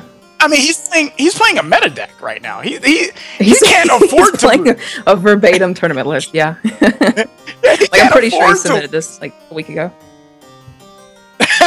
Yeah, this is actually, I think the deck he was running a week ago. So yeah, like he has to. He's fighting for the honor of EU right now. I think Mango is currently weighing the options of Tribunal versus an Evolve. And it looks like he thinks an Evolve is worth less than Tribunal against Dragon. And I agree. I think Tribunal against Dragon is a really powerful card. He actually doesn't even evolve. Wow. Whoa. I'm fine with him not evolving. but I don't know. He's kind of volunteering to take damage. Oh, So the Conflagrate. The mist It's not really going to take damage. It just gives it a free trade, even though the bird will pop out of here and take care of the Grimner for free without evolving again. Now, You could just push damage also. I actually like the pushing damage, shoot face for 3 trade, and then hit with the bird. I like that a lot. Or not that at all. That However, conserves this HP is- on the 5/6, which kind of plays around Breath of Salamander, but Conflagrate is a card. It won't die to Conflagrate, which it would have if it attacked Grimner. Conflagrate would have completely cleared the board. So, yeah, he played around that pretty well. He played around that the Conflag really, really well. So, also, I mean, he could Tina won't do 5 to anything. They're all Havencraft followers, so. Well, Tina will at least be able to clear the bird and the tiger, but it will leave up. Yeah, she can clear the Beast Call area, definitely. Yeah. But it will leave up the 10 soldier, so I think that he may just have to concede to the 10 soldier, being there. Or unless he decides to take it. Huh? Dragoon Scyther. Tina plus Dragoons. He's on 8. He's on 8 play points. Right. It's at 7.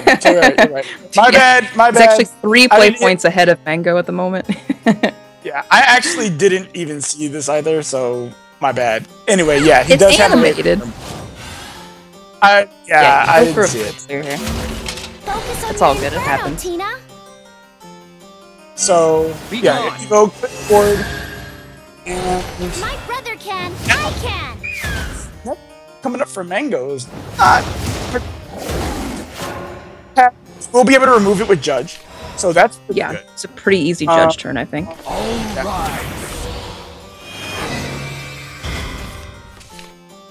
So far, this deck is just kind of playing out like an Aegis list right now, It is, yeah. I mean, really, he's got Octobishop too. When you're playing Prince of Darkness Haven, when you're playing Satan Haven, Guardian Sun is a pretty important card to get down early. It's why Octobishop and Zoe and some other cards with high defense are in the deck. He's not drawing those. Second, Aegis is a better win condition than Satan, Prince of Darkness. That's why we don't play Prince of Darkness at all, because Aegis is just much better. So, right. He's more so a Guardian Sun deck than he is a Satan deck. Right. Well, Prince of Darkness usually goes into he does Sunless, usually if they do run it, But because the 5 play point 13/13 having ward also is really good. That's the thing. So Katz is in a very interesting predicament. He could play the Lucifer, but I don't know. It seems kind of bleh, I mean, Catch literally has double Bahamut in hand. I think he's fine. I think he's doing great. Well, I'm not saying that, but just kind of. Now, main you. Bahamut, but the thing is, we know that Cure Mango essentially has protection, to Bahamuts from both, in hand right now. So, I mean, actually, technically. Okay, so that does protect from another one, because Bahamut would destroy Tribunal, and yeah. Mango's dumping, he's trying to make Bahamut unplayable, basically. He's expecting Bahamut to be in hand, and he's trying to say, you can't cast Bahamut. So now, here's the question. If you are Mango, do you Evo push damage with this right now? I think he considered it for a second, but because Zeus also would have been a play, maybe, I think he opted against it. That's fair. Now, this would be... Now, the Queen of the Dread Sea is looking pretty bad right now. Terrible. There's literally nothing in his hand that he would want a Queen of the Dread Sea. Dread Sea is also bad after, against Haven. Like, Themis can just come down and you're out of cards. Wow, the Bahamut actually comes down. That's gonna die to the Tribunal, leave behind a 4/5/10 soldier, and draw Mango cards off Sacred Plea. That was incredible for Mango. Now, I guess I could kind of understand why he did that. He figured, you know what? I don't want to sit here anymore and just let this board control me. So I'm gonna do what I can to try and control it. And which is not necessarily bad, for him to do that, because at least when he plays his other cards, he doesn't have to worry about the tribunal popping on a turn where he would want to play something or whatever the case is. Yeah. So he opted to just use. He opted to just control the game. Right. So because it did wipe the board, he's in a better position than he was before, basically. Right. But now it's still bad because he plays Bahamut, and if he plays Bahamut, that is, he plays Bahamut, and then he pops Beast Aria. So This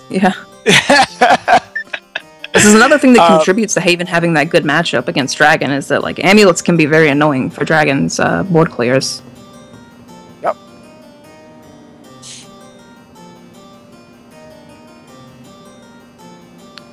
Mango's also got kind of a hard lock getting in there. He can just summon Prince of Darkness against an empty board. Prince of Darkness is really powerful. So, well, right now, let's see.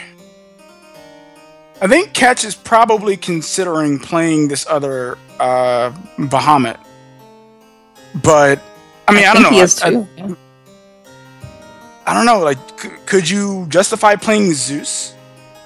No, I think Zeus is better next to Queen than Bahamut is by far. So,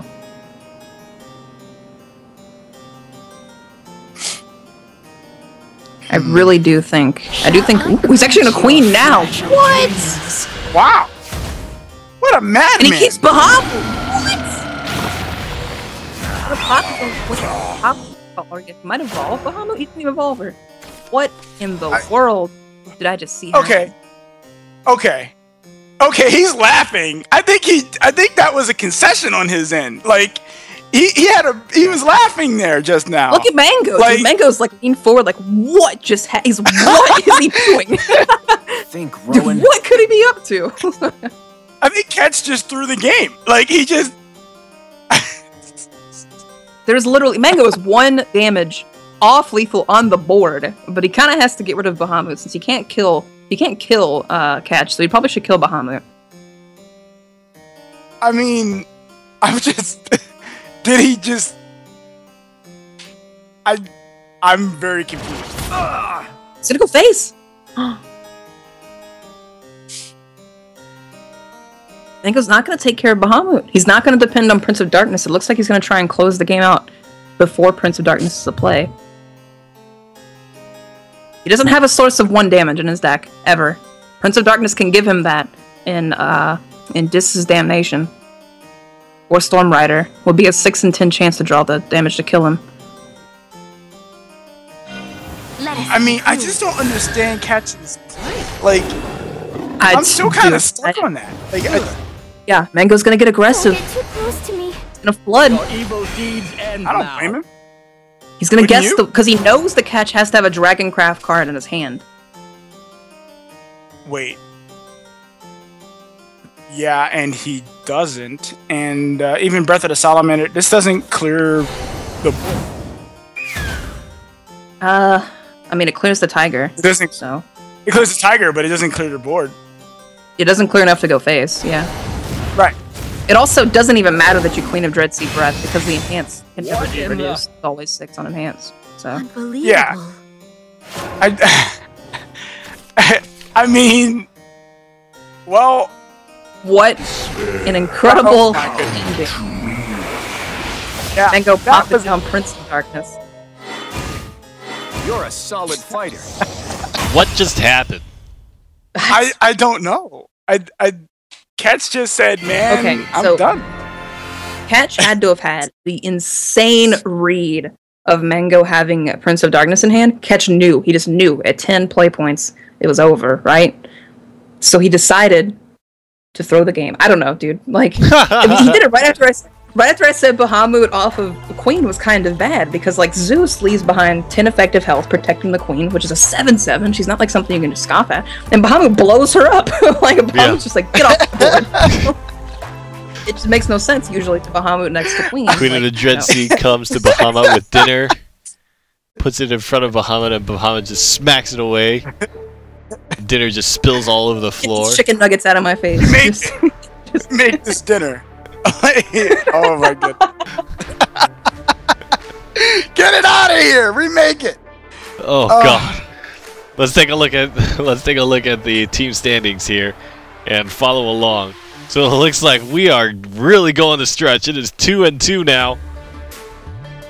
North America has won with Haven and Rune, and Europe has won with Rune and Blood. So we have yet to see Forest, but we've seen all the other crafts so far. We've seen at least one of each other craft so far. So Forest is the only one that hasn't shown up yet.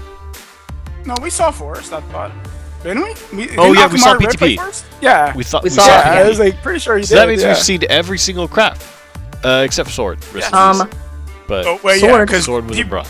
Low. Yeah, no one wants to see Sword. So yeah. No one wants to see that. Sword is lost. No one brought Otahime Sage Commander for a throwback. I should have. You know what I should have did? Whenever someone says Sword, next time I'm gonna have a pillow. Okay, and I'm gonna catch some Z's, cause no Vile. Sword makes you bored. Look, Vile. Every sword card you got, people. Wow. File them all. That's a lot of sword cards. Don't listen to him. The monitor's over there. You know what? Vile MV2. Okay. I think we need a show match between the two of you. Oh, we did that already. Vile remember? MV, Vile Rainy. Okay. Oh yeah, you guys did have a show match before. We did at MomoCon. Yep. And guess who? Envy won the standard take 2. Aya won the reverse take 2, and then the partnership Envy Rainy versus Sterling Aya Senpai. Envy X Rainy was much better. It was a way better team. You know what? That's why they both need to be vile. Okay. Oh god. All right, we're jumping into game here. I didn't quite see who the new player choices were, but we're continuing along. North America and EU are much more evenly matched than I thought. I think North America is much more willing to go Mimi though, so far, seemingly. So far.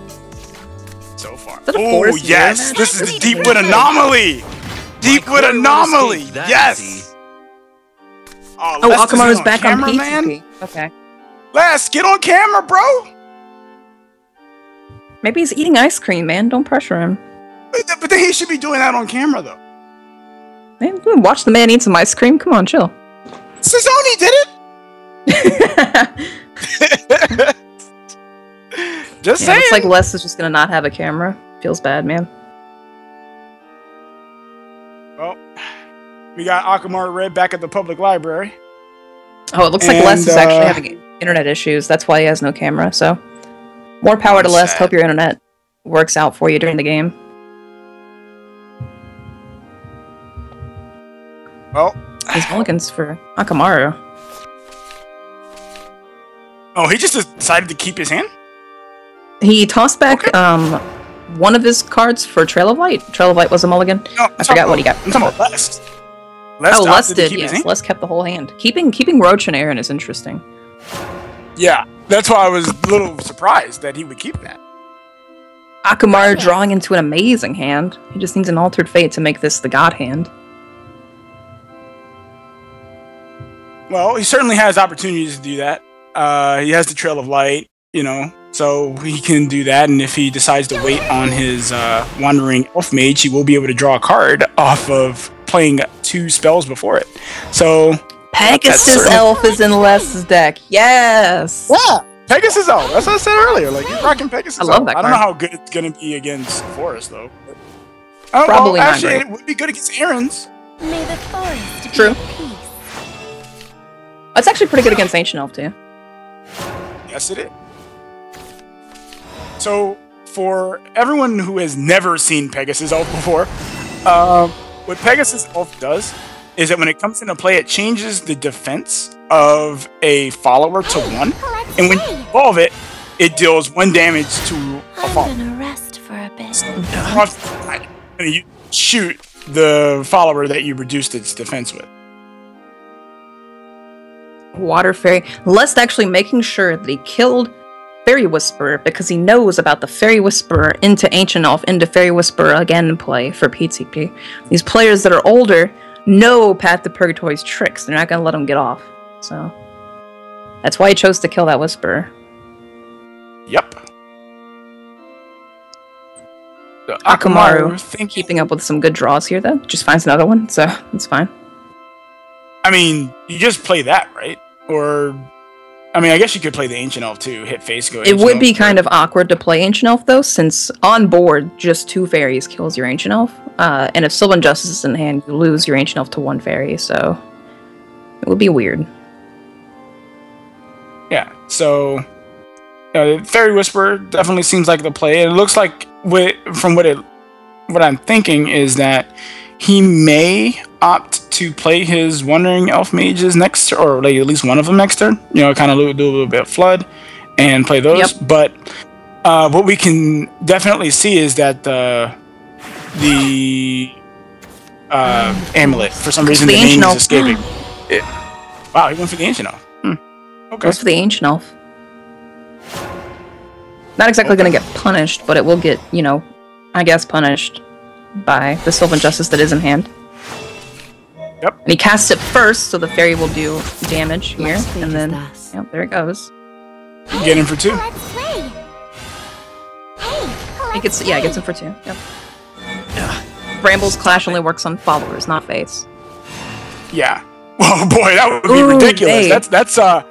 That's like Mana Elk, you know, but better. Yeah, Mana Elk. No, Yeah, Mana Elk. Good job. Good job, dude. Shadowverse Trivia. Nobody knows what that card does. Yeah. I know my card games. Yeah. So. It's old basics. Come on, let's play. Take fair. Try to play another fairy. Probably gonna, the Wandering Elf Mage. A blast from the past. Ooh, oh, and he got the only begun. That's pretty good. Bad people are evil.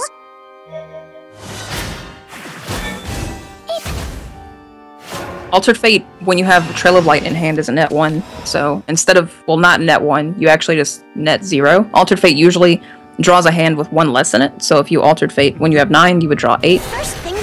Because you're using Altered Fate. But with Trail of Light, You're done for. Pegasus Elf on a 1 defense follower.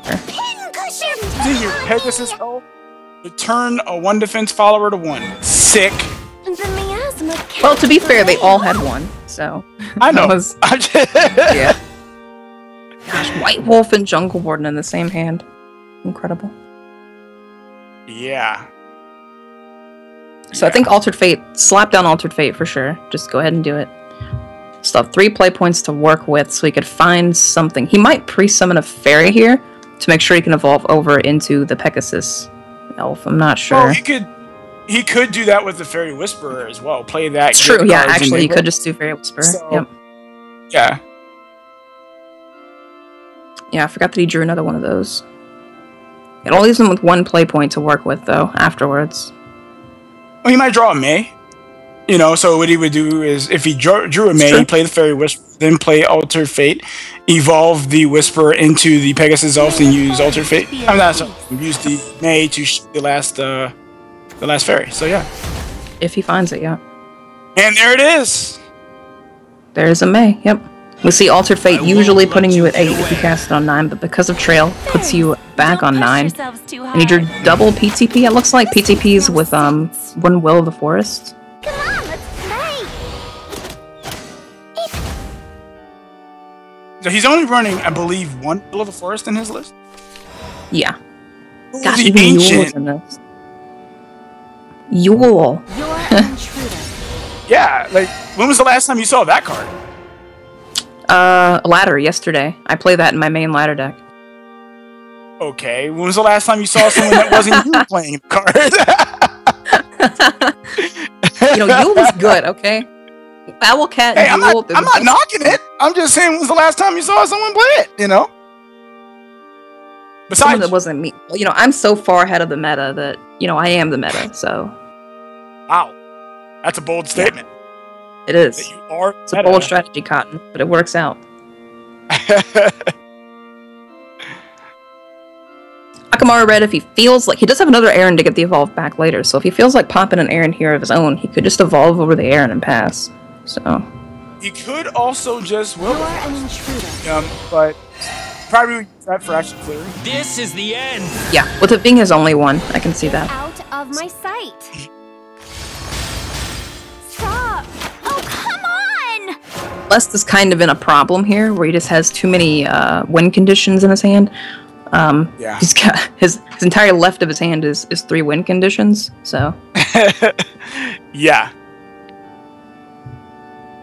So, but at the very least, on 8, he will be able to play that White Wolf. I believe the White Wolf will get Deepwood Anomaly. Or Deepwood Anomaly or Homecoming. Let me actually take a quick Homecoming gander. is 7. So. I mean, he could have it. I don't know. He's only running 1 Deepwood Anomaly. So Right, but doesn't White Wolf always pull the highest cost? It does. Oh, it could also pull ancient. No, he does have Homecoming, and it could also. He has 2 Homecoming, 1 Ancient Forest Dragon, and 1 Deepwood Anomaly. Did you say Ancient Forest Dragon? I did. Can you tell the viewers what that even is? Okay, so Ancient Forest Dragon is a 6/8 with Ward, and the fanfare effect is it gives all other ally followers resistance to targeted spells or abilities. So what that means is that your opponent just can't target them with anything. They can't do a Dance of Death. They can't do anything. But the Ancient Forest Dragon in that of itself can be targeted because the effect says give all other allied followers resistance. That sounds like a great card. What set is that from? That's from yesteryear. That's from forever ago. It's a relic of the past. Wow, I wonder why no one plays that. Right. But Lest is bringing it. Wait a minute. He's bringing themes. Ding dong! Bellringer Angel. Coming down for Akamaru Red. It's a Glimmering Wings. Ooh. Shadow count getting up there. It is getting up there. He's got an effective 21, because he's got, effective 22. Since he has 3 bodies on the board. 3. So, wow. I think we just jammed the wolf. Yep. Coolest entering animation ever. It actually does have a really cool entrance animation, and I feel like all the budget went into the entrance animation because the attack animation is pretty lame. So oh yeah, for sure, yeah, I feel you. It's okay, guys, we're gonna have this super cool entrance, but generic attack animation.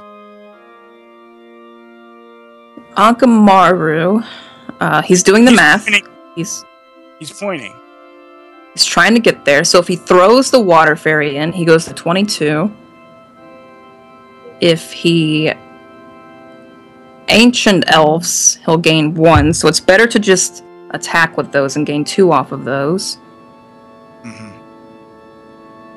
Then he can play Fairy Circle and gain another 1, so he can get 5 with just using 1 play point. They're picking on me! He's going for it. He's going for it. He's doing it. I don't blame Mom, him. get the camera. Get the camera.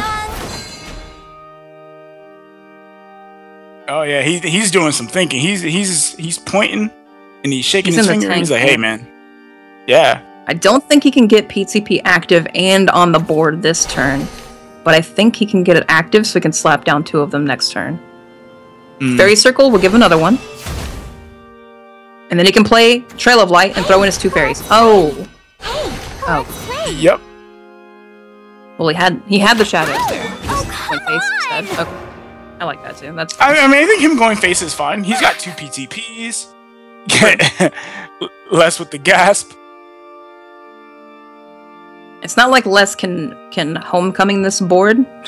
It's not like it's in his deck or anything. And even if he did, it would still give Akamaru red shadows, so he would still Well, get actually, it is in his deck, but yeah, I know. it's not in So his hand. So yeah, it would just be helping Akamaru red. Hey, let's play. Hey, let's play. I think we're gonna see a pity defensive roach here, just because Les knows the game is basically over. Wrap it up. Wrap it up. Hey, EU. Akamaru can't actually lethal this turn. No, but let's see. Wait.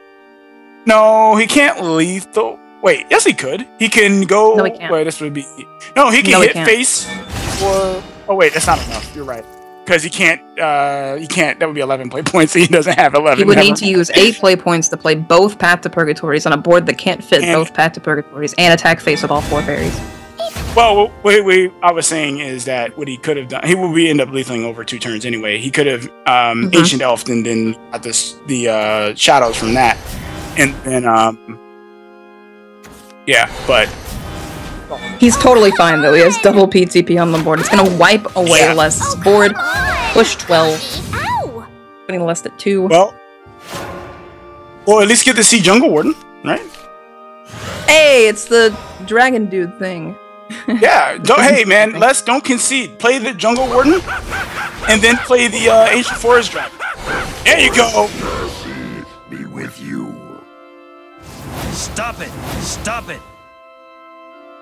Akamaru. There you go. Yo, I love it. Yo. A third.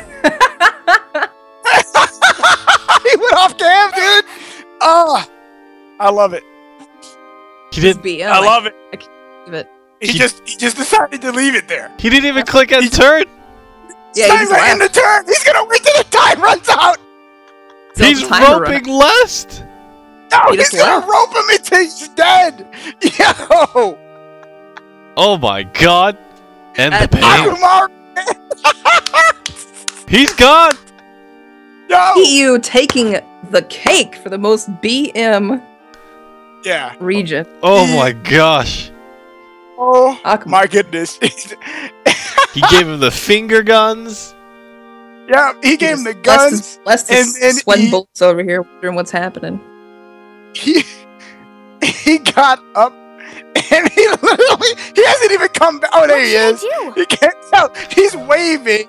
And Swing it. He came back and did it again. Oh, what? Oh my goodness.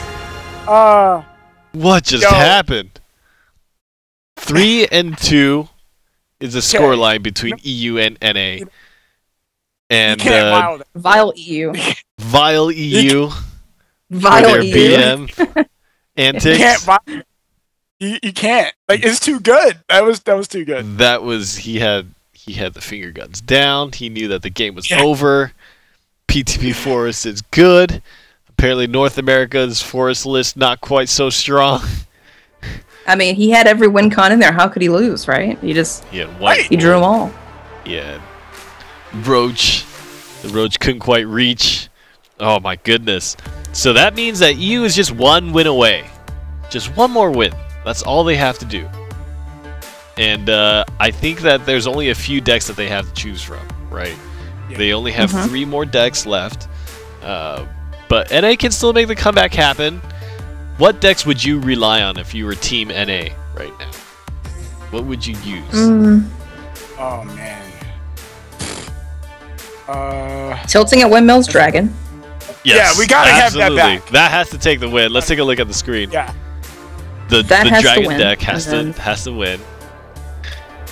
And this is interesting because when you submit a meme deck in one of these slots, none of your teammates can play a proper deck for the slots anymore. for that class, yeah, exactly. Your Dragoncraft deck just is Windmills now. That's just what it is. Windmill Ducks. Hey, Windmills is competitive and good, okay? Windmill Ducks. No, it is not. Okay? No, it's not. It is not. No. I think they're gonna run Blood. I think North America is running Blood this time. I think North America. They know how this game works. right? They know that it's 130, you know, all card games are 50%, you know, either stuff happens or stuff doesn't happen, right? It doesn't matter what cards you're playing or how you play them or how you think about anything. Either you win or you don't, right? So I feel like NA just needs to depend on their cheesiest, like, don't go for Swiss, go for Gouda cheese. And that's tilting at windmills. They have to go believe in the windmill. I won't argue. I want to see that deck again. Like gold. It came so close. I still, if that was a first win to kick off the show match, that would have been insane. Let's just casually bring the windmill deck and showing up all 3 ducks and taking the game. Oh god, that's such a scary deck. That is very, very scary. But I believe it will be Lest versus Sheepy, so we're about to jump into that. And Sheepy's remaining deck will be I can't remember off the top of my head, but it's Haven. It's the Rune deck. He played Haven last time, didn't he? Oh no, because he has Elena Haven left. It's a Haven deck. It's a Haven deck. It's Elena Haven. Yeah. So against Alana, you won't really have beefy followers for the duck to emulate, will you? Yes, you will. What? Elena's? Yeah. I guess you will. I guess I was just more thinking about initially when you put them down. Because once you start healing, I guess you get Storm as well, so that's actually really bad for Alana. Because the thing was, I was thinking about the followers starting out not so beefy, but they get incredibly big. Yeah, they hit the gym pretty fast. Fighting and we'll see. 60-minute workouts. Okay. Oh, there we go. 2 ramp cards and windmills. Let's go. All right, Les. Let's go. Wow. So Sheepy's smiling about something. I'm wondering what it is. He sees Les's deck. He knows that windmills is a card. Well, I think windmills certainly has a chance of winning this game. Certainly. I mean, Dragon against Haven is usually pretty good for Haven, but I don't know. Hemst is a pretty good card. Also, Storm Israfil being possible is amazing. I mean, I think and also, Storm Lucifer. If you evolve Lucifer, he does 4 base damage after attacking you for 9, so that's a pretty big deal. That's a big boy. Thanks. So, Lest opting to keep the Double Dragon Oracle tilting hand. Of course, you would generally keep the Dragon Oracles, but keeping the tilting is interesting. He mulliganed into it, actually. Oh, did he? Okay. Yes. I just missed that. Yeah. What was the card he had before that? I forgot. Instantly. Okay. Instantly forgot.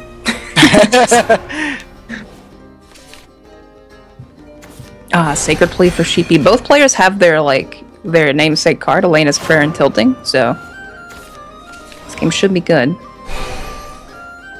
Well, Lest is gonna get somewhere very quickly. That animated Tinko. Oh, that's a lot of animated cards over there, buddy. Okay. So you keep relying on you, Dragon. Ayala, which is which will get, it'll probably just get banished. Yeah, it's gonna get banished by Cudgel next turn. Yeah, you know that card basically just says add 1 banish to your opponent's hand, so you know. Add 1 banish. I mean, it does. I mean, how often against Haven, you know, do you see it not banish something? He could evolve it here. He didn't evolve it. No, List. Well, I mean, if you look at his play points, he's at 7 already. True, but being at 8 would be strictly better. Well, next turn he'll be at 9, so he could have, you know. Well, there's the black inscription. He'll be at 7 next turn. Well, he's gonna be at 7 next turn. He can play Sybil the following turn, so he'll be at 8, and then the following turn will be at 9. I think he's gonna place down windmills though. So. Well, I think he should play the windmills. I'm just saying. Yeah, for sure. Cudgel will also get buffed by the Elenas if it comes down and evolves, because Pegasus statue's on board. And then it can follow up with Tenko the next turn, which is pretty strong. Well, Tenko in general He's got 2 of them, and they're both animated, like a boss. I think he just threw all the animated cards he could into an Alana deck, and I respect that. Yes. I respect Packed that. full of heals. Now, Sheepy is I think really he's thinking about really this. considering how to banish this. I mean, I would think just, Cudgel, but...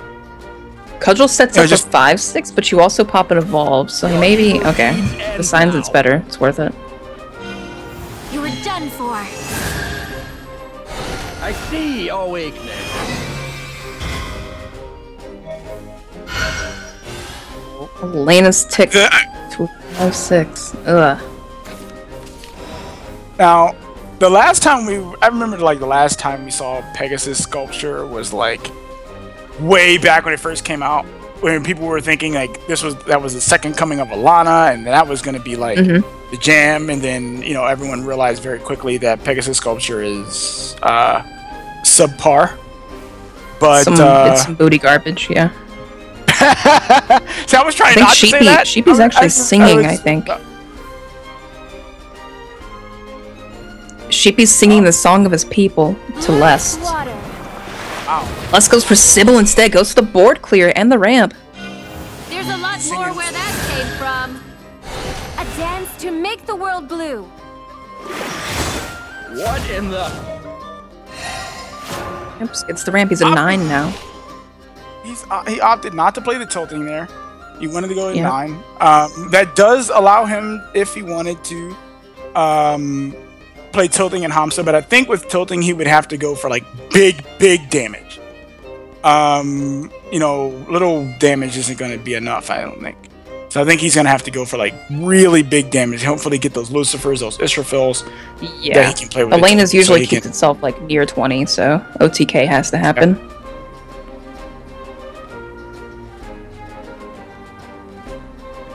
And he's thinking. Tenko, I'm pretty sure, buffs with Elena's as she's attacking, so she won't die to Sybil. If he were to play that. But that's his last Evolve gone, when he could just Black and Scripture it.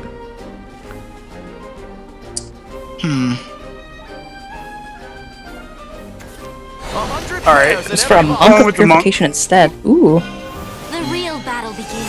Well, the Monk does survive a trade, and it does give him more cards that he can use to... All must come to an end. This is exactly what Lest wanted, though, because, ooh, it got buffed. Yeah, so... Got healed for one, then buffed. That Lest's deck is running... let's take a look. No. Oh, no. It is running Bahamut. So his deck is actually running Bahamut and a Queen of the Dread Sea. So he will actually have a way in his deck to be able to deal with this, deal with the Alana stuff. Lest is gonna have a humongous Hamsa on the board. Sheepy has to be very careful, actually, because if he lets this this Monk get too much stronger, double Hamsa could just kill him. Yeah. I mean, that could be huge. And it's guaranteed to have 8 attack, because the Pegasus statue will force it to. Minimum. Dude, I don't think he was... Lest could just draw another Hamsa. Yeah, I think he should be a little bit cautious of that. We've already seen the deck in action. He knows that those Hamsas are lurking. So he's going to have to be just a little bit careful about how he's going to go about this whole rest of the game, because he could just get blown out. You can't get above 20, so... No, you definitely cannot get above 20, and I'm very happy there's a health cap in this game. Healing too much is bad. I think you just slap a Tenko down, just get ready to OTK, and then go face, obviously. But there's nothing to trade with. Tribunal preset, wow. I guess he's trying to preset against the Bahamut? Yeah. It's not bad. It's not bad. Sock wheel. Breath of Salamander Uriel will kill this. Oh, Sheepy knows. Sheepy knows. Triple Hamsa can just 24 him right now. He's like, please don't have it. Please don't have it. Sock will even gain Storm as well. So I think Breath. I think the line you mentioned before already is pretty good. Yeah, Breath Uriel. Because you don't want to draw into another tilting. You'd rather just get it out of your deck so you don't have to draw. So,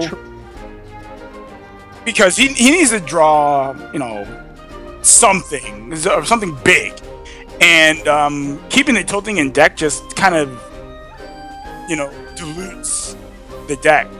So he should definitely. I think your line was correct. Sockwheel, I actually don't know this. If you Sockwheel a Uriel into the board, does it get affected by tilting since it didn't come from your hand? I have no idea. Exactly. I would think does. So, though. I would think it does, but poking Elena Haven for 3 does absolutely nothing, so there's like really no reason to do it. Well, light for the world of man. So he's got the second tilt. Yeah. Whenever you're thirsty. Sheepy's board gets reset, and the Pegasus is gone too. In the event that he gets a Bahamut, that Tribunal is still sitting in play. So that Tribunal basically says, you know, your Bahamut, What an unfortunate time for Les to just not have a second Hamsa. Yeah, a second Hamsa. This matchup would be so easy if he had a second Hamsa. Let's see. Sheepy plays something huge. Les draws a Lucifer, plays Hamsa Lucifer, evos that. Tenko Healing Angel is pretty good. 3, 4, and a 5, 6. Tenko also buffs as she attacks. And a Goblin Mage will find Hamsa! Yeah, that will find the Hamsa. So... Goblin Mage finds Hamsa. You can get rid of the Healing Angel. But... Ooh, sparkly stuff. Gimme! I found Lyriel! What is Lyriel doing here? What? No! Well, actually, let's see. You can kill Tenko, I guess. He evolves. Yeah. Fighting is so cruel. It's gonna kill them both. For the world of man. We found out. It doesn't actually do it. It does. It has Storm right now. Does it? It has the flag. You saw the, well, unless the windmill lit up from Sahakville. Yeah. I thought it lit up twice. Well, Sahakville also gives a flag. Yeah, it does, but it's not glowing green, so it doesn't look like it has Storm. It looks like it just has, It is yeah, you're right. I don't know. Yeah, because if you give, say, you know, something else like that, like, for instance, Zeus comes in with green. So... Why would Zeus come in green? He has Storm. I know. That's what I said. He comes in with green. Green means you can attack directly. Farewell then. No, green is Rush. Ready to witness my true Isn't it? strength? No, yellow is Rush. Am I blind? Oh, I guess I'm blind. I guess I'm blind, actually. I thought for the longest time that aura was Rush. Because that's the aura the Geno gets. Whatever. Yeah, let's just... Let's yellow. Okay. pretend I'm not blind. Tenko coming down again. Your evil deeds end now. Cudgel pass. Mega buff next turn. Sybil. Not very useful. She does just die to the Tribunal, so... Not that great.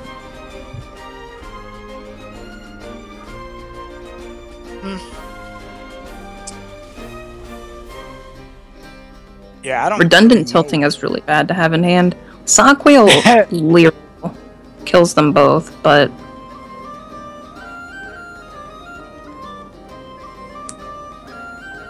This is rough. He's not drawing Hamsas. Les just has no Hamsas. not only does he not have any Hamsas, he doesn't have any of his enders. He doesn't have an Israfil. He doesn't have... Yeah, Israfil, Lucifer, those are all in the deck. It looks like he's actually going to go for that Lario play. He's got to kill them both. He doesn't want them getting out of hand and OTKing him. Because they can very easily amount to 13. It's not hard. Alright, so let's take a look at Lest's in-game. He has saved an the evolve. Ariete. He didn't kill both, he saved the evolve. Interesting. He has an Ariete, he has 1 Lucifer, 2 Israfil, 2 Bahamut, 1 Queen of the Dreadsea. 100 players in every bottle. Queen of the Dreadsea would be great. Oh gosh. Yes, it would.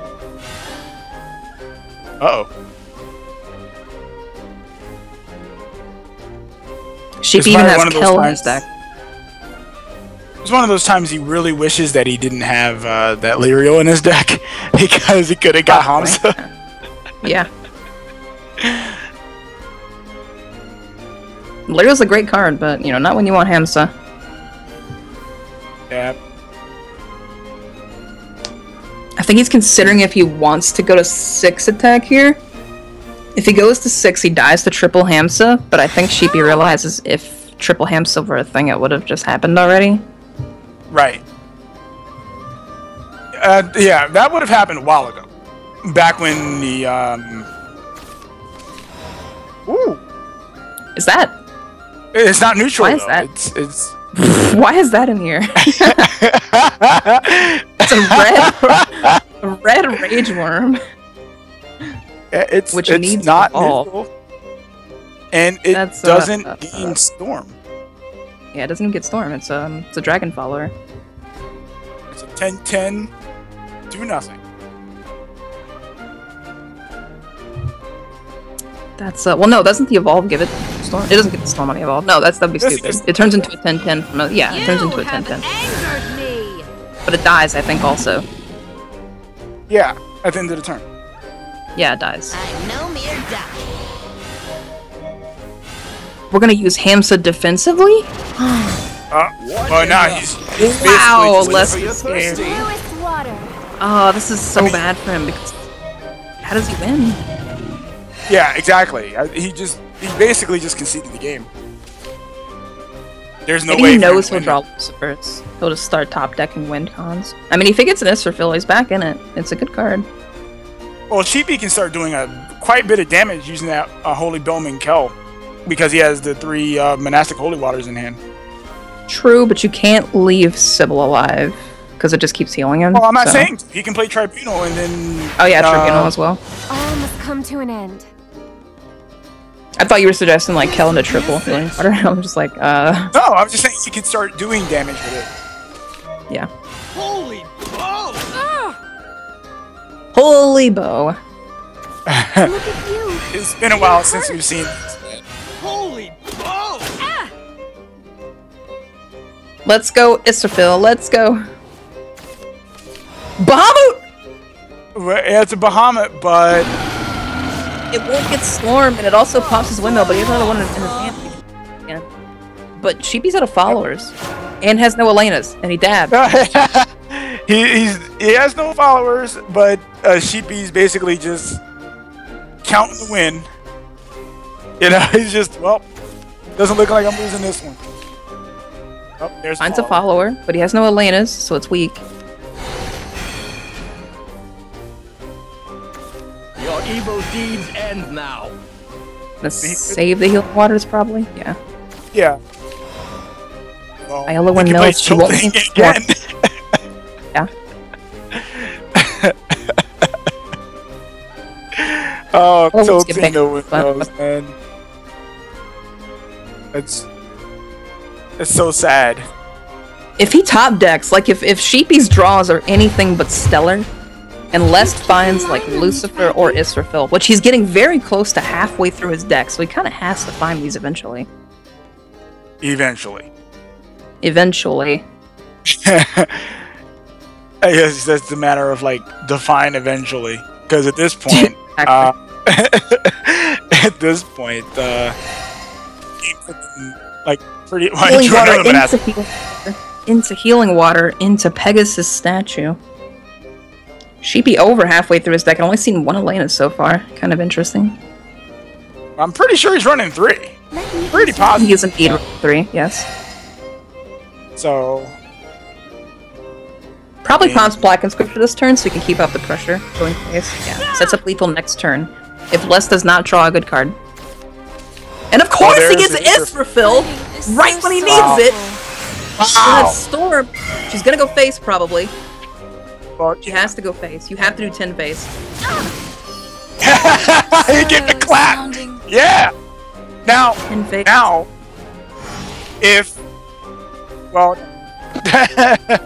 She can heal that a little bit, but a second Israfil would make this incredibly amazing for Les. But it wouldn't be lethal. It wouldn't, but it would wipe the board and put him close enough anyway that it wouldn't matter. Let me ease your pain. Elena's Haven. Why? This is why Sagame deleted this deck. No one likes this deck. I love it. He needs Lucifer, I think, actually, to kill the Cudgel. Yeah, and... Well... Breath! That doesn't clear board. It doesn't, but it leaves only 2 attack on board! Sheepy laughing at the ludicrousness of the top deck. No, his top decks are pretty ludicrous, gotta say. Elena's with no heal active in his hand because he popped all of his healing waters already. Yeah, he used them all. He used them all. Like, he played all his monastic. No, wait, he has lethal. Just Bell. Yeah, no, Kel does it. When the Pegasus statue triggers, Kel will do it. Oh, right! That's right! Yeah! And he gave him the pose? Oh, man, I'm sorry. This victory is a testament to your strength. Looks like EU wins. Looks like EU wins 4-2 off the back of Bowman Kel. So we still have one more game. We're going to show the last game here of the best of 7. EU is leading 4-2. We'll see if EU can win it 5-2 or if it's going to be 4-3 at the end. I feel like that was one of the worst games for draws that we have ever seen yet. It got really good at the end there for Les, but just nothing came together. All these decks, these decks are like, they're a good, they're fun. They're fun to watch, but they're also a good sort of lesson, I guess, class or whatever, in why we don't play these cards, because they lead to these situations. Like when you don't have a deck full of efficient cards that all work together, you end up just drawing useless garbage for 7 turns in a row, like Les did. So, yeah. Right. Consistency certainly is key, and that's one of the biggest things that the tournament meta decks bring, is that consistent effectiveness across different areas of the game. And they might be more weighted towards the late game or more weighted towards the early game, but their tech usually always is some amount of consistency to it. Let's see what decks are remaining. There's only 2 left for Europe and 4 for North America. So it's either going to be Shadow or Dragon versus what could be Shadow Forest, Dragon, or Blood here. And congratulations to EU for winning 4-2. And we'll see the last match here to see if NA can recover some amount of decency here. I still want that Deepwood Anomaly deck to win. I say give Les another run. Use the Deepwood Anomaly deck. Unless Cure Mango wants to run Bloody Mary. Because that's the other deck that we haven't seen. Let him play Bloody Mary. I think that's what it's hopefully EU brings Shadow. Since I don't want to see the full competitive Dreadsea deck again, hopefully they play Shadow. Because Shadow is an Alice Test of Strength list. Ooh, yes, Dark Alice. That's right. Dark Alice Test of Strength, where you constantly can never hit face as long as Test of Strength is up. It's kind of like Aegis a little bit, Aegis Test of Strength. But back when that was a thing. Don't you guys miss that one? Yeah, we missed that combo for sure. Yep. Totally. Yep. Yeah. Well, it's going to be Mango versus Akamaru Red. And Mango going to be running that Bloody Mary. And Akamaru is the last fielded player on EU side. So that's guaranteed. Yeah, Dark Alice. Yep, it's going to be Dark Alice. Nice. So we're hopping into the game now. Battle. The last match of the NA vs EU show match. It's been a really, really interesting ride. Would you say the memes have failed today? North America was carrying the memes on their shoulders. There was a few in Europe. We saw I some wouldn't say meme that wins. they failed. I look at it more like it's not about wins. It's about seeing something different. Come on. Yeah, exactly. And that's exactly what we saw today. So we get to see hopefully Bloody Mary. So I'm a happy person. I agree completely.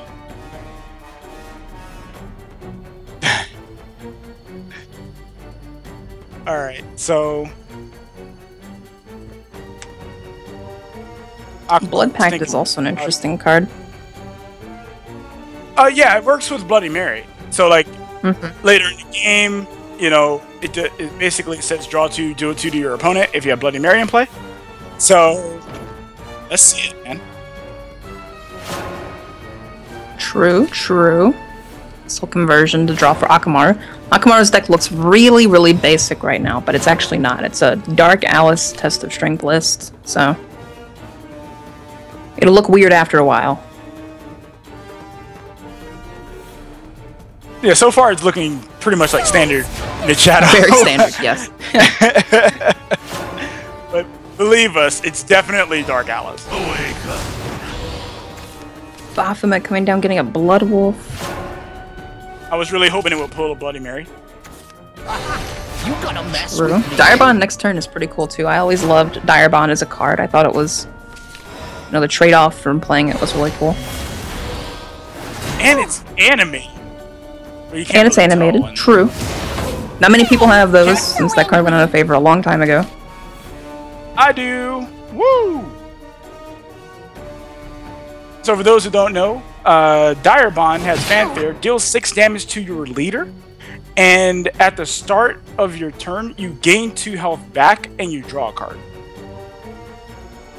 Which stacks with you're already drawing a card every turn.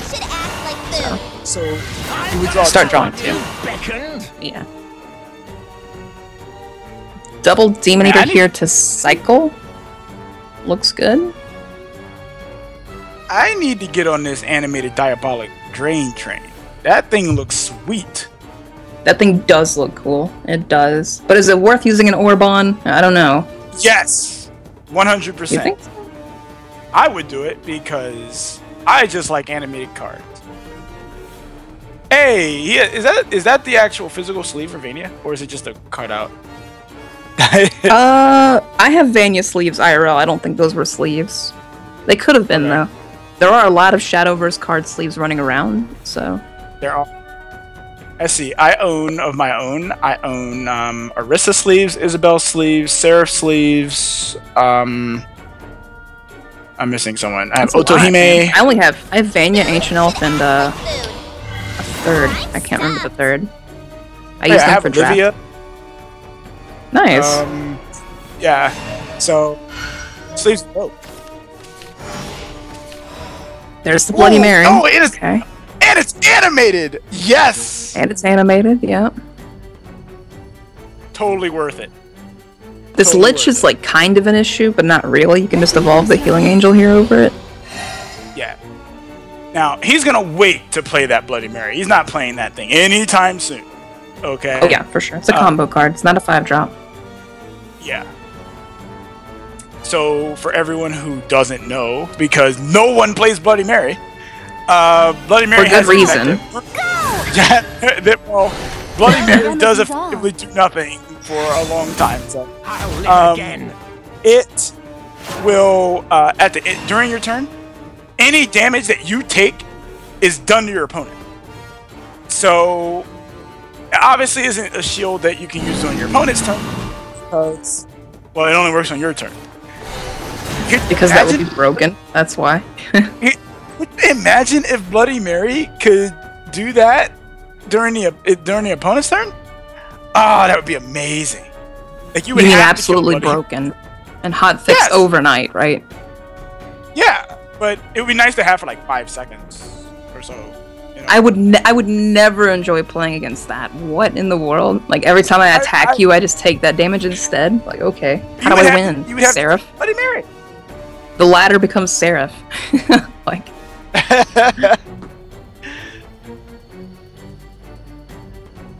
Bone Chimera will probably come down after Demon Eater trades here, I imagine. That's what Akamaru will go for. War has such sorrow. Alright, so same thing, but backwards. Just a little backwards. Just backwards, you know. Belphegor! Oh, I can't wait for that play. I can't Mango wait was for that unfortunately, play. you know, kind of full on cards, though. Yeah. I don't think you play it here. I mean, like, you save it for, like, that turn 9. This game looks like it's going to be going for a while.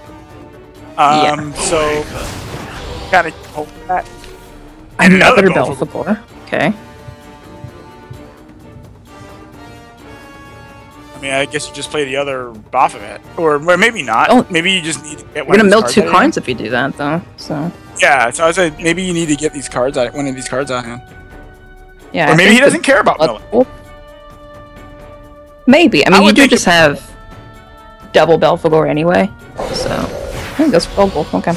He'll mill 1, though, thanks to Dire Bond, so that will happen. Yeah, but it's better than milling 2. Like, you don't want to be getting rid For of sure, 2 cards. yeah. Especially not when you're, like, a really slow-paced, you know, deck like this is. This is basically control blood with some extra flavor. Yeah, flavor, that's the word for it, yeah. Flavor. Lots okay. We'll call it flavor, sure. Well, I'm not, hey, I don't think anyone's going to argue and say that this is a, like, amazing deck or anything, but it's certainly flavorful. I believe in Mango, he plays only the best decks, okay?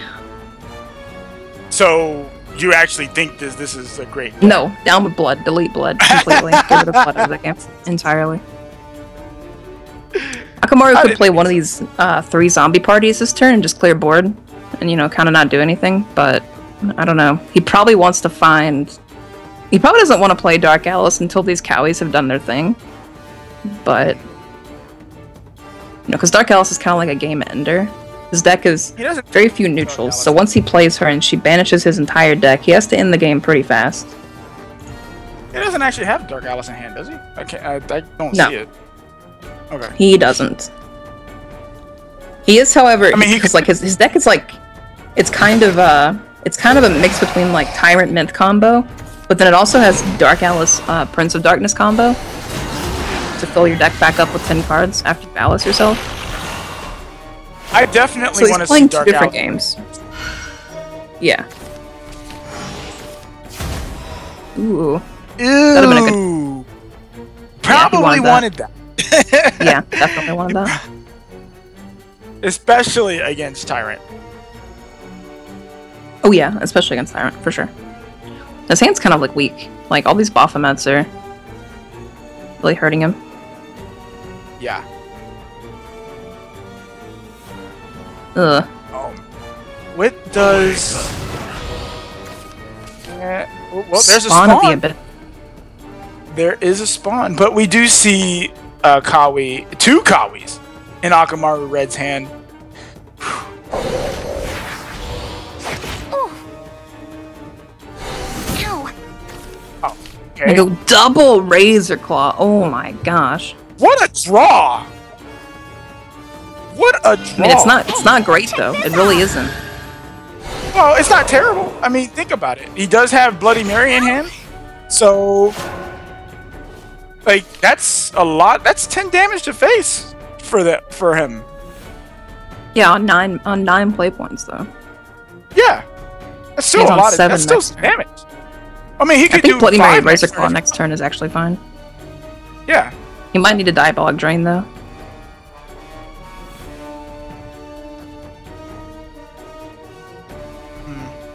He could also next turn use the Belphegors to put himself to 10 and double Diabolic. He could do that. His board will probably die for free here.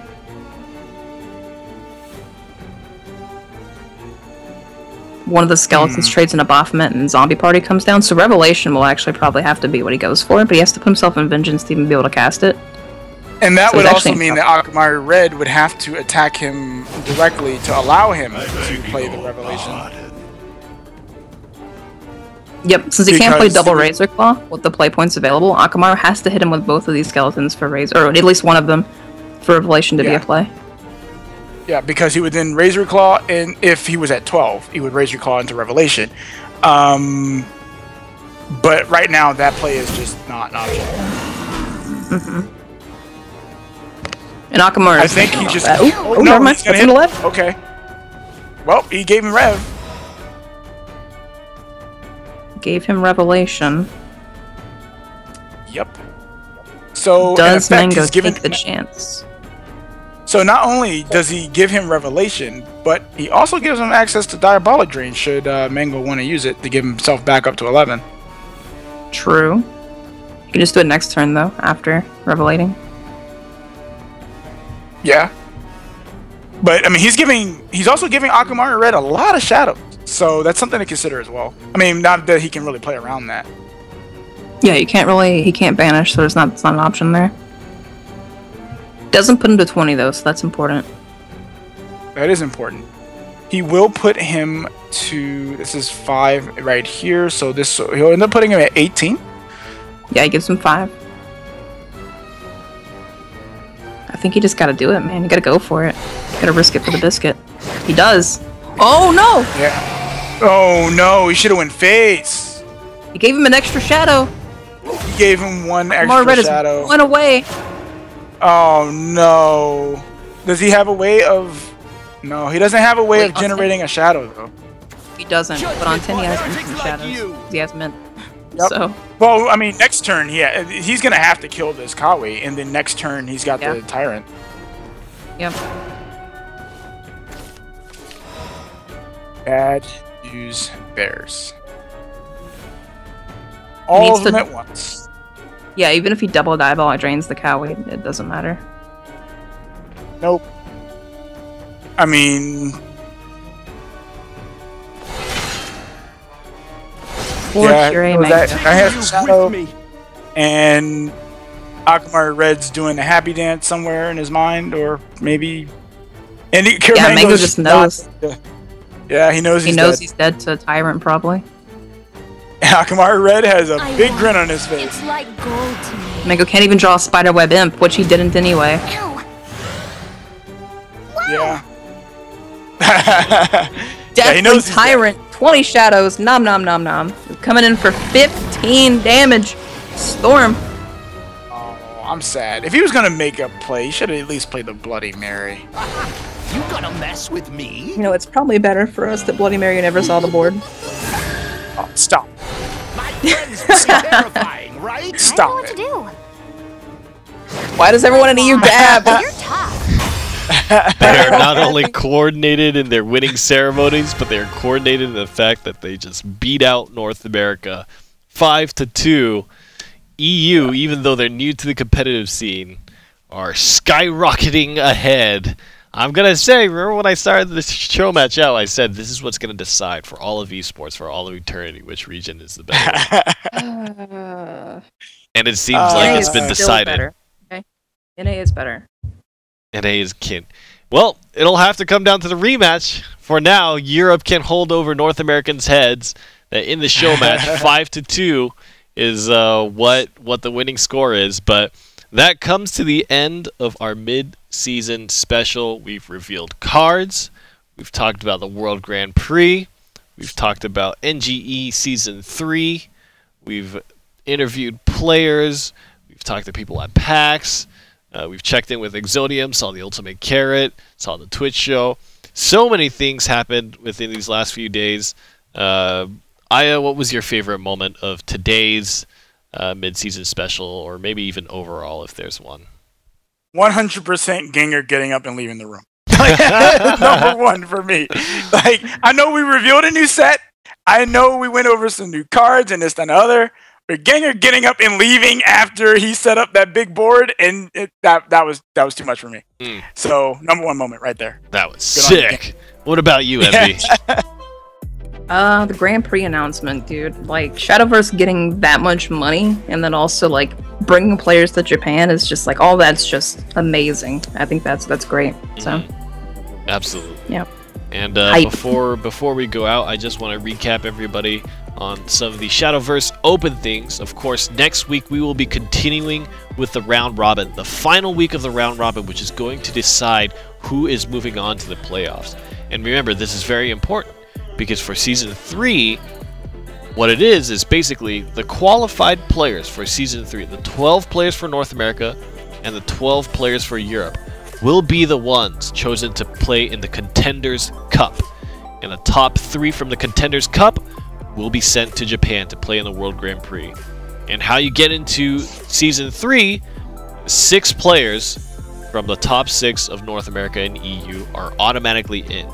And 6 more players from qualifiers will be played into Season 3. So that's how that season format is happening. We'll have more details coming out as the week plays out. And of course, leading up to October, which is a start date, is when all of that is going to happen.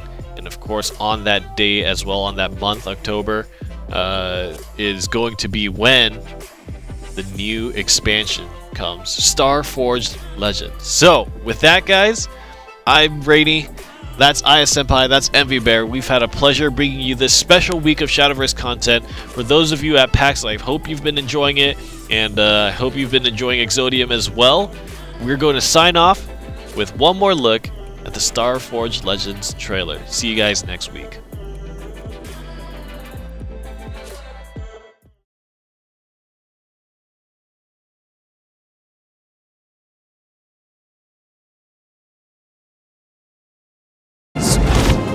Reaching beyond our skies. Rays of light, gleaming trails, and tales of luster. To reach the arena, where the humble are forged into heroes. You must brave perils, both as volatile and infinite as the very stars themselves. In one moment, a promise of miracles, but in the next, calamity. Never lose hope, for at the journey's end, she awaits. So take up arms against the cosmic horrors. Hold back the fearsome night sky, and claim victory from the darkness.